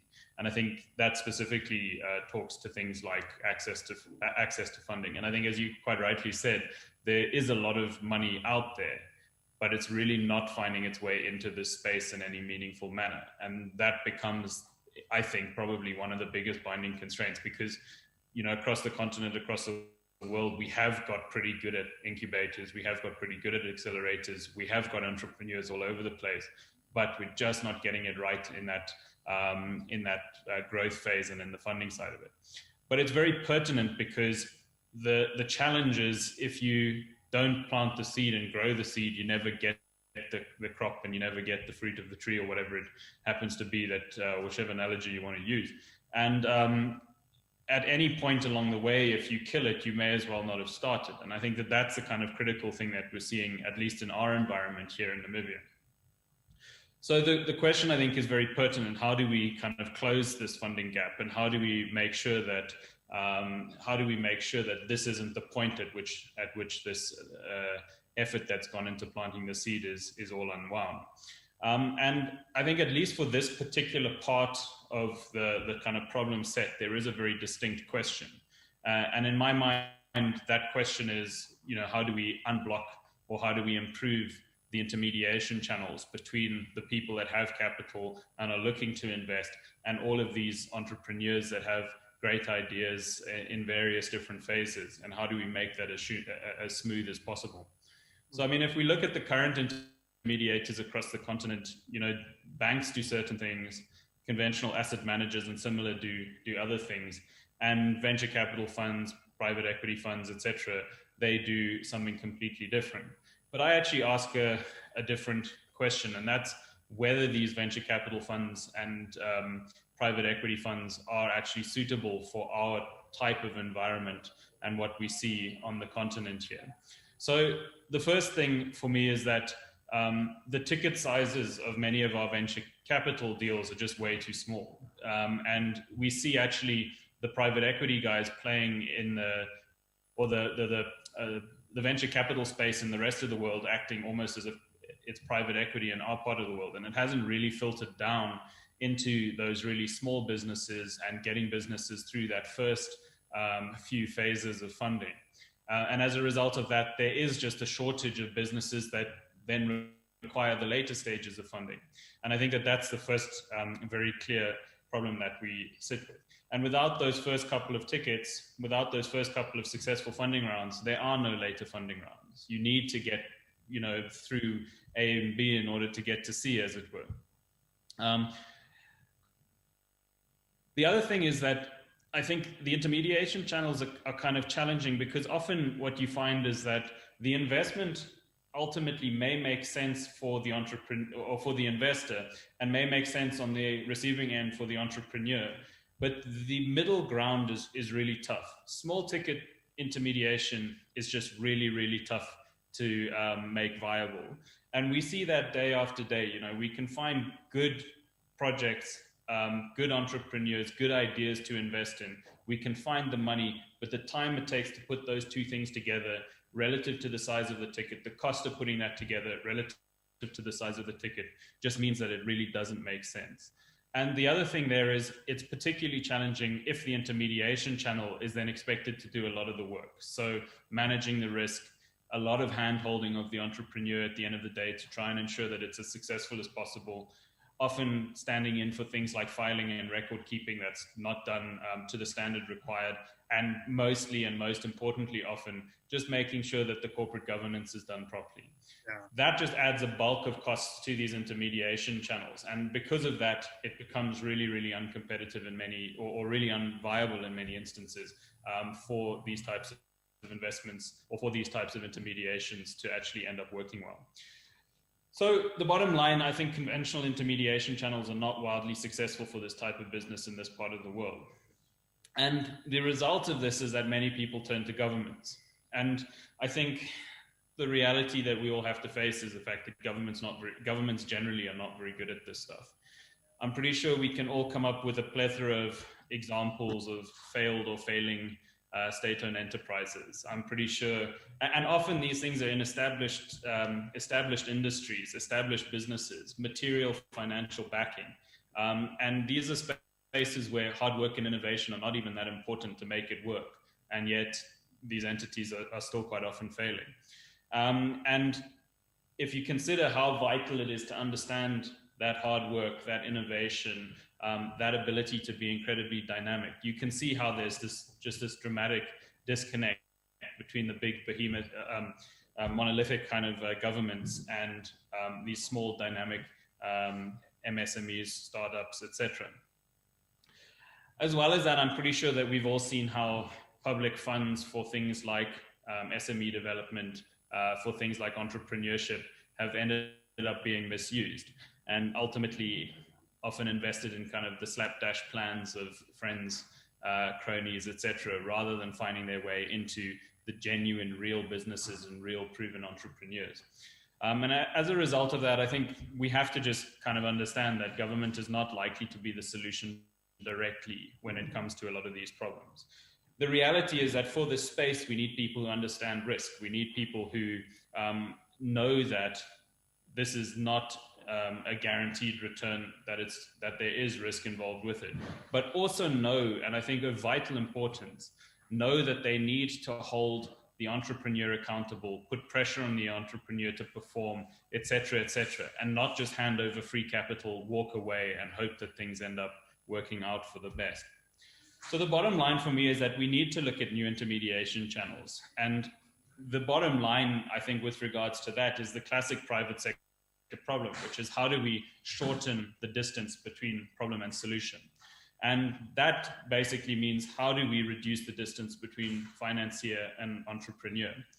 So in my mind, this means that we need relatively low friction platforms, low friction payment systems, low friction vetting systems, financial reporting and management systems that make it a lot easier for entrepreneurs to provide funds or entrepreneurs to receive funds from the likes of financial institutions, individuals, and so on.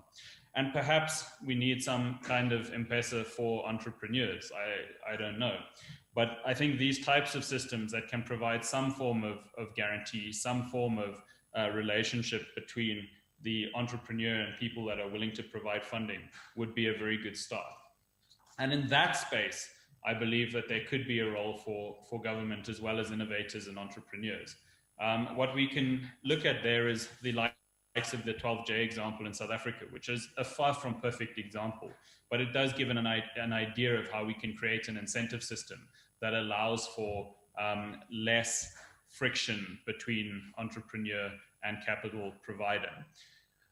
We've proposed this in Namibia, but what we found there was that there was general reluctance to accept it, and because of some flaws in it generally. So we've pushed another option, which is saying, why not just allow VC losses to be written off against the funder's income elsewhere? So only in the event that things go wrong, you get a tax benefit from it. The beauty of something like this is that it basically reduces the downside risk for the investors. And obviously there's a lot of benefits associated with that. But it still means that the investor wants the project to succeed, wants it to make money. It's not just a tax dodge. And so from that perspective, we think that you can create incentives for digital platforms, for transmission channels, etc., to be utilized should they be put in place. Finally, I think that we need to think about these issues a little bit differently from how we've been thinking about them previously. We need local solutions for local challenges. It's the oldest cliche in the book, but I think that it is very relevant when it comes to this space. We can't compare the VC space on the continent with these small tickets, often relatively simple VC products, to the likes of the US, where you have really sophisticated investors, a long track record of this type of thing being done, and a number of high net worth individuals who have had various different successes over the past or in the past. Unfortunately, I think that this is worlds apart from our environment at the moment. And in my mind, what we really need to be targeting is those small tickets and how we can create the right kind of environment to attract investment into those relatively small first and second phase funding rounds in order to ensure that there are actually projects looking for the third and thereafter funding rounds going forward. And so I think we need to really apply first principle thinking when it comes to solutions here. And one of my greatest headaches when it comes to the policy work that we do generally is people asking me, where else have you seen this done? Who else has tried this? Where can you give us examples of where this has worked before we actually commit to it? And in many instances, the answer is no, because we have to just apply this first principle kind of thinking when it comes to these challenges if we want to have any real success at addressing local problems at a kind of local level with local solutions. Now, finally, I think I'm a deep believer in free markets and innovation. And I think that what the beauty of platforms like these do is they don't provide solutions, they spark thinking. And I trust that the people listening to this will come up with many, many things far smarter than anything anything that I can come up with in terms of how to create solutions for these types of problems. And I think I'll leave it at that for now and hand back to you, Vusi.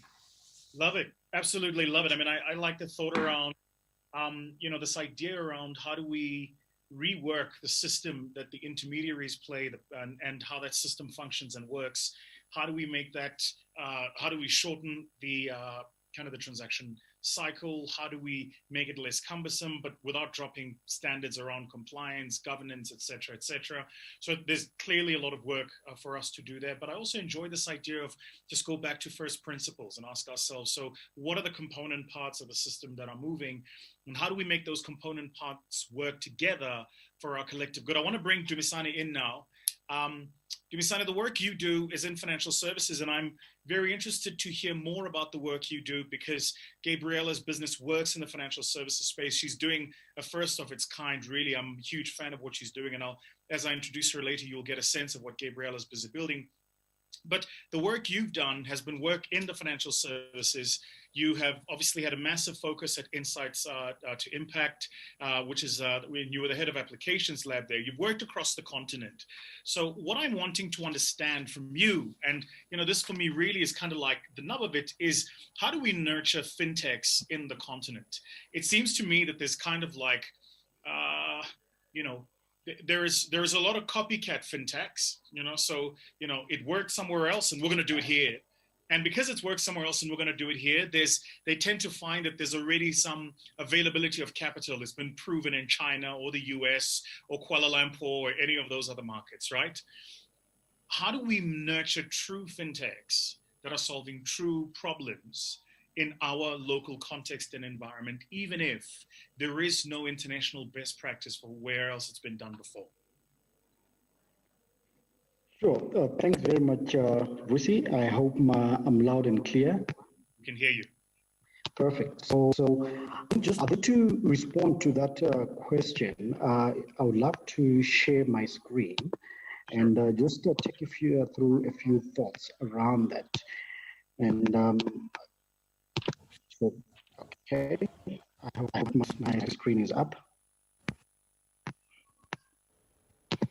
So while my screen comes up, thank you very much for the introduction. I am the head of innovation at Finmark Trust, and our work, like you've rightfully said, is around making financial markets work for the poor. So really this has been over the past around about 2 decades, where the initial focus of financial inclusion has been on saying, how do you enable access to financial services? But as you know, that conversation has moved from access to then saying, how are livelihoods actually impacted through access to financial services? So we're really looking at improving livelihoods.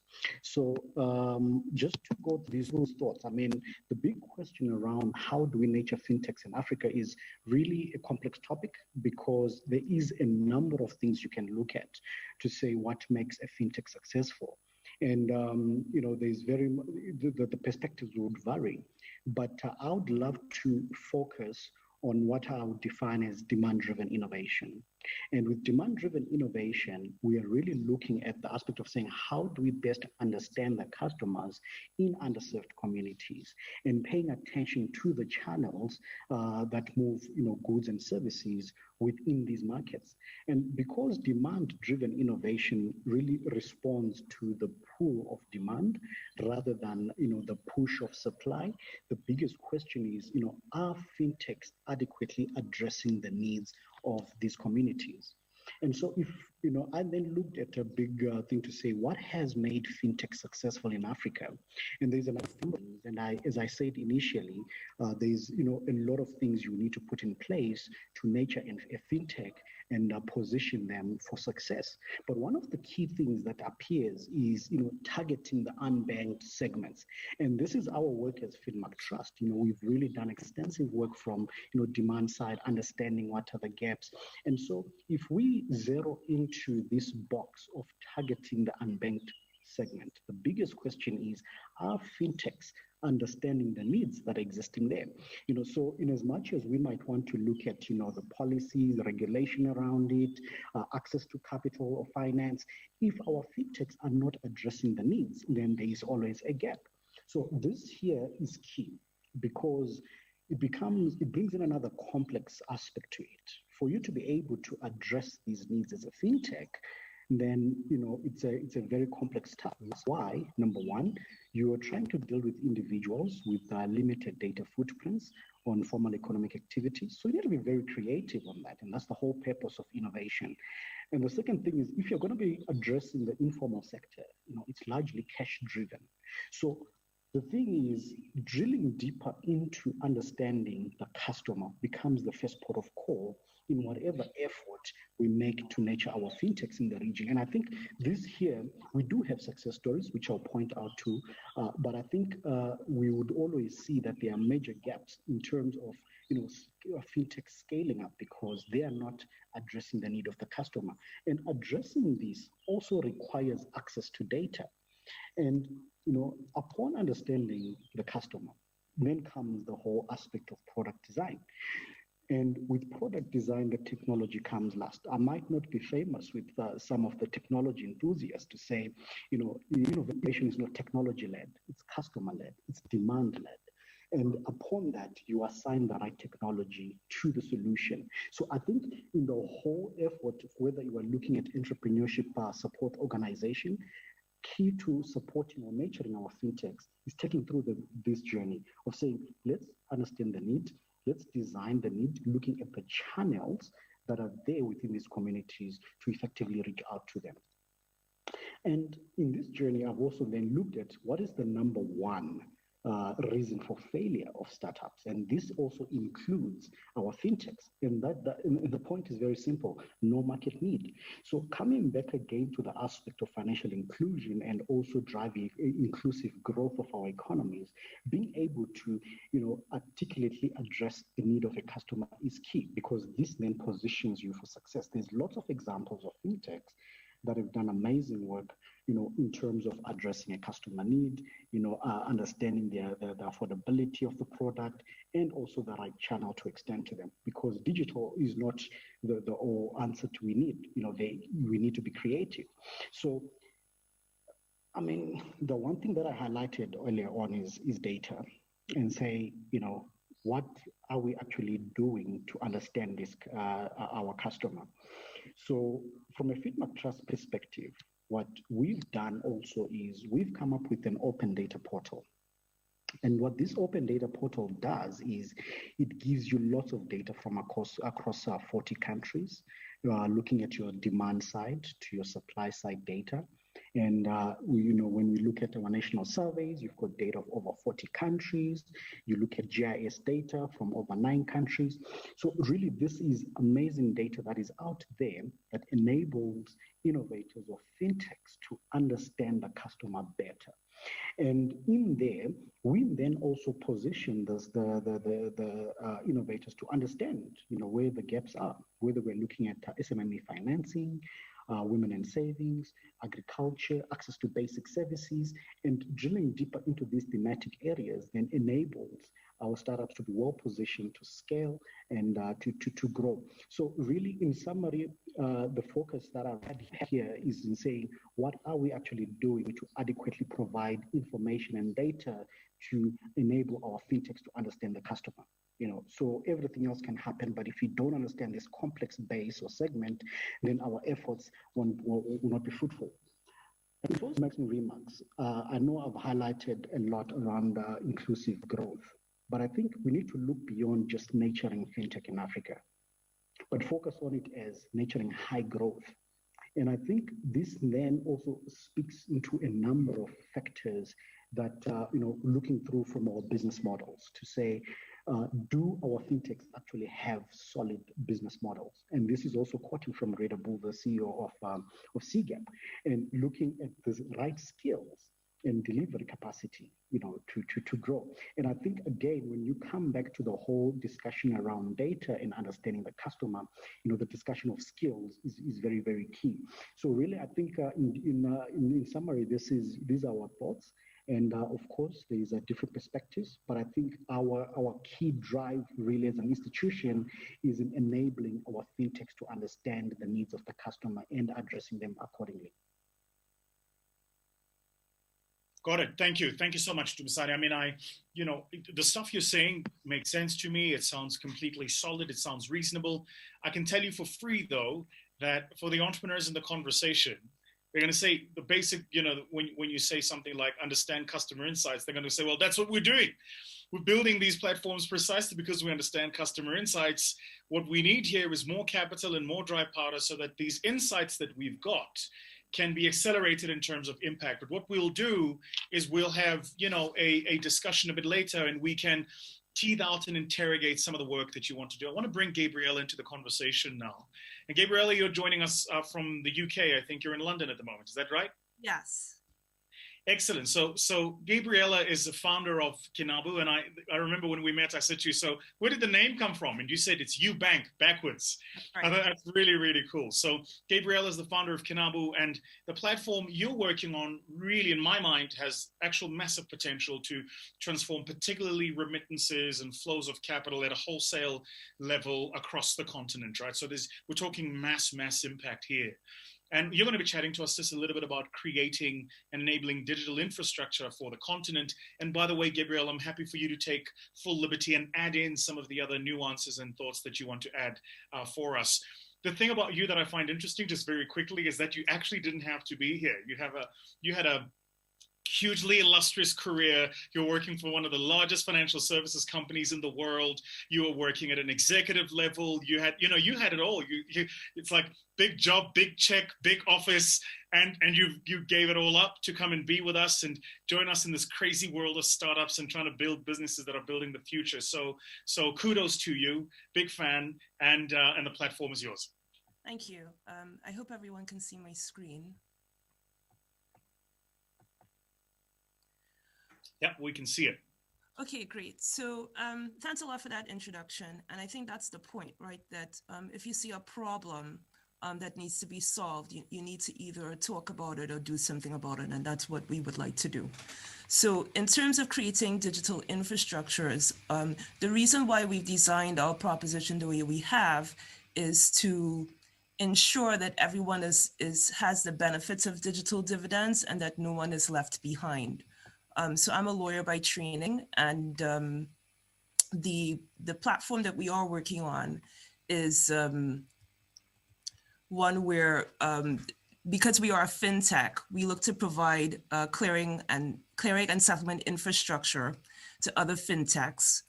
We do that by a very unique cryptographic key signature service that we provide. Our customers are mainly out of Nigeria and South Africa at this time. And at the same time, we're on track to be a clearing bank here in the UK. That is because of a monopoly that we're looking to break here for the African diaspora. And in this way, we help to plug the digital infrastructure gap. What a lot of people don't talk about, but I did appreciate the comments of Roland before me and Emma in the last panel, is to create an effective enabling digital infrastructure, you do need to deal with directly the question of profit motive versus market mechanism. And that's something that's just often not talked about. If you're providing tech works, that's not the problem. The problem is how do you deploy that at scale? And for us, that means very specifically attacking how we look at finance. That doesn't just mean, which is our ultimate goal of providing access to everyone so that no one is left behind, particularly so that they could have transactional accounts. But that also means for the innovators, how do they access capital? Because innovators need capital too. Unless the proposition is designed in such a way where it scales at marginal cost, those propositions, as Emma was saying before, just get stuck. So to put that in perspective, this is part of the problem that we're looking to solve. In most jurisdictions, there is a monopoly of banks. Here in the UK, that monopoly has existed for 250 years. If you use a place like Egypt, I'll just use them as an example, it's the same problem. The central bank sits on top, there are larger banks that sits below, and then everybody else basically sits below them, the smaller banks, the fintechs, and people like you and me. So this is the problem that we're looking to tackle, to become a sponsor bank, but at the same time deploy a platform at scale so that we can give everyone access, including ourselves. We just want to visualize what that looks like. On the left, without this type of infrastructure, visibly people are cut off. And it's not just the average individual person, it's actually the SMEs that are cut off. And people may find this surprising, but banks also need this infrastructure too. And so we find a situation in Africa where banks are just cut off from global financial rails. And of course, on the right, we just try to demonstrate what that looks like when you have the digital infrastructure connecting everyone. So just a simple slide to say, in the UK, there are 1,500 fintechs that provide these types of rails, but in Africa, there are only 500. Why is that? It's not because the people are not smart. It's not because they're not capable. It's not because there's not a wealth of resources, but for us, it's a pure matter of capital that's driven by a conservative perspective. And so to just end on a positive note, we think that with 2020, COVID has forced this conversation and escalation with digital and digital infrastructure. This is the time for Africa to lead, not follow. And that includes very specifically the regulators. You know, innovation is driven by a landscape to be regulated. And so the regulators need to change their approach and attitude and become more leading and more focused the way that other jurisdictions have been. Same with profit. The propositions need to be designed at scale from inception, services that people want and need. This is the time for African leadership to support homegrown innovations, not to look to Silicon Valley or the UK or Europe for those types of opportunities. What I'm very proud of is the African diaspora inherently can adapt. And I heard Emma in the last presentation say it's not just a matter of adaptation, it's a matter of evolution. This is something that is very inherent to all Africans. And so this is something that should be leveraged, not just in 2020, but going forward to 2030. Again, we're talking about monopolies. We can compete and mitigate these monopolies, but that requires perhaps a disregard of old school thinking and mentality. Perhaps that just means that the next generation just needs to take the baton forward and we forget about the old heads who are interested in their monopolies. And lastly, Africa is mostly greenfield tech. This is something that should be leveraged and should not be underestimated. So I hope I made it in my 6-minute time frame. Nailed it. Absolutely nailed it. And to everybody that's watching, I hope you get a sense of, just like, so Gabriella, I chat often to everybody else who's on, who's been on today. And I hope that everybody just watching this gets a sense of how much work there is to do. But for me, I tell you the reason I love your story and I think the work you're doing is inspirational is because the problem you're tackling is actually a massive, massive problem. And it's one of those, isn't it, that when, not if, when you eventually come upon a resolution of it, when you build a profit center behind the business, which it shouldn't be the focus now, but when those things eventually happen, as is the case with Africans, we're going to stand back and go, she's one of us. We always knew she could do it. But actually, the truth is now, when the rubber hits the road, is critically when you need this is when you need the help. This is when you need regulators on board. You need financiers on board. You need that early stage funding to make itself available, and to understand that something like the platform that you're building is not an overnight thing, right? There's a lot of work for you to do still. Can you just very quickly, before I bring back Roland and Dumisani, could you just very quickly for us tell us how long have you been at this now? And have there been a couple of times where you just thought, this is nonsense, let me just polish up my CV? The team has been working on it for 3 years. I personally have been designing it for 7 to 8. It is something that is worthwhile. The African diaspora is one that is complex, as you know, and nuanced. But I think what is a commonality is there has been a bit of disparity in terms of historical events. And because we are at this stage where we have the technological capabilities, this is the time where we could leap forward over a lot of those challenges. And this is what drives me and the entire team. Love it. Absolutely love it. Roland and Dumisani, I'm going to ask you guys to come back into the conversation just so we can tease out some of the thoughts and ideas that you had shared earlier. I'm sure you can see it with just my face. I get really excited when we talk to innovators, entrepreneurs, building the stuff every single day, the labor of love, the passion, the long-term. I mean, to give up, look, a decade of your life to build something is a commitment. People don't spend that in marriages, let alone in a startup, right? So this is clearly, there's clearly a lot of work happening behind the scenes. And, we could look at that and go, well, it's 7 years building, but I would actually say it's about 21 years building, because the average startup founder and entrepreneur does 3 days worth of work in a single day, right? So actually it's about 21 years, and that's just you alone, let alone all of the resources that you've had to plant into this and plow into this. Dumzane, I want to bring you in here. In fact, Dumzane, before I bring you in, Roland, I want to just bring you into this conversation. And, you spoke earlier a bit about shortening the distance between the financier and the entrepreneur. Like, to me, when you said that, light bulb went up, and I was like, actually, that's all we're trying to do, is to take that gap and make it as small as possible and shorten it as much as possible. But we have to be honest here, Roland. There are also people who get paid based on the size of that gap. Right? So it's like, there are literally people whose jobs, whose mandates, whose firms, whose overheads, whose costs, whose rentals, whose boardrooms are paid for because that gap is so wide and the environment is so inefficient. So the question I'm coming upon is this: how do we meaningfully disrupt this value chain of capital, so that somebody like a Gabriella can access the capital at the instance at which she needs it, right? At terms that make sense, can scale and grow quickly, but at the same time, that the capital is not put into somebody like Gabriella's business, which would not be the case in this instance, but just for example, that the capital is not put into Gabriella's business when the risk is still too high or before the business is ready to absorb that kind of risk. Right. So I suppose what I'm saying here is, what are we talking about? Are we just talking about like coming up with a checklist and then, getting the IMF, the IFC, Propico, Finmark, Sweat Fund, No Fund?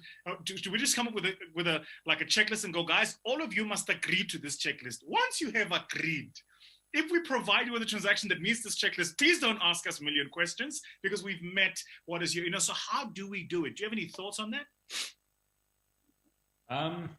It's a good question. I mean, there's a lot to think about generally here, but maybe just one or 2 points on what Gabriella was saying as well that's interesting. I mean, we talk about the African diaspora a lot. My experience on the continent is that like 1,000 kilometers within Angola is way further than the 10,000 kilometers from Luanda to Lisbon. And that 1,000 kilometers, the diaspora from the rural areas into the urban areas is a massive, massive problem in terms of financial intermediate, or in terms of the movement of funds between rural areas and urban areas and things like that. And I think that that's a huge opportunity that the likes of your financial institution could be solving as well. It's not just across continents, it's very much within countries as well. So from that perspective, I think it's quite interesting. And I'm really just saying, I wasn't going to say it now on the show, but I needed to buy some time to think about Vusi's question. So, but anyway, I think that there's definitely a problem with influential incumbents generally, right? Whether it's banks or whether it's financial intermediation channels, or financial intermediators, as you've mentioned, Vusi, we theoretically are one of those guys that have boardrooms and, an expensive staff and so on that we need to maintain. But at the same time, we know at the end of the day that you can get away with rent-seeking nonsense for a little while, but at some point people realize that you're all talk and no action. And I mean, for me personally, and for the team that we have here, we have a continent that has a number of challenges. We also have a continent that has extensive opportunities. And just watching those opportunities and complaining about those challenges is not really particularly inspiring. It's not something that we get out of bed in the morning to do. And the people that do that can work in the commercial banks and work for established entities and so on. So they're not, it's a different type of person that wants to sit and rent seat. When it comes to how do you actually draw the line, well, what I'm thinking really is, or how do you actually like practically make it work? What I'm thinking really is that we probably shouldn't be trying to get Norfund to invest in you know, for argument's sake, $1,000 or $10,000 early phase projects. We need to do that in country. We need to do that ourselves and put together structures and similar that allow us to do the same kind of thing relatively successfully for our markets and our scale that these guys are doing in the big established markets and big established spaces of the world. And I think from our perspective, you know, platforms and systems that allow for people to look at other potential or look at potential investments, look at potential projects that they might be interested in supporting, looking at like the different degree to which that project is, or the stage of funding that it's in, the track record it's got, the people involved, etc. You know, on an individual level or on a corporate level or something like that, it's relatively easy then to go and say, look, we're sufficiently comfortable with this that we're willing to provide it with some backing, and we'll put our money where our mouth is on it. The subsequent point, or the final point that I made in my short talk, though, was that if you can find a way to de-risk it for those entities, it just becomes so much more appealing. So provide some way that if you do suffer losses, it's not losses for you and you alone. And things like that, that actually mean that you kind of tip the cost benefit or the risk reward ratio in favor of people actually taking that risk. And I think particularly for the early phase stuff, I think that's the step that's probably most needed. Once one's through those first stages, then I think you can go to more sophisticated investors. You can have your boardrooms and your expensive staffs and things like that, and you can still make it work. But I think that the biggest challenge that we see, smart people with good ideas, really hardworking, done their homework on the idea, but they just simply don't have the friends, families, and fools network that you have in rich parts of the world where your uncle is probably relatively wealthy and able to give you that little bit of money you need to get started. And in this, we just see it day in, day out that people can't get that really, really early phase stuff. And if you kill the stuff in its absolute infancy, it never goes anywhere. Dumisani, I want to come to you now. So you said demand-driven innovation. You said understand customer insights. We have an entrepreneur in the panel who's built something that's demand-driven. It's innovative. It's technology-enabled. It has global potential, and with a very clear understanding of the insights. Not only that, technically understands the industry over a decade and a half, 2 decades in financial services and in banking, et cetera, et cetera. But even for Gabriela, raising capital is not smooth sailing. So I suppose what I'm saying to you is this, is that enough? Because clearly it isn't. And if it isn't enough, I want us to just have an honest conversation about what would be enough? What do we need to do so that we can meaningfully move the needle on this issue? What do you think? Yeah, thanks, Vusi. And I think you're very right. The thing is, we've got amazing entrepreneurs out there who are already solving, these problems that are out there. And I guess the point that I was bringing along is to then say, we do have gaps that are existing within the continent. And I think the issue of access to capital is a serious issue. And it's,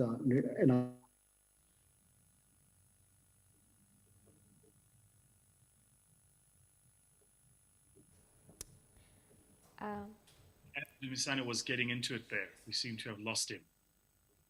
Dumisani, you're back. Please carry on. We lost you as you were talking about the issue around access to capital. Yes. So access to capital is really a topical issue. And if we rewind back to what I was referring to around understanding the customer, and I think this is also on the basis of the focus of our work, to say there is still quite a number of gaps that are there when we look at the beneficiary of the service or the product that is actually being developed. So for example, if we look at the issue of saying, are these solutions improving livelihoods? So we can give the case in point of, say, let's look at Kenya, let's look at access to microcredit, let's look at the level of multiple credit that people had and how that affected people when it then came to them repaying those loans. So I think that's the context of which I was building it up on. But then if we look at it now from an entire ecosystem, I think in the region right now, what is actually lacking is saying, do we actually have these ecosystems that are enabling for entrepreneurs? And I think, in my opinion, the answer would be, I think we are still a long way from having those enabling ecosystems. And I think the ecosystem cuts across a number of things to say, if we're going to be accessing that capital, where is it coming from? And do we actually have people who are willing to take a bet on our own entrepreneurs, in Africa? So I think that discussion around capital is key. And again, I think coming back to saying, what do we need to do? And do we actually to then move that dial? I think, I don't actually have the full answer to that, to be honest. I think it's a very complex question, and that we are all actually trying to understand what we need to do around it. But I think really one of the key things I would think would contribute towards moving the dial is actually creating an enabling ecosystem. One that if an emerging entrepreneur enters into that, they actually understand to say, where do I actually go to access these type of resources?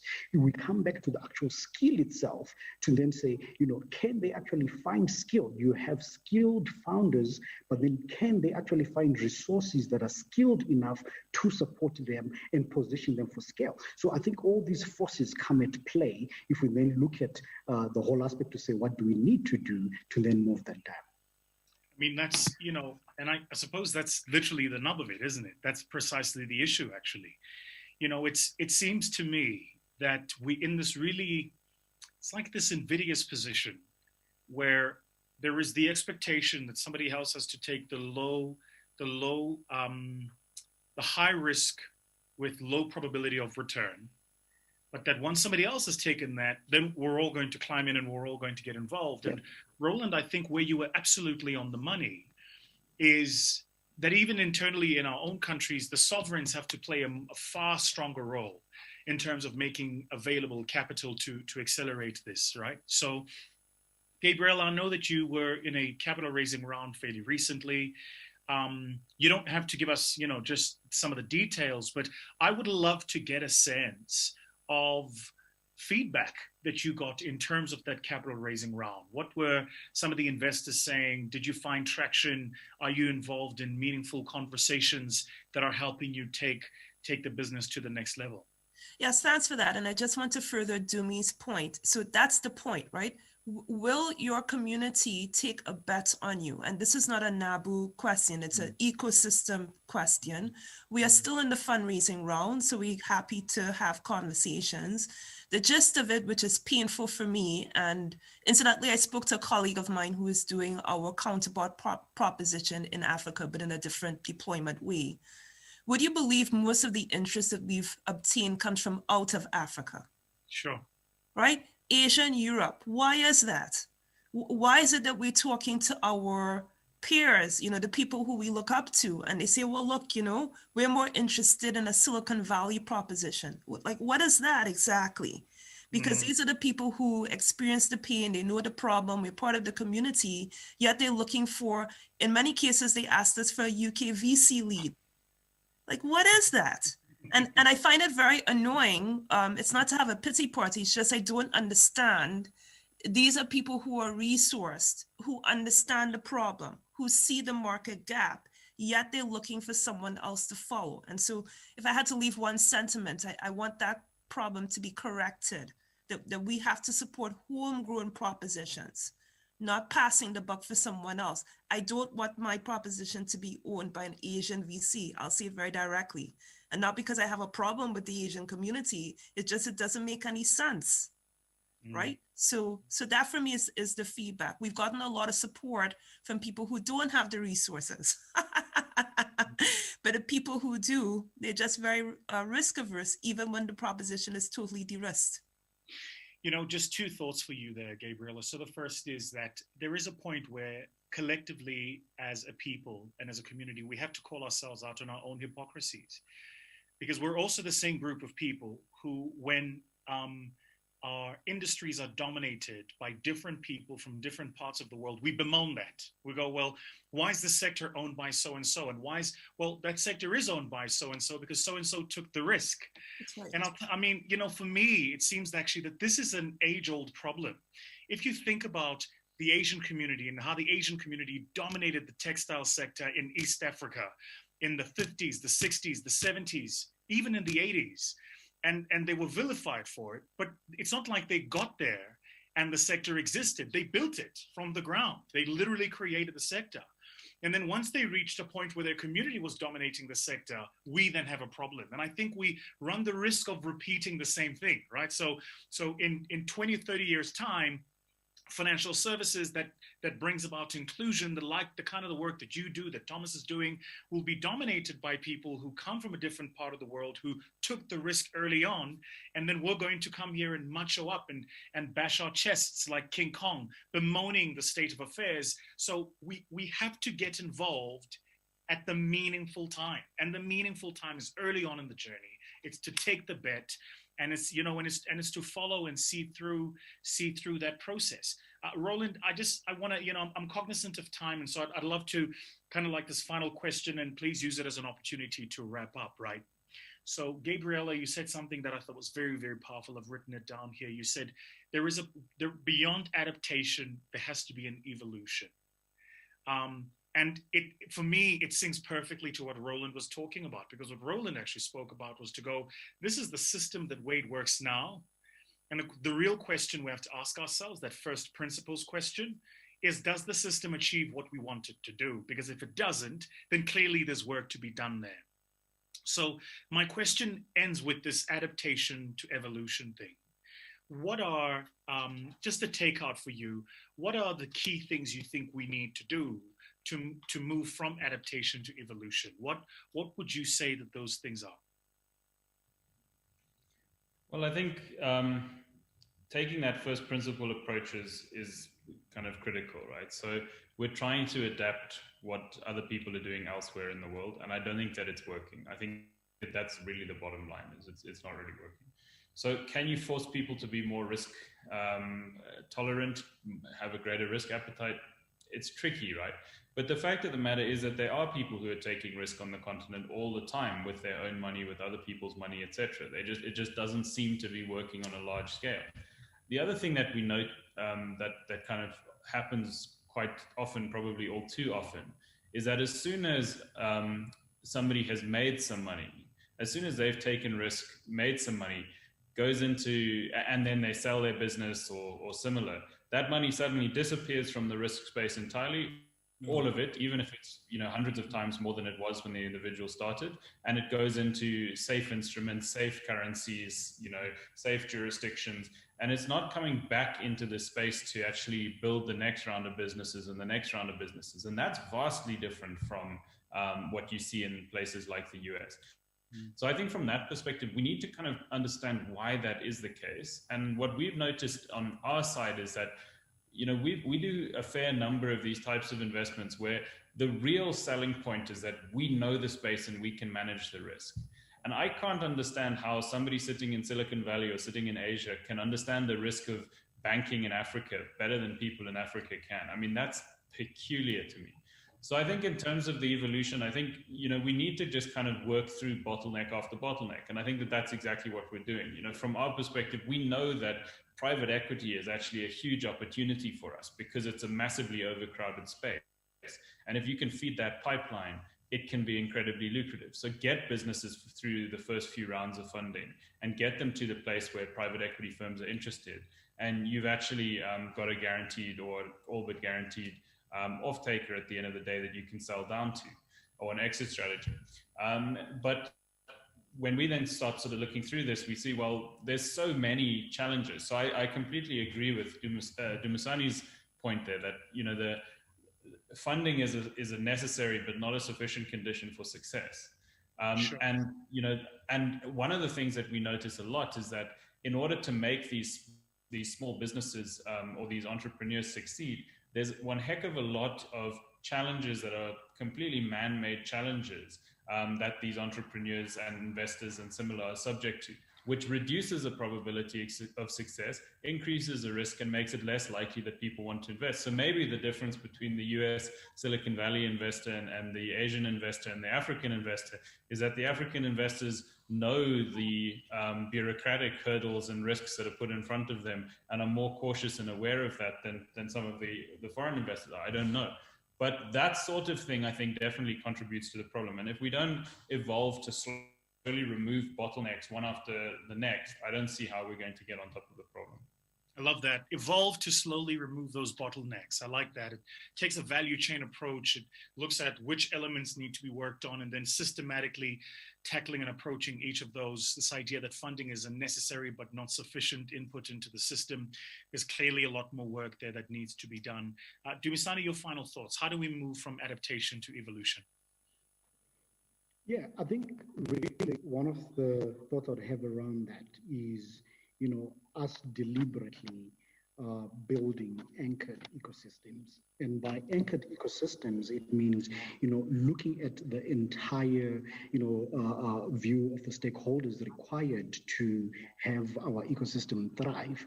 And then every single piece has to be anchored within the region, from understanding the needs, from understanding the challenges themselves, to say, how does the capital move? Where is it coming from? So really, in summary, for me, I would say having an anchored ecosystem within the region is really one of the key things we need to move from there. Love it. Gabriela, I'm going to give the last word to you. I'd love for you to share your thoughts and ideas about how do we move from that adaptation to evolution. And then lastly, I know that you're busy capital raising at the moment. So for anybody in the conversation who might just be interested in having an off-take with you, maybe give us a sense of how they connect with you on the socials. I know that you're very active on LinkedIn. Okay, so just very shortly, I think 2020 demonstrates not only the potential, but the definite opportunity for Africa to thrive. It's all about digital, so let's just support homegrown propositions. Anyone who wants to speak to me, Gabrielle at nabu.me. Love it. Absolutely love it. Guys, I'm thoroughly thrilled that you're a part of this conversation, and I really appreciate each of your time. Roland, I know that you have a lot of money, so if you could just sign like $100,000 check, just like, because I know what would happen here, right? Is Roland, if you sign a $100,000 check for Gabriela, you act as anchor, then Dumisani with Finmark follows across, meets you on 4-1. Now we've raised $500,000. I mean, this is where we should be doing. And just for facilitating all of this, I'll take a young 15% in a convertible note. All right, guys, thank you so much for your time. I thoroughly enjoyed it. I hope you have too. And I'm going to hand back to you in studio, Vanessa. Thank you very much, Vusi. Thank you, Dumisani. It's good to see you, Roland. It's good to catch up with you, Gabriel. Okay, I have really enjoyed this conversation. I must not really lie. It has been quite a fascinating conversation. So I was really trying to catch as much insights as I could. So I love that there's a talk about how at the moment Africa needs to actually be leading on that, but there are very few highlighted or maybe key highlighted points: increasing the competitive edge, whether the market or the technology adoption and implementation of those technologies for inclusivity, to have more homegrown solutions, whether fintech or any other, to see how we can increase the profits for these businesses, increasing much more strong leads. But also there was a discussion around how do we move now from adaptation to evolution. Some of the key points that were really highlighted, that really came out, is that we need to create an environment or an ecosystem that is more risk tolerant, but also we have to make sure that there is clear circulation of funding, even after exits of businesses, that, after I exit from my business or sell my business, I just don't go, run to Mauritius or somewhere and spend my money, or put it somewhere safe. But there was also a conversation about having the need to go through bottleneck to bottleneck, get the businesses to a point where private equity can actually be interested. So this has been quite a fascinating conversation. Keep on sharing your insights. Hashtag Beyond 2020. If you have any questions for our guests, please tag them, follow them. Just, keep on pushing those questions, and we'll keep on having this conversation even tomorrow. But one of the things that really came out, it has been a discussion. I've had several of these discussions this year about how, first, there was a point that smart people in Africa really cannot sort of grow. I don't want to say succeed, but grow. There is a clear highlighted of one of the challenges, and I believe it's Gabrielle or one of them said, smart people don't have the network, the families and the friends and the fools to give them the running capital, especially at the early stage. But also there's a question, Vosi, if you're still online, there's this conversation about if Elon Musk was in Africa, could we really have Elon Musk at the moment? So what do you think? Is it true that Africa is not really conducive for smart people?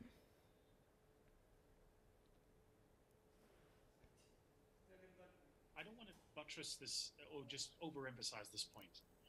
But it took me 3 iterations of reading about Knabu to understand what Gabriella was doing. Her work is that technical, right? And I fancy I think I'm fairly smart. I understand the game. I understand investments. I understand financial services. I understand clearance houses. I understand global capital markets. I understand foreign exchange. I understand foreign exchange controls. I understand remittances. It took me 3 iterations of reading her about her product and about her business to go, oh, so that's what you're doing, right? Here's the real question. It's not whether or not there are Elon Musks in Africa. It's take somebody like Gabriella, put her in Silicon Valley, and tell me what her net worth is in 5 years' time. Woo! And I think I'm going to be close to her. As a continent, we're creating space for her to reach that same level of net worth. Yeah. The opportunity in terms of what we're missing is quite simply this. Talent is global. So if you don't give it the platform, the opportunity to succeed in country, then it's going to go where it's going to find that support. It's not a complex thing. Yeah. And if that continues, then what happens is forever and a day, the issue that Roland spoke about is we'll end up being these Africans who are constantly on the receiving end of innovations, constantly on the receiving end of technologies, constantly on the receiving end. I mean, I once asked this question at a keynote and people got very upset with me. I said to me, name one technology or innovation that you use every day that was founded in Africa. Just one. Ooh. That tells you everything you need to know. Right? And so our continent does come from a past where it was a continent of extraction. The global capital system came here and extracted our minerals and sold them in other parts of the world. First, they extracted minerals, then some point later, they extracted actual human beings, right? So our continent comes from a past of being this place where the world extracts stuff. And my argument is that as Africans, we can't think like we want to extract. This is why it's really important that, to Gabriella's point, we bet on ourselves. So we can't think like an extractor who comes in and just takes the value that's already embedded in the system. We've got to start thinking about planting and creating that value, not for you and me, but for the generations to come who will be working in these businesses, who will benefit from these businesses, and who will live in a far better world because of the courage of the work that we're doing now. Wow. That is massive. And following, I love what Gabrielle said, that capital should not be led by conservative perspective. So maybe, just maybe, this is a conversation. Well, I'm sure this is a conversation that we definitely need to take on tomorrow when we get into the investor marketplace. Please do not miss this.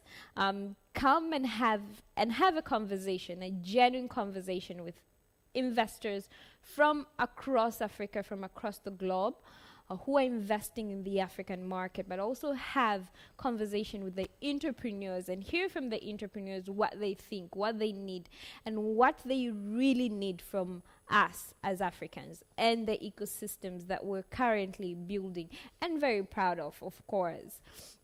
But I'm really excited that you guys have been able to join us. Thank you very much. And for those who are tuning in, we thank you for having stayed with us this whole day. It has been massive day. It has been a consumption of heavy, like, so in Swahili we say nondo nzito, like heavy insights that you probably need, like heavy coffee and snacks and food if you're a foodie like me, to really just consume that and be able to analyze it and let it sink in and maybe build new perspective as you look at the entrepreneur ecosystem in Africa, and as we zoom in what it means to the African business and investment landscape after 2020. Keep on tweeting, hashtagging Beyond 2020. We'll go for a break and coming right back. So, guys, looks like I'm back.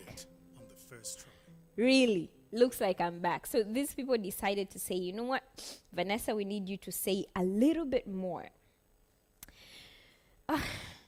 So I'm trying to look at how our conversation have really gone, and if you've really paid attention, we've really explored so much and focused so much on creating of enabling and conducive landscape for the development of the innovations, the technology adoption, and the growth of the businesses in the African continent.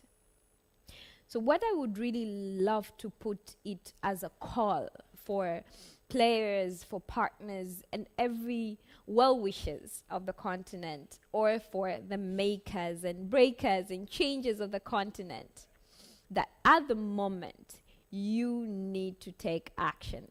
And tell us what you think of the Africa Beyond 2020. We'll go for a short break, and I'll be right back with you. When someone learns to play an instrument, they don't get it on the first try. They fail. In the beginning, they fail many times, but they don't stop. They keep playing through the failure. They keep putting in the work. Then, one day, they don't fail at all. That's what entrepreneurship is. It's pushing through failure after failure after failure. But most importantly, you need the right teachers who can recognize the failures so you can learn from them. That is where One comes in. One. Come fail with us.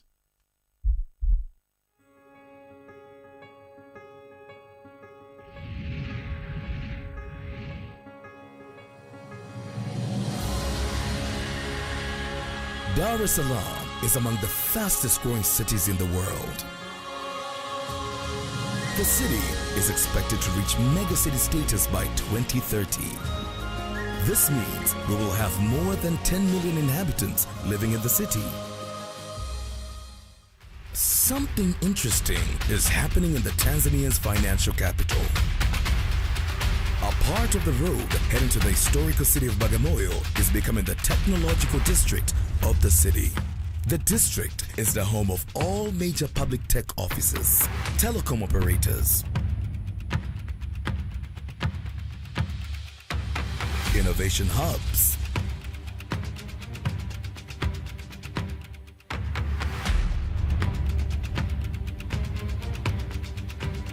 financial institutions, research agencies, and the College of Information Technology of University of Dar es Salaam. Startup companies and tech-driven businesses are moving to the area. The future is here.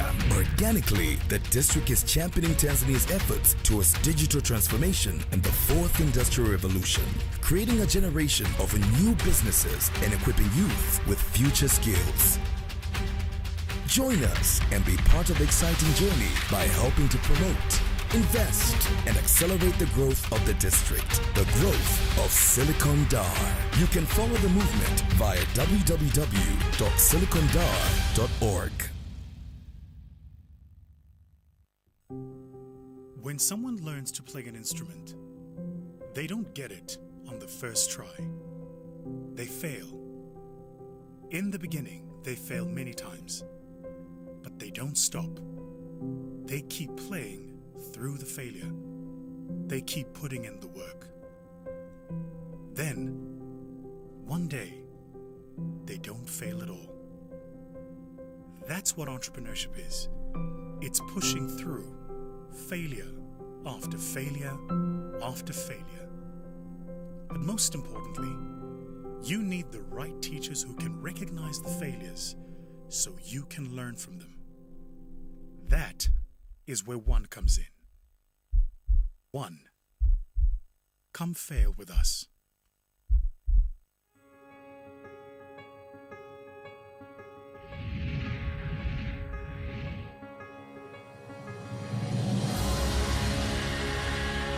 Dar es Salaam is among the fastest growing cities in the world. The city is expected to reach megacity status by 2030. This means we will have more than 10 million inhabitants living in the city. Something interesting is happening in the Tanzania's financial capital. A part of the road heading to the historical city of Bagamoyo is becoming the technological district of the city. The district is the home of all major public tech offices, telecom operators, innovation hubs,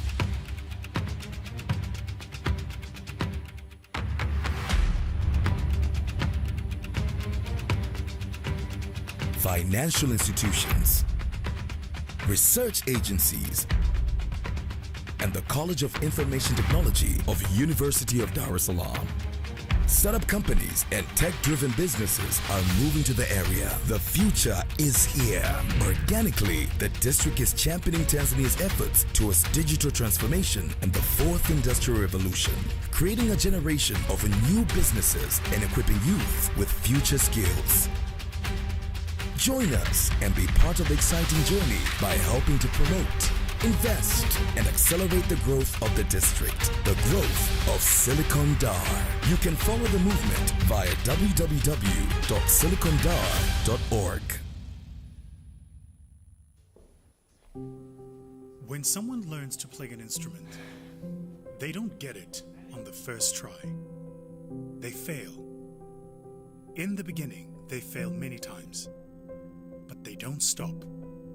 They keep playing through the failure. They keep putting in the work. Then, one day, they don't fail at all. That's what entrepreneurship is. It's pushing through failure after failure after failure. But most importantly, you need the right teachers who can recognize the failures so you can learn from them. That is where One comes in. One, come fail with us.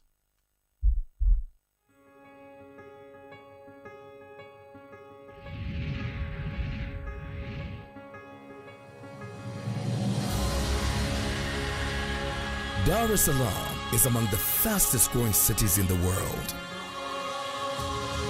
The city is expected to reach megacity status by 2030. This means we will have more than 10 million inhabitants living in the city. Something interesting is happening in the Tanzania's financial capital. A part of the road heading to the historical city of Bagamoyo is becoming the technological district of the city. The district is the home of all major public tech offices, telecom operators, innovation hubs,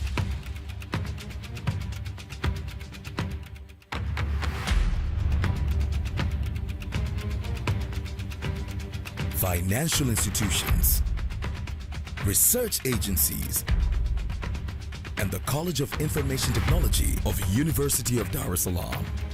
Startup companies and tech-driven businesses are moving to the area. The future is here. Organically, the district is championing Tanzania's efforts towards digital transformation and the fourth industrial revolution, creating a generation of new businesses and equipping youth with future skills.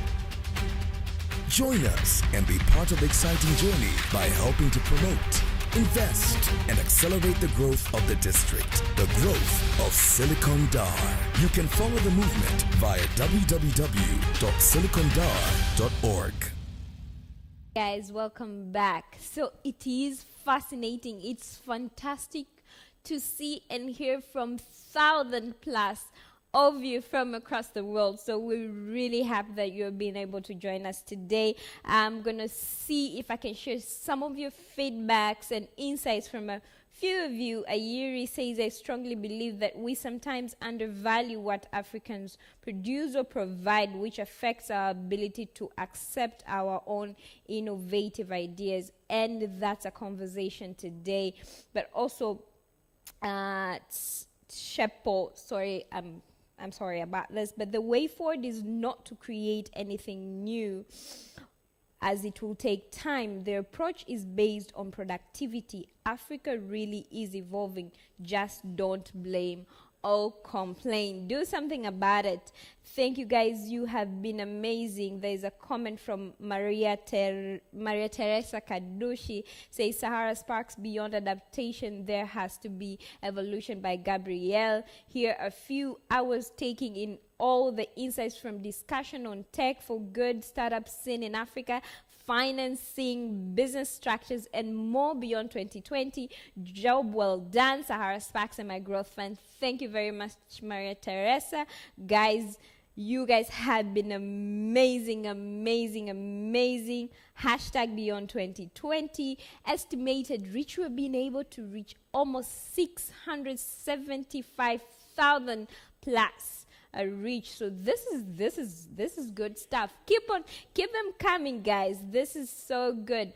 We appreciate your patience with us. We appreciate you being with us. We also appreciate your feedback. One of the great feedback we've gotten is about the ability to hear well, and we take that heartily in our hearts. We'll work on it. For those who would want to listen to the conversation moving forward, please use your earphones. You can hear very, very well. In the meantime, me and the team will work to give you even a better job tomorrow. I thank you guys for joining us. I thank the technical team. I thank my makeup artist. I know I look good today. Anyway, I thank everybody who has been in the team supporting. Shout out to Karen and Vosi and MyGrowthFund team. Generally, you guys are amazing partners. See you guys tomorrow. See ya. Take care.